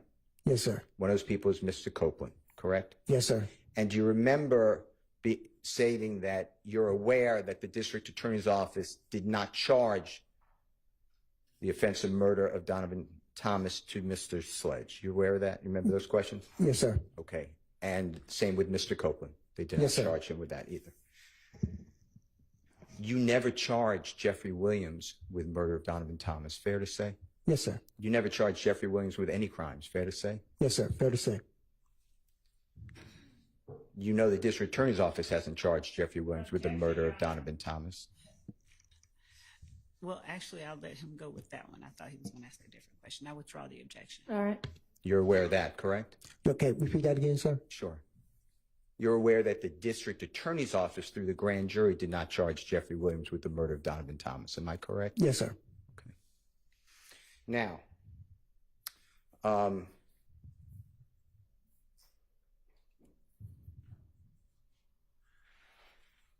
do you have any information that you can share with the jury that Jeffrey Williams was in possession of the Infiniti rental car, gray, from Hertz on January 9th of 2015?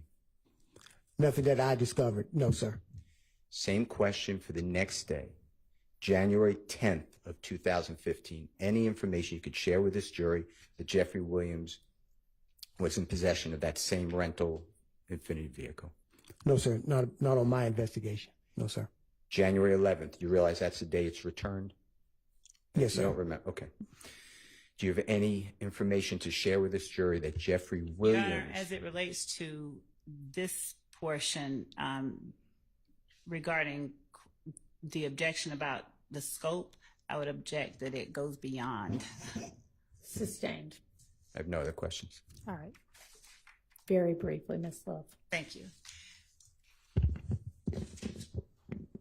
And Detective Thorpe, I know nobody in here believes that I'm going to be brief, but I really am going to be brief. With respect to what Mr. Steele just asked you about not putting anything else of value into the report or leaving anything out, did you put in your report that you took gunshot residue samples off Kenneth Copeland's hands at the time that you interviewed him? I believe I didn't. You did not? I believe I did. I can't recall. Could you please look at your report and see if it refreshes your memory? What page would you be looking at, ma'am? I'm sorry. Just the page where you talk about your January 10th, 11th rather, interview with Kenneth Copeland. All right.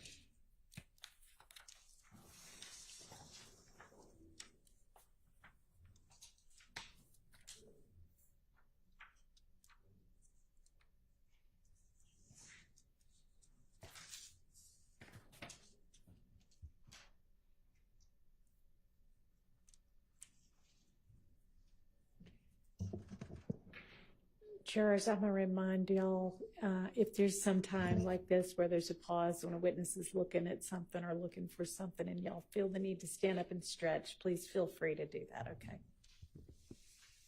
Especially towards the end of the day.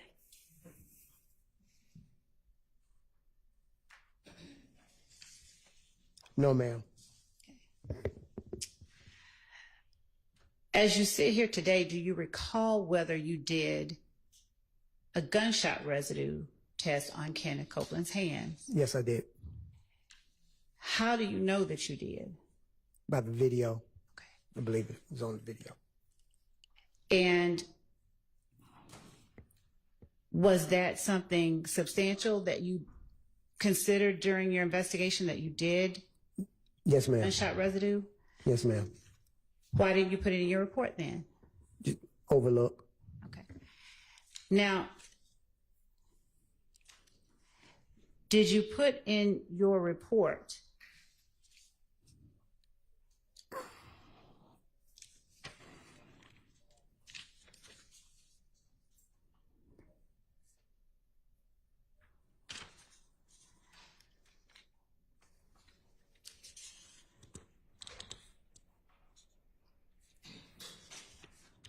all of the information that you included or that you asked Kenneth Copeland about in your interviews with him?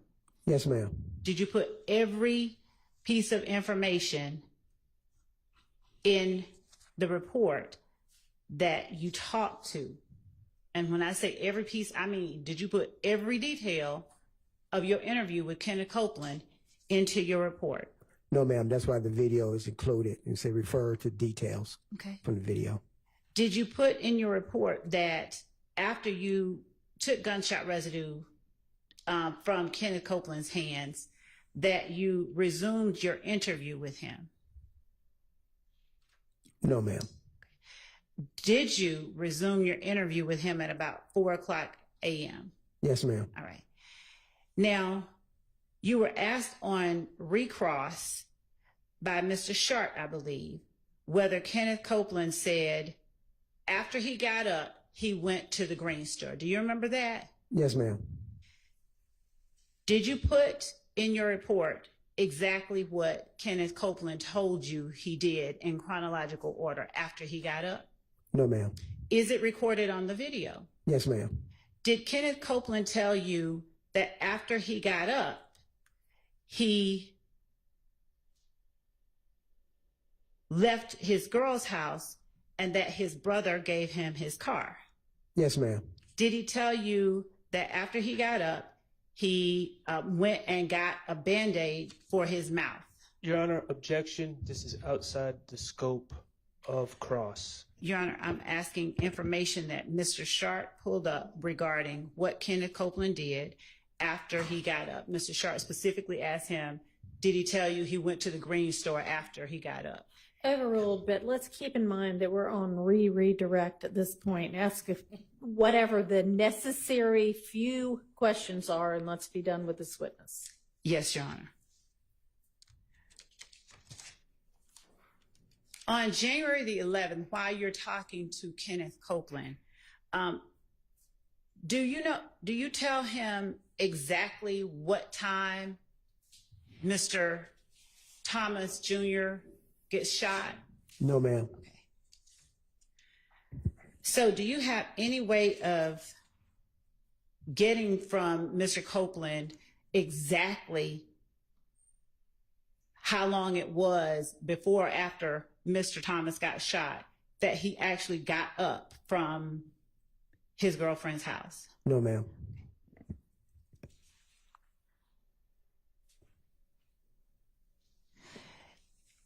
Mr. Steele asked you,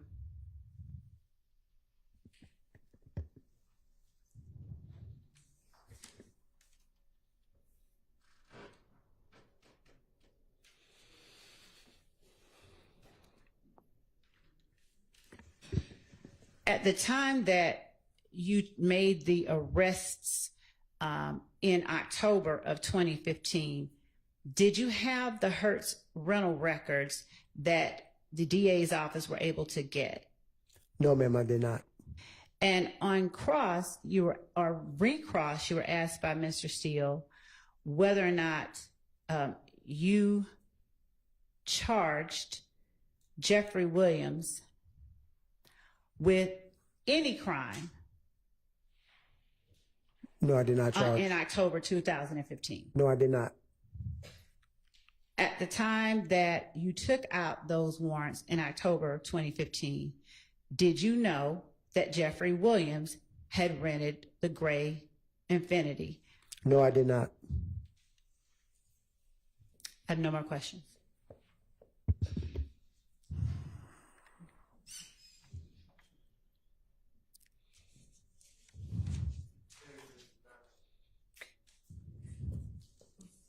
You were asked about if your report included verbatim what Kenneth Copeland said to you in the interviews. Remember that? Yes, Okay, you didn't need to put what he said verbatim because it's on a video, right?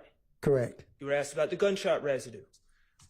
Whether you put that collection of the gunshot residue from Kenneth Copeland, whether you put that in your report, right? Correct. And you didn't because you didn't need to because that was on video, correct? Correct. All right, where is the video of you going to McDonald's and asking for surveillance?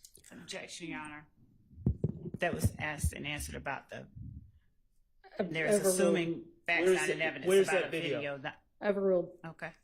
Okay. Well, I wouldn't have a video of myself going into McDonald's. Okay. So that was never recorded on a video, or I did not do a digital audio recording of that either. Cool, thank you. All right. All right. Thank you. You are excused. Do you have another witness available? No, Your Honor. Okay, well, this is ideally and far too early to be finishing the day. I will say we have I have an email that says that a fire alarm is going to go off at 5 p.m. That's a test. So I guess we'll at least avoid that. Sometimes they go on for a long time and they're really loud. Ladies and gentlemen, I will see you all at 9 a.m. Remember, only the evidence that comes through the witnesses on the stand in this case is what you are supposed to be deciding this case based on. So don't talk to anybody about this case. Don't allow anybody else to talk to you about the case. Don't research in any way, internet or otherwise. Don't watch, listen to, absorb in any way any kind of media accounts about this case or anybody involved in it. And I will see y'all in the morning. Thank you.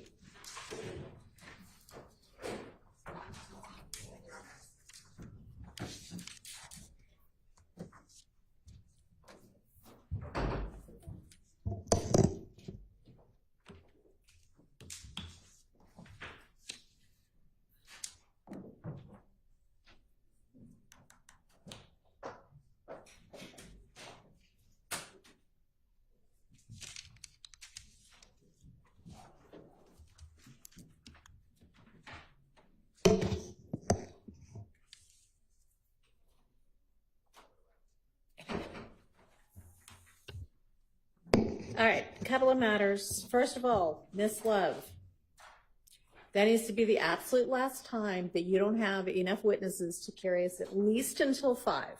And if it happens again and there is something less than an earthquake, an 8-car pileup, somebody died, 3 people died, and so none of the witnesses were available, Yes. I may just say you can't have that witness, because at this point in this incredibly long trial, to have to end at 4:25 is not a good use of anybody's time. Do you understand? I do. All right. I have, and have yes, some of y'all also got, and y'all who didn't, I forwarded a very lengthy email from Miss Merchant regarding Mr. Arnold, who is her client, and the information that she received very recently that he might be called as a witness this week. And it appears, and I know you know this, Ms. Love, because you got the email too, but that she told the state a long time ago that she was not going to be available certain dates. And she also asked, because I have reviewed in camera portions of her correspondence with you at this point, that you give her at least 7 days notice if you were going to call, or when you were going to call Mr. Arnold. So she's on vacation. She has a leave of absence. I don't know what your plan is, but have you worked that out? Your Honor, what I asked, and I'm not sure if it was conveyed, was whether there was anyone else that she was willing to let come in and in her stead. But I can tell you that the reason that we moved up the time frame for her client has to do with our Challenges with other witnesses? Yes, and so given that, I understand that Ms. Merchant wants 7 days in advance. Well, that's not as much the issue as the fact that if she can't be here and he's still going to be on the stand, then you need to not start him. Right, I understand that. If she had someone that he was okay with being here, then, you know, and that was all right. So you and she have worked that out then? No, I haven't had a chance to talk to her. I had someone talking to her on my behalf. I'll respond to her and say that, because if she didn't, I haven't responded, even though it got sent directly to me, because I don't normally do that. But if you would please let her know that, as far as I'm concerned, she is not expected to cut her leave off. No, I understand. You need to work around that. And we were, yes, I was, yes. All right. That's fine. A couple of other things. So I haven't been able to review in full the briefs that Ms. Abbasi and the state provided on the overt acts, but with regard to one of them, and I don't even know if you have either, because she, I think, sent it this morning, but there was indication in her letter brief that the issue at the jail may have been a self-defense issue. And so I would like to see the video. Okay. And find out whether there was any evidence at all of a shank being on Bussy, or whatever his name is. I think that he took one. I think there was one after, but I will show you the video. I think that that's easy enough to do. We can send that to the court. Okay. And then finally, when I started looking through all of the looking in camera through all of the correspondence between the state and various attorneys for one-time co-defendants, you know, it's at this point about this thick, which is a lot.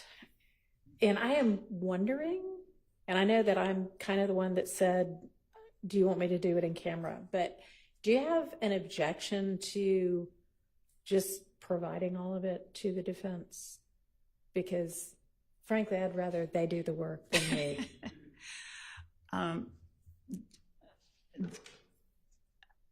And you may just. I would prefer if the court would allow us to just review them, given. All right, I'll trudge through it, but it's going to take me a while because, as y'all know, I'm here with you every day. So, okay. All right, anything else? I'm going to try to see the video now. Which one?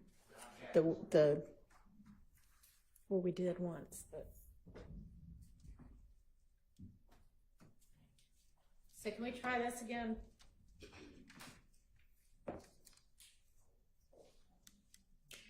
For some reason, I do not know why, this keeps resetting itself to 40% volume today. So it's at 100% now. So let me.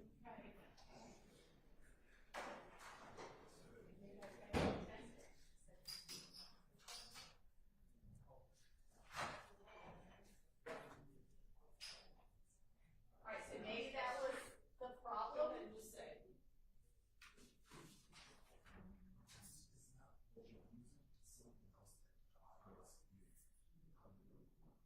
So it's not this, you think it might be? Well, you've just got really good hearing then. Do you have it?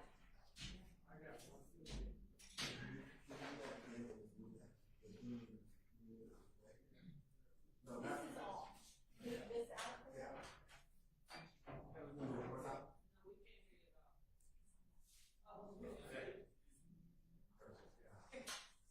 Okay, so then maybe it's just that you'll have to remember to readjust it to 100%. I think that 40, 100, Your Honor, is the volume you're listening at, not the implementation of the mic. Okay, then I just have no idea. Closer is still a little bit out. Okay, so everybody that comes up to the bench, hold it close to your mouth. And also at the same time, talk into the little box for Miss Winfrey. We'll do the best we can. And if there is ever a time, I'll just remind the defendants that you cannot hear what is being said. Let me know and we can review for you what it was that was said. Okay, everybody understand that? Yes? Yes, okay, wonderful. All right, is there any other matter in the half hour extra that we have that anybody wants to bring up or deal with? Everybody just wants to go home. I'll put this in writing just for ease, but on it's pronounced nice. The firearms, nice. NIBIN, on the NIBIN report, for two different officers, I just want to alert the state again, just as a courtesy to Mr. Williams and everyone. There are two firearms that are listed that were seized in the unlawful search of Mr. Williams' home. I'll put it in writing again, but I just, I'm not trying to delay things, so I just want to make the state aware, and I will put it in writing, but you have it on for two witnesses. Make sure those witnesses don't mention anything about those firearms. Yes, make it clear, because he's bringing it to your attention. I'm bringing it to your attention. These are professionals anyway, so once you tell them that, that should not happen. Okay. All right. Yes. Assuming QZ is not here tomorrow, and is it planned that we are just going down the list that was provided this morning? Is that? I don't know what the plan is. I'm just trying to figure out what your materials to bring tomorrow.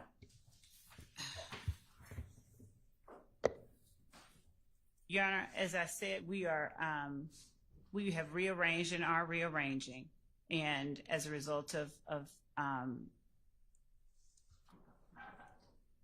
the change in circumstances, and as we have to rearrange that, we are not putting up who we intended to put up, and so we are rearranging in real time, and we have people doing that and working on that, and so that's where we are. And I don't know. All right. We found out some You're information. so mysterious all the time, Miss Love. Is it your plan, if Mr. Zachary is available, to call him? And if not, could you share with everybody else who you plan to call instead? Yes, it's our plan to call him if he is available. All right. And yes, when I speak with our team to see who is now next up and available tomorrow, I will share that with them. When will that be? Well, It's 4:35 right now. 6 o'clock? by 6 o'clock, I think we'd be able to tell because they've been out. Okay. Is that a real 6 o'clock? Because we were supposed to get the list yesterday by 8 o'clock, and it didn't come until 5 something this morning. So, I don't know. I mean, we just need to know what to Your bring Honor. tomorrow. Your Honor, it's, Well, I mean, it'll at least be somebody off of this list that y'all came up with at 5:57 this morning, right? yes, and the Okay. other, So y'all will know that much. She'll endeavor to do the best she can to get you the other information at 6 once you miss Love. yes. It's a big list, Your Honor. I sure will. Y'all, we covered some of them today. It's not that big of a list. Y'all are all professionals, and you've been prepping this trial for who knows how long now.